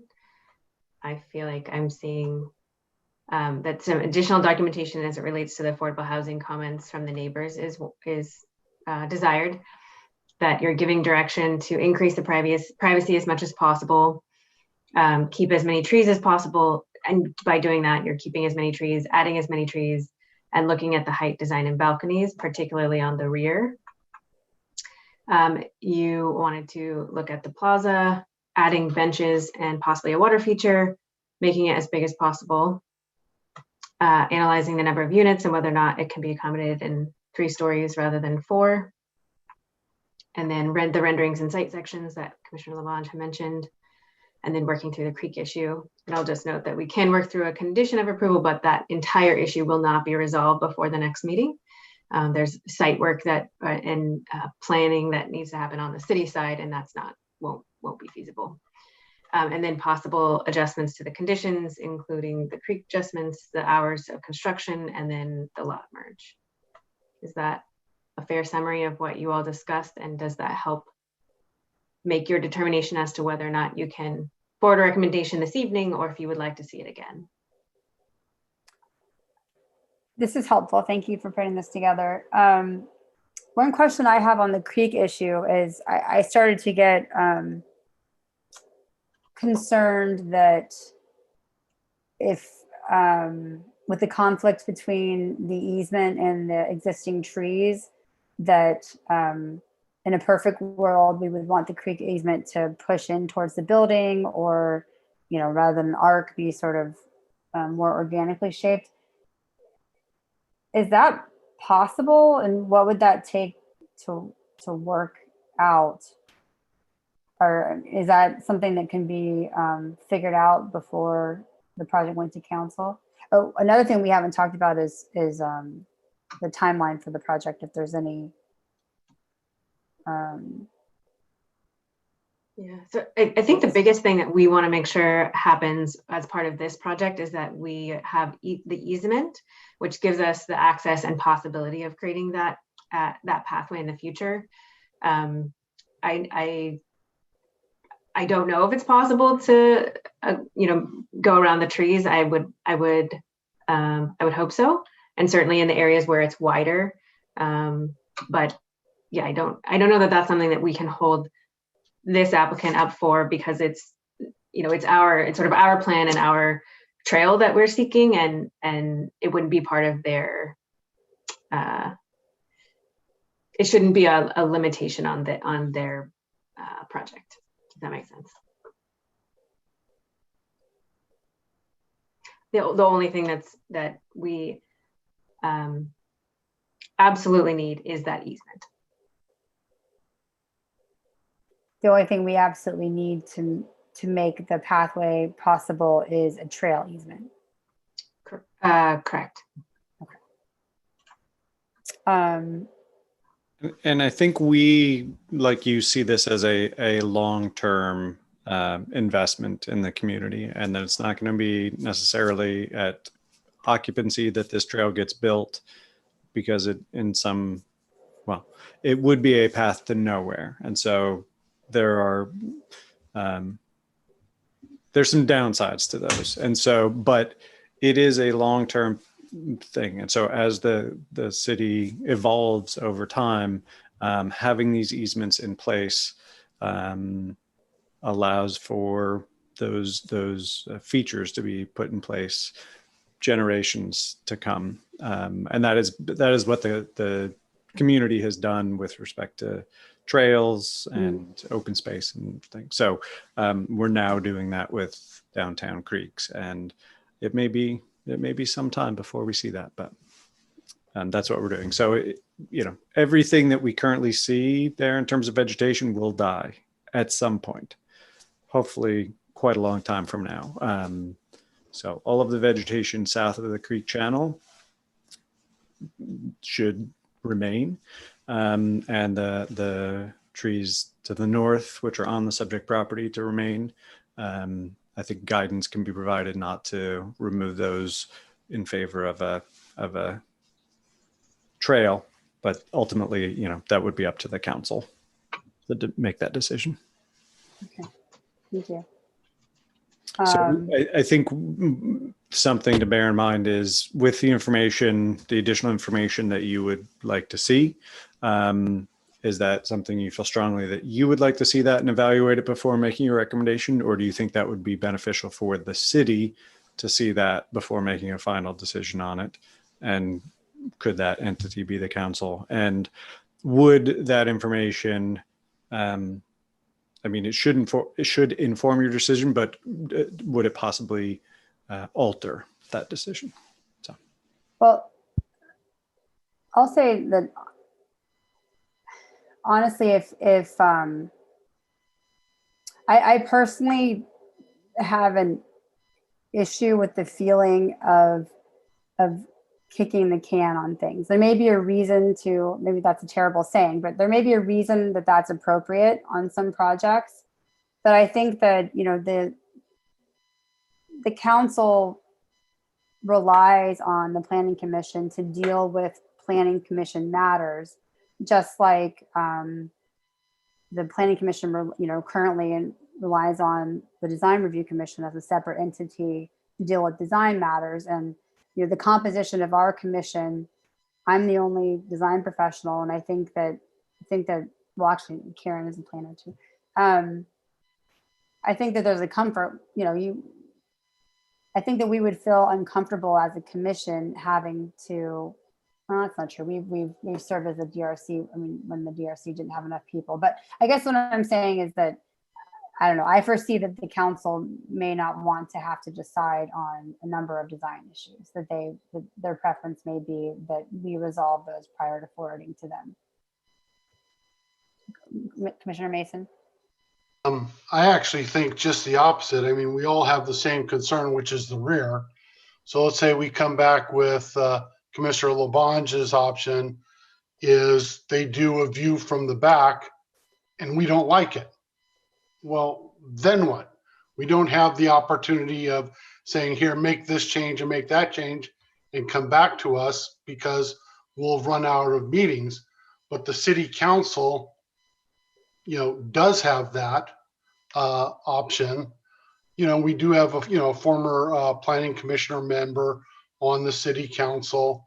And I think if the long-term goal, which is to get something we like, whether it's us or the city, I think that the city council is the only people that really have the option at this point to massage it to get it what it's like. We don't. We're just saying we don't like it, give us some more information or some vague comments, and I don't think that would get it to where we need it to be. Thank you for that. One question, to staff, when do you think this would go before the city council, if we forward it tonight?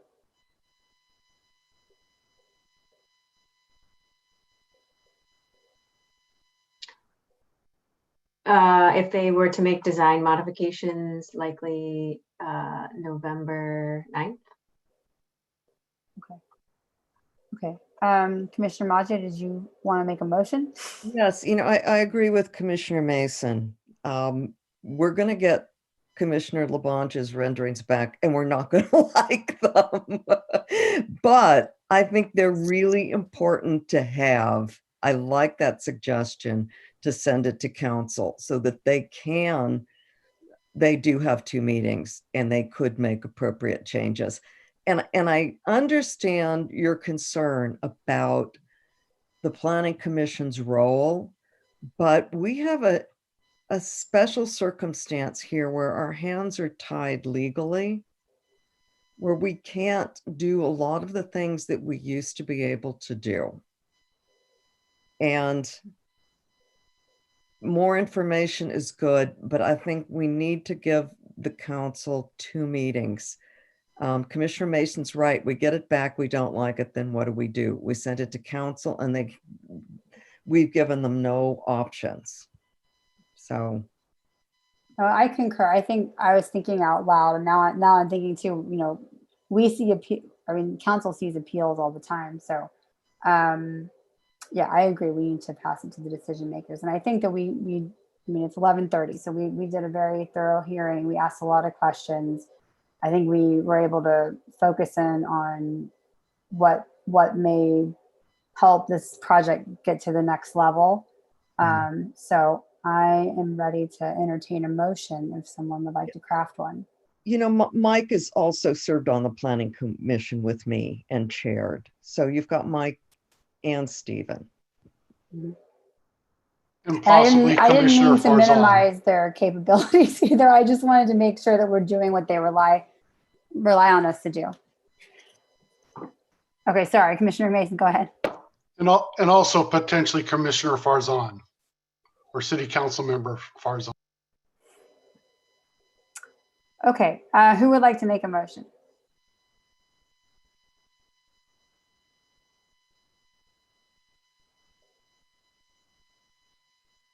Anna usually makes the motions, but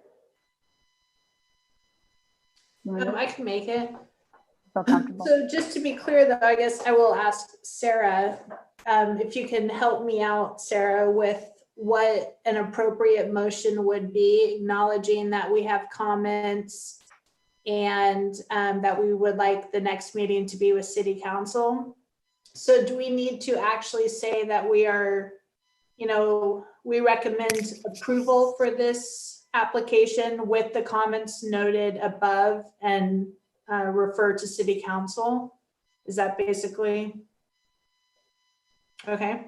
Yes. And our approval is not weighing in specifically on the waivers and concessions because that's up to the council. Is that correct? Correct. Okay. I mean, you're recommending approval of the project as a whole with these additional pieces of information and direction. Okay, I will make a motion that we approve, I'm making a motion to recommend approval of application DR22-19 and TP49-19 to City Council with the notes that we included and discussed tonight that Sarah had captured on her screen share. Does that sum it all up? Is that a sufficient motion? Do I have a second? Second. Second by Commissioner Mason. We will take a roll call vote.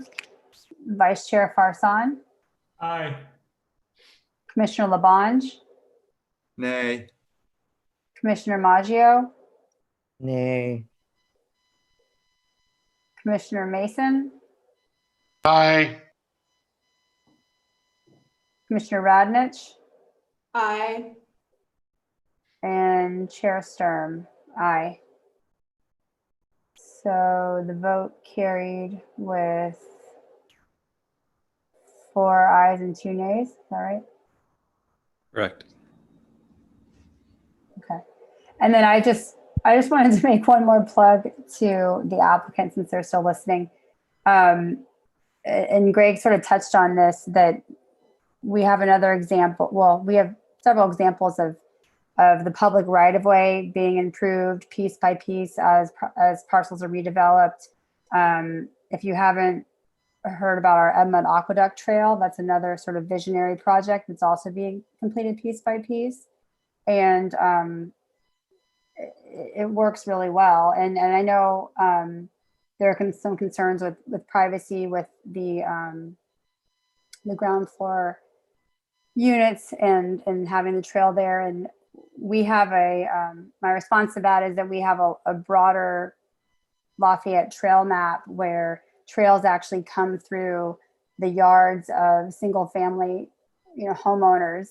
And like we have one near my house and I hike and they're fine with me. I've talked to them. I step over their deck to get back to the street when I'm coming off the trail. So that's the kind of community that we are. And I think that I feel confident that as that creek trail is completed, it will be used in a safe way and really will be valued as an amenity to our downtown.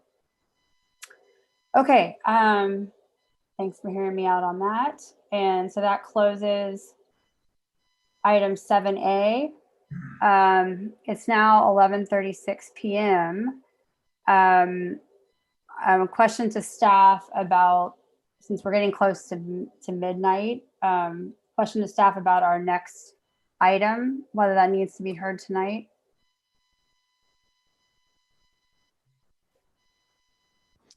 I'm going to invite Jonathan Fox, the project planner, in to speak to that.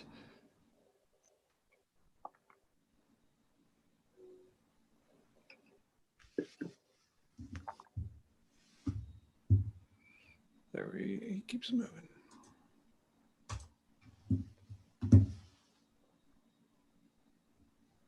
And I'm going to look at the next agenda to see what that currently looks like. Jonathan, did you hear the question? Yes, I did. Good evening, commissioners. Thanks for hanging out till 11:37, Jonathan. No problem. So the deadline would be November 14th. Let's see. So your next regularly scheduled meeting is November 2nd, so 2 weeks out.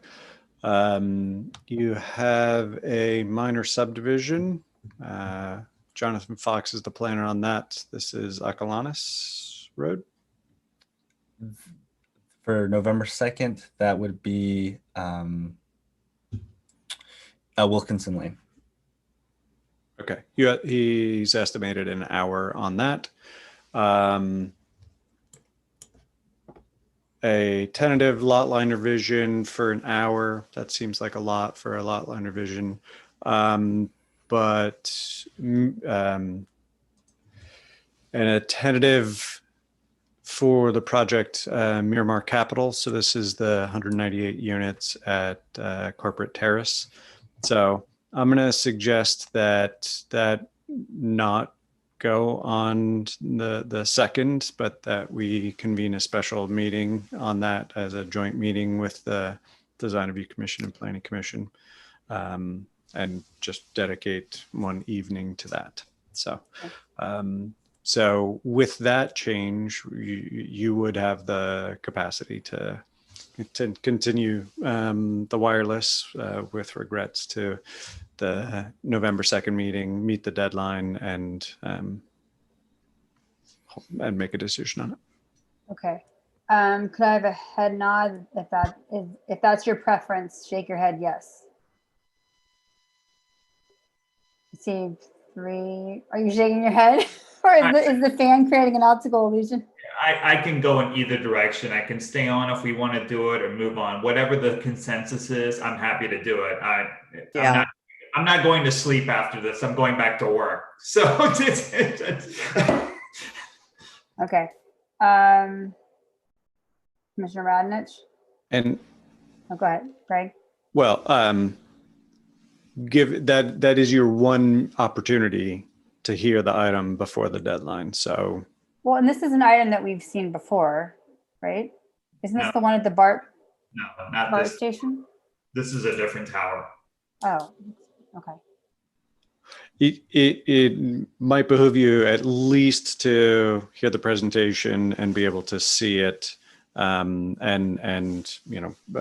adjourn at midnight if you so desire. But then you could provide some comments if a continuance is going to be in order.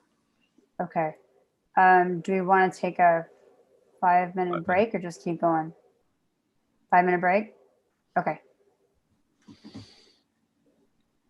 Thank you. 5 minutes. We'll reconvene. Thank you.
I think we are all back.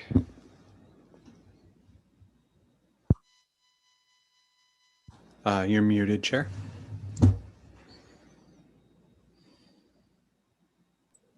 Okay, we've convened. It's 11:45 p.m. and we are on to item 7B on our agenda, wireless communication facility permit 01-20 AT&T Wireless. Applicant Bart is the owner of the property. R10 zoning, request for wireless communications facility permit, an exception to the development standards, and a tree permit. And we're ready for staff report.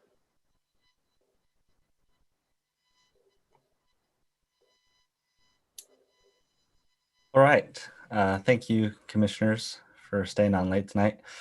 WCF 0120 is for a new 46-foot tall light standard at the BART parking lot at an unaddressed parcel on Deer Hill Road. Most of us are familiar with the BART parking lot, but for those that need a refresher, it's dead center, marked project site on your screen. To the north is Deer Hill Road. Beyond that, to the north are single family residences. To the west is Oak Hill Road, and to the south is Highway 24. The scope of work includes the replacement of antennas on an existing light standard and the removal of an existing 41-foot tall light pole to install a new 46-foot tall light standard. And I'll be using that term a few times during this presentation. Light standard is a light pole that has the wireless facility shown at the top of the pole. So if we look at the snip of the site plan, the dashed area is the area of work. And in the southwestern corner, there is an existing light standard, which will have its antennas replaced in kind. There'll be no visual change there. To the east, to the next planter, there is just a plant in that planter that remains unchanged. But once we go east again to the next planter, there's an existing light pole that's going to be removed. The tree is going to be removed, and a new 46-foot tall light standard will be installed in its place. Of the required findings to approve the project, one of the specific ones in this case is a finding for an exception to the development standards, as the applicant requests to install a second wireless facility when the code permits one on a property that is zoned that is within a residential zoning district. In order to approve the project, the Planning Commission will have to find that the wireless facility is necessary to close a significant gap, and there is no less intrusive means to close that significant gap that more closely meets the intent and findings of the chapter. So that's two parts. One is there a significant gap? And two, is this the least intrusive means to address that significant gap? So in addressing the first part of that question, the applicant has provided a letter from their radio frequency engineer that's included in the staff report that states that the area has been of concern for some time. And in this case, it's not so much an issue about a coverage gap, which is I think what the commission is most familiar with and what the public is most familiar with. So the signal from the existing wireless facility propagates to an adequate distance to address their intended area of service. However, the number of users in that area and their level of activity has increased to a point where their existing infrastructure cannot address those needs. So it's less about coverage and more about capacity. So staff finds that based on the RF engineer's letter, staff can make at least that first part of the finding that yes, there is a significant gap in capacity. To the second component of the finding, there's no less intrusive means to close that significant gap. And to address that concern, I'd like to talk about the siting, the design, and the potential impacts of the project. So the staff often asks for an alternative site analysis when reviewing applications for wireless facilities, and especially for those seeking exceptions.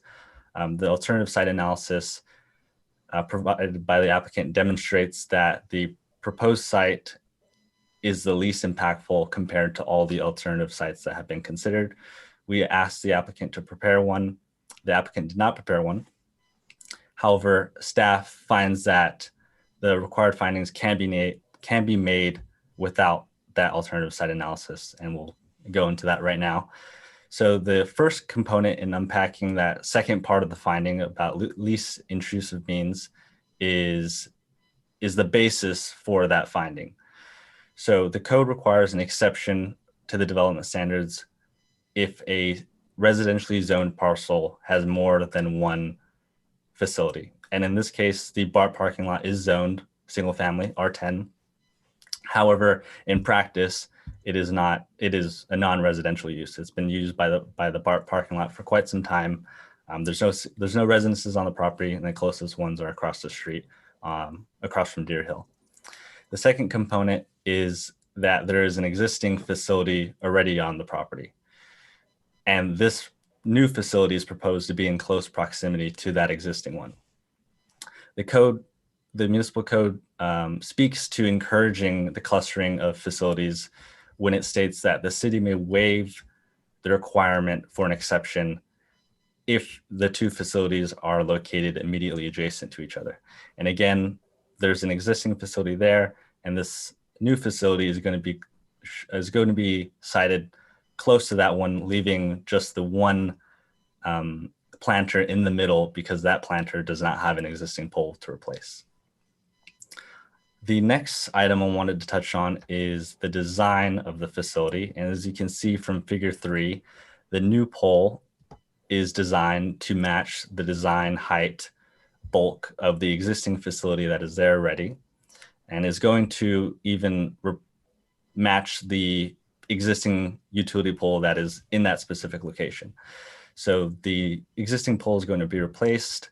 A new light standard will be put in its place of the same width, same height. The only difference that will be seen is the addition of the facility at the top that will result in a 5 foot tall increase. And so that's it for height. But another area that is often of concern with wireless facilities is the antenna array. And in this case, the antenna array has a diameter of 2 feet, which is quite minimal compared to other monopoles that we've seen in the city, even recently. And connected to those design features are the potential view impacts. So it's important to acknowledge that the proposed facility will be seen from Deer Hill and it will be seen from Highway 24. But that's because the existing light pole is seen from those two locations. And staff finds that based on the design, based on the minimal increases in height, and based on the minimal diameter of the antenna array, those view impacts from Highway 24 and Deer Hill Road will be minimal. So this is a screenshot from Google Maps. I didn't take this picture myself. I went through Google Maps to try to find any viewpoints of the site, and I found one going eastbound. So as you can see here, there's one area where there's a gap in the trees and the existing pole can be seen. And I did a very rough markup of what that facility would look like with that antenna array. And based on the minimal height, based on the minimal diameter of the antenna array, and the color of the tower to be gray silver, not to contrast too starkly with the blue sky in the background, we find that the impacts will be minimal from Highway 24 and from Deer Hill Road. Lastly, I wanted to talk about those alternatives. So we already know what the applicant's leading alternative is, and that's because they submitted an application back in 2017, WCF 0117. And you can see that here as figure 2. They proposed to replace the existing light standard with a taller, more bulky monopole at 53 feet tall compared to 46. So as you can see, it's much taller than the existing pole that's there already, much wider going all the way up, and the antenna array is much more visible, considering that they have to fit the antenna arrays that would be housed on 2 poles and instead on 1. So we relayed those concerns to the applicant, talking about the bulk of the structure and potential view impacts from Highway 24 and Deer Hill Road. And as a result, they've come back with a much more tame application with the one that we're seeing here today. So with that, we can find that, yes, there is a significant gap in capacity, and this is the least intrusive means to address the significant gap. We can make the required findings for the exception and more broadly, the wireless communications facility. And we recommend that the commission review the proposed development, conduct a public hearing, and continue the item to November 2nd to allow staff to prepare a resolution, findings, and conditions of approval. Here for any questions. Thank you, Jonathan. Any questions for Jonathan? I'm scrolling. I don't see any hands raised. Oh, Commissioner Labange. Just real quick, I thought I read in that the capacity that they're trying to help is to the north of 24. And is that what, kind of going punchy now, but Jonathan, is that this is supposed to help capacity to the north? And if that's the case, why don't they just put this on some of the solar arrays, you know, so that it's a little more shielded than putting it on a pole that. I'm not sure if that was considered by the applicant. Maybe they can talk about that during their presentation. And I am not too familiar with the design of facilities attached to solar panels, so I can't speak too much on that. Okay. Any other questions for staff? Okay. And Jonathan, I just want to say, I don't take lightly the fact that you've been sitting through our meeting when I was asking whether people wanted to reschedule it. And same goes for the applicant as well. So thanks for, I wasn't thinking it totally through, and I didn't mean to be dismissive. Okay, so if there's no other questions for Jonathan, then we are ready for an presentation by the applicant. Jonathan, who should I promote first? Tom Johnson, Ken Mintz? Tom Johnson. Very good. Tom Johnson is joining the meeting as a presenter, and I'm sorry, he appears to be lost in the ether. Transporter malfunction. He's no longer an attendee. He is a panelist. His video is off. That's why I'm not seeing him. So, Mr. Johnson, go ahead and unmute yourself and share your video if you'd like. There you go. We cannot hear you. You're not muted on our end. I think it might be on your end.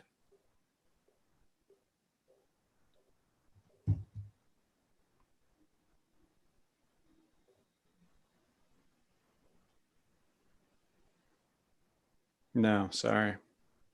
But we can read your lips. Greg, is there a phone number that may be associated with his? Thank you. You have to do that. I'm sorry. Okay, allow to talk. Please try again. It's muted.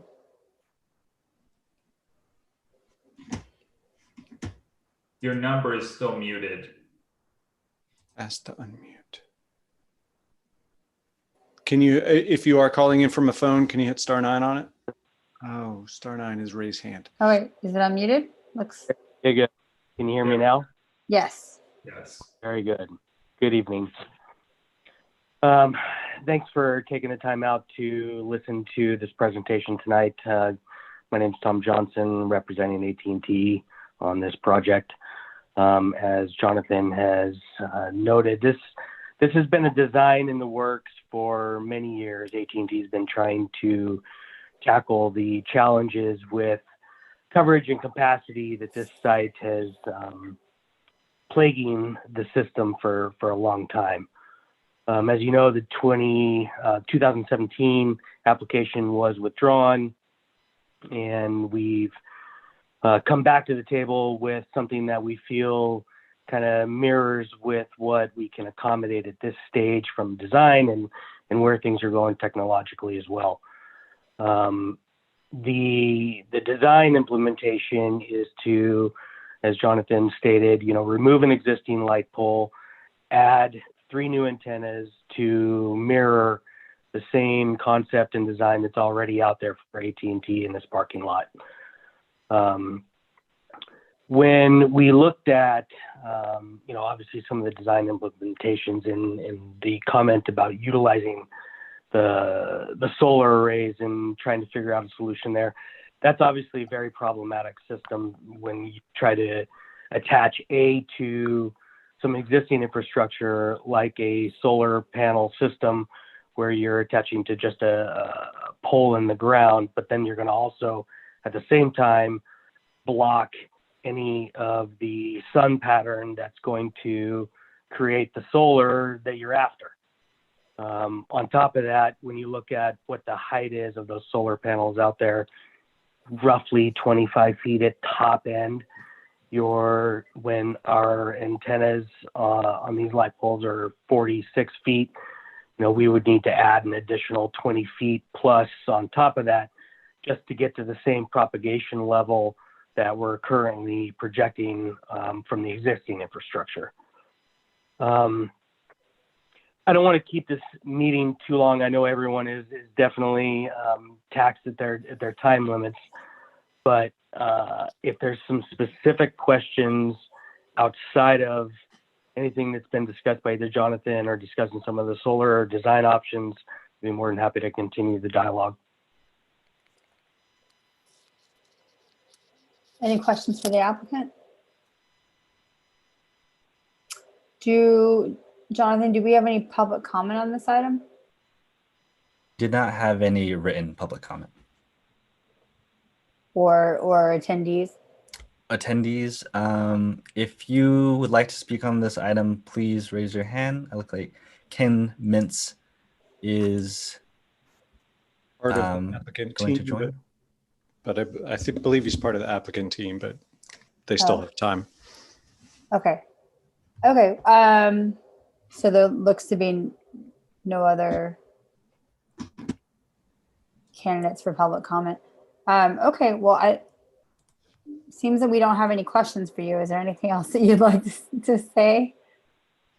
So only that I'd like to get this approved tonight and not have to come back on the November 2nd agenda.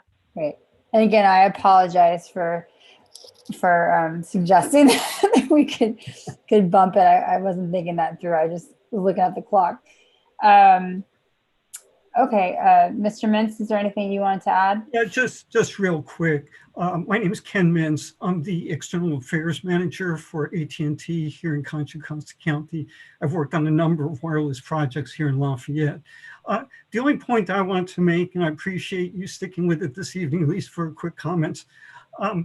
Here in Lafayette, we've been trying to work on improvement of the wireless infrastructure for quite some time. So this is just one of the projects that we've been trying to get in place. As Jonathan mentioned, this site is not about coverage. It's really about capacity and how the use of our wireless facilities are being used across town. One of the key elements I just want to make sure everyone's aware of is the public safety elements of making sure that we have appropriate capacity on these sites. Particularly when you think back to just recently going to another PSPS event and losing wireless coverage. We're really trying to beef up these signals as best we can for the community, as well as the public safety folks through what's known as FirstNet, which the police department in town uses for wireless availability. So I'm also available for any questions, but I leave it to Tom Johnson to answer as the applicant. Thank you for your time. Thank you. Any questions? Okay. Greg? Since Mr. Minsk raised the issue of a PSPS, a public safety power shutoff, what is the backup battery capacity for the existing facility, and the new facility that's going to be put in place.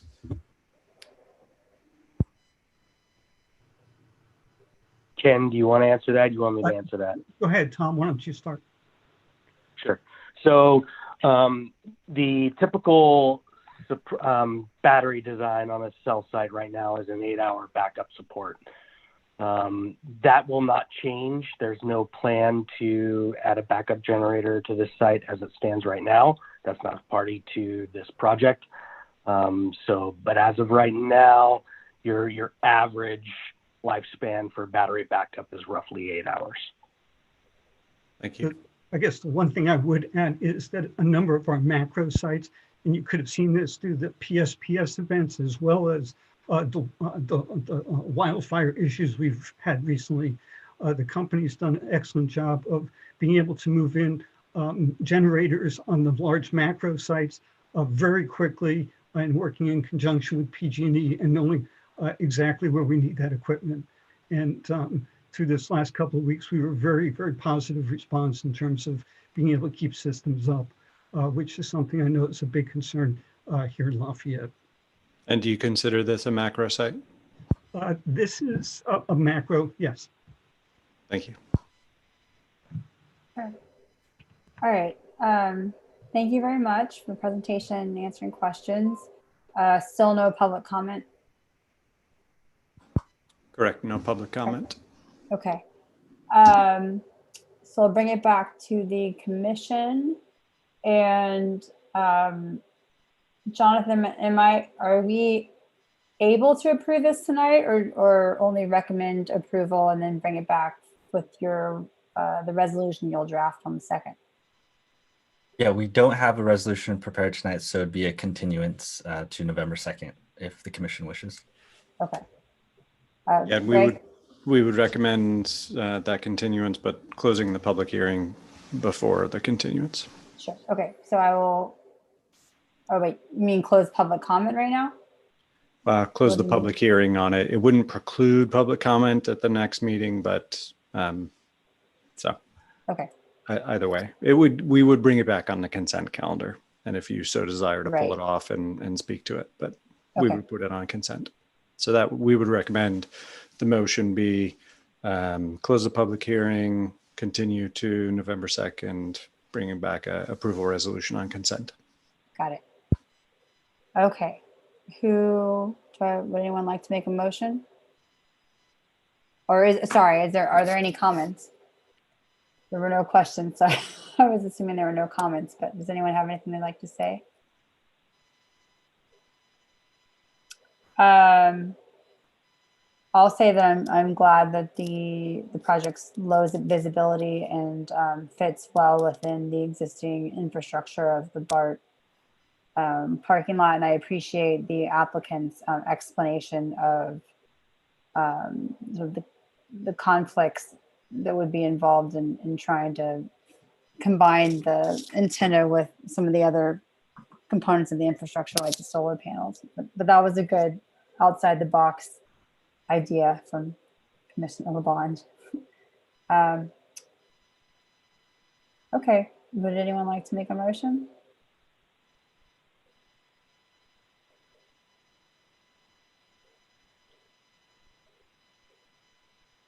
Normally as chair, I don't do it. Sorry, I need somebody else to. Okay, Commissioner Maggio. Yeah, I approve. I don't have the number right in front of me. I just closed that screen, but the AT&T, the application for AT&T cell tower at the BART north of the BART station. I can make the findings that this is the best means of closing the capacity gap, and recommend that we bring it back on the consent calendar for approval at November 2nd meeting. And it's wireless communication facility permit 01-20. Thank you. Okay, thank you. Do I have a second? Can I offer an amendment? Or just make sure that this was captured, is to also close the public hearing on the project. Yes. Okay, so that's accepted as a friendly amendment. Do I have a second on the amended resolution? Second. Is it Commissioner second? Okay, second by Commissioner Labange, motion by Commissioner Maggio, and we'll take a roll call vote. Vice Chair Farsan, Aye. Commissioner Labange, Aye. Commissioner Maggio, Aye. Commissioner Mason, Aye. Commissioner Radnich, Aye. and Chair Sturm. Aye. Motion carries unanimously. Thank you. Can I, Thank Mr. you. Johnson? Thank you. Okay, thanks for hanging in there for that last item. Well, almost last item. Where'd my agenda go? We're on to our last two regular items.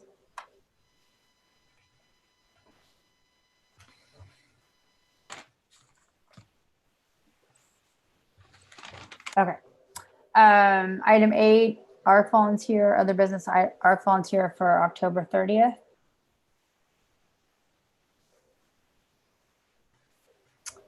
I'm happy to do it if others are busy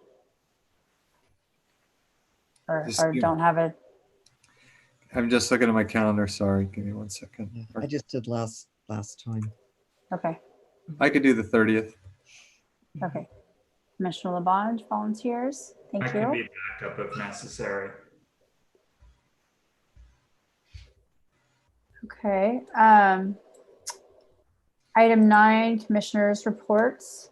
I don't know if there have been any subcommittee meetings. I know there's the first GPAC meeting is coming up this week. So we'll have a report at our next meeting. I believe Commissioner Maggio, did you attend the League of Cities conference? Yes, I did. And I also attended the meeting with the East Bay Mud before that. I don't want to take up too much of your time tonight. I just want to say that I was really impressed with East Bay Mud and all of our dealings with various agencies. I have to say they're the star. The way they take care of their employees, benefits, and planning for our future. I really felt like they're doing a spectacular job, and it was great to listen to their update. But as far as the League of Cities, there's one particular meeting that I felt was really beneficial, and I think it's probably on tape, Greg, and we could share it with the rest of the commission. But it was a meeting on housing law by Lauren Langer and Todd Lishman, BB&K Law. And they went through every single one of the housing ABs, SBs, HAAs, covered everything in great detail. And it was very understandable. But I thought what was really important was they said that you have to make your development standards objective. And so we really need to start concentrating on looking at our current standards. We have to have uniform benchmarks and criteria. Now, of course, people still get exceptions to the rules, but it can't be subjective. So we really need to work more on objective standards. And then they listed a lot of different ways to go about that I thought was really useful. So maybe we'll get a link up so that you can see that, what are the different suggestions they have to add to it. But I have more detail, but I don't want to go into it tonight. Let you go to bed. Thank you. I attended the conference as well, and I think I did see most of that presentation. I don't know if I downloaded all of the presentations because those are available. I don't know I guess the recordings if the recordings are also available, then I think emailing some of the key ones, links to the key ones would be great. One that I thought sort of struck me the most was the one called Big Data and Wildfire. I need to go. I have my little post-conference to-do list I need to go through. I have some questions, I think, for staff and some other things that I might want to share in the next, at our next meeting.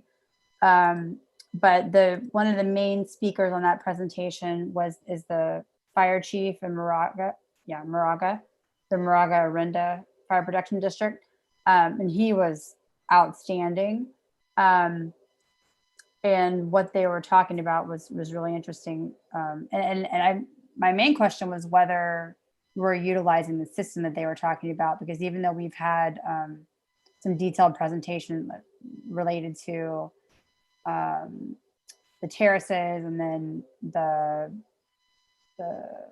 safety meeting that we talked about last time that I watched, I'm not totally clear if we're using the data system that they were talking about in that presentation. I don't know, Greg, did you see that presentation? I did not see the presentation you're speaking of, but if it's alert wildfire, No, oh, Zone Haven. oh yes, well, yes. Lafayette is part of Zone Haven. We've partnered with. So when we had the presentation on the terraces, and the fire chief and the police chief were talking about their interconnected tablet interface, that's Zone Haven? No, Zone Haven is, as I understand it, a website for residents to have access to resources or information in the case of an emergency, not solely related to wildfire. So it is not a computer-aided dispatch or tablet situational awareness. Well, I got that too. But then the thing that I probably need to look at it again to fully understand is that I thought was the most interesting thing was that they talked about how Zone Haven helped create the zones that are delineated by, a number of issues, either topographic features or, based off of fire behavior or whatnot. Like they help cities develop appropriate zones, and they also look at traffic flow and all of that. But they were saying that they have an their interface with the zones. It seemed like it created up an automated workflow. So once a zone was selected to be evacuated, then public notices automatically went out, so that the communication, the automatic communication aspect of that I thought was pretty interesting. And then also just being a central hub, like you said, for residents to go to get information. Because we've all seen, like, when you're trying to follow a fire near where your aunt lives or whatever, sometimes it's hard to figure out exactly what areas have been evacuated. So anyway, I thought that was an exciting presentation.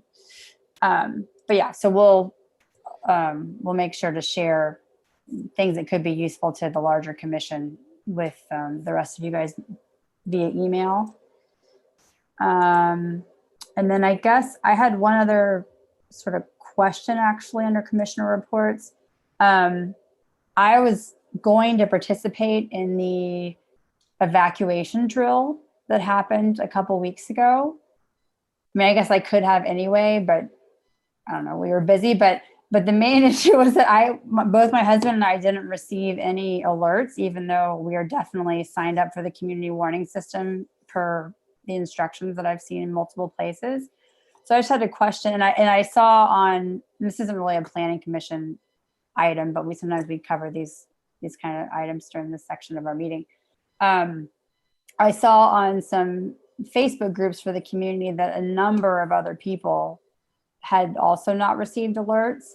And I was just curious as to what the best way to follow up on that is. Like, I was going to call the police station and just tell them, and actually following the virtual evacuation drill, I think we got email notifications or Nixle notifications, and I forgot, there was some link to fill out a survey about the drill. So I completed that saying that I hadn't received notification, and I never got any kind of response. So I'm curious as to what the next move should be, for me. And then this obviously affects a lot of people in our community. That was pretty scary to see the number of people that didn't receive anything.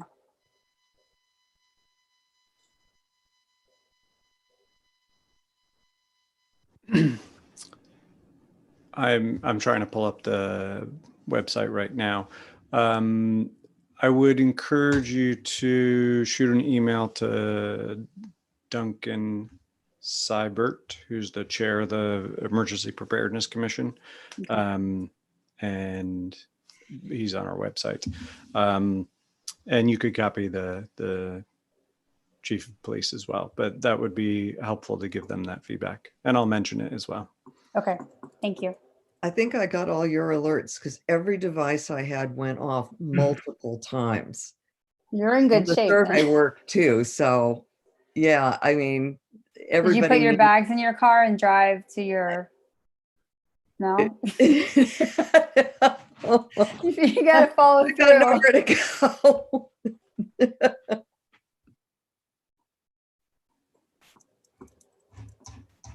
Okay. Great. Thank you, Greg, for hearing me out and letting me know what I should do. Item 10, Planning Director's Report. I don't think I have anything additional to report at this time. Okay, great. All right. Thank you for everyone's endurance during this long meeting and being thorough and thoughtful and prepared and well-spoken. Great job. I agree. Thanks for hanging in there. All right. Thanks for what you do. We're adjourned. Bye, everybody.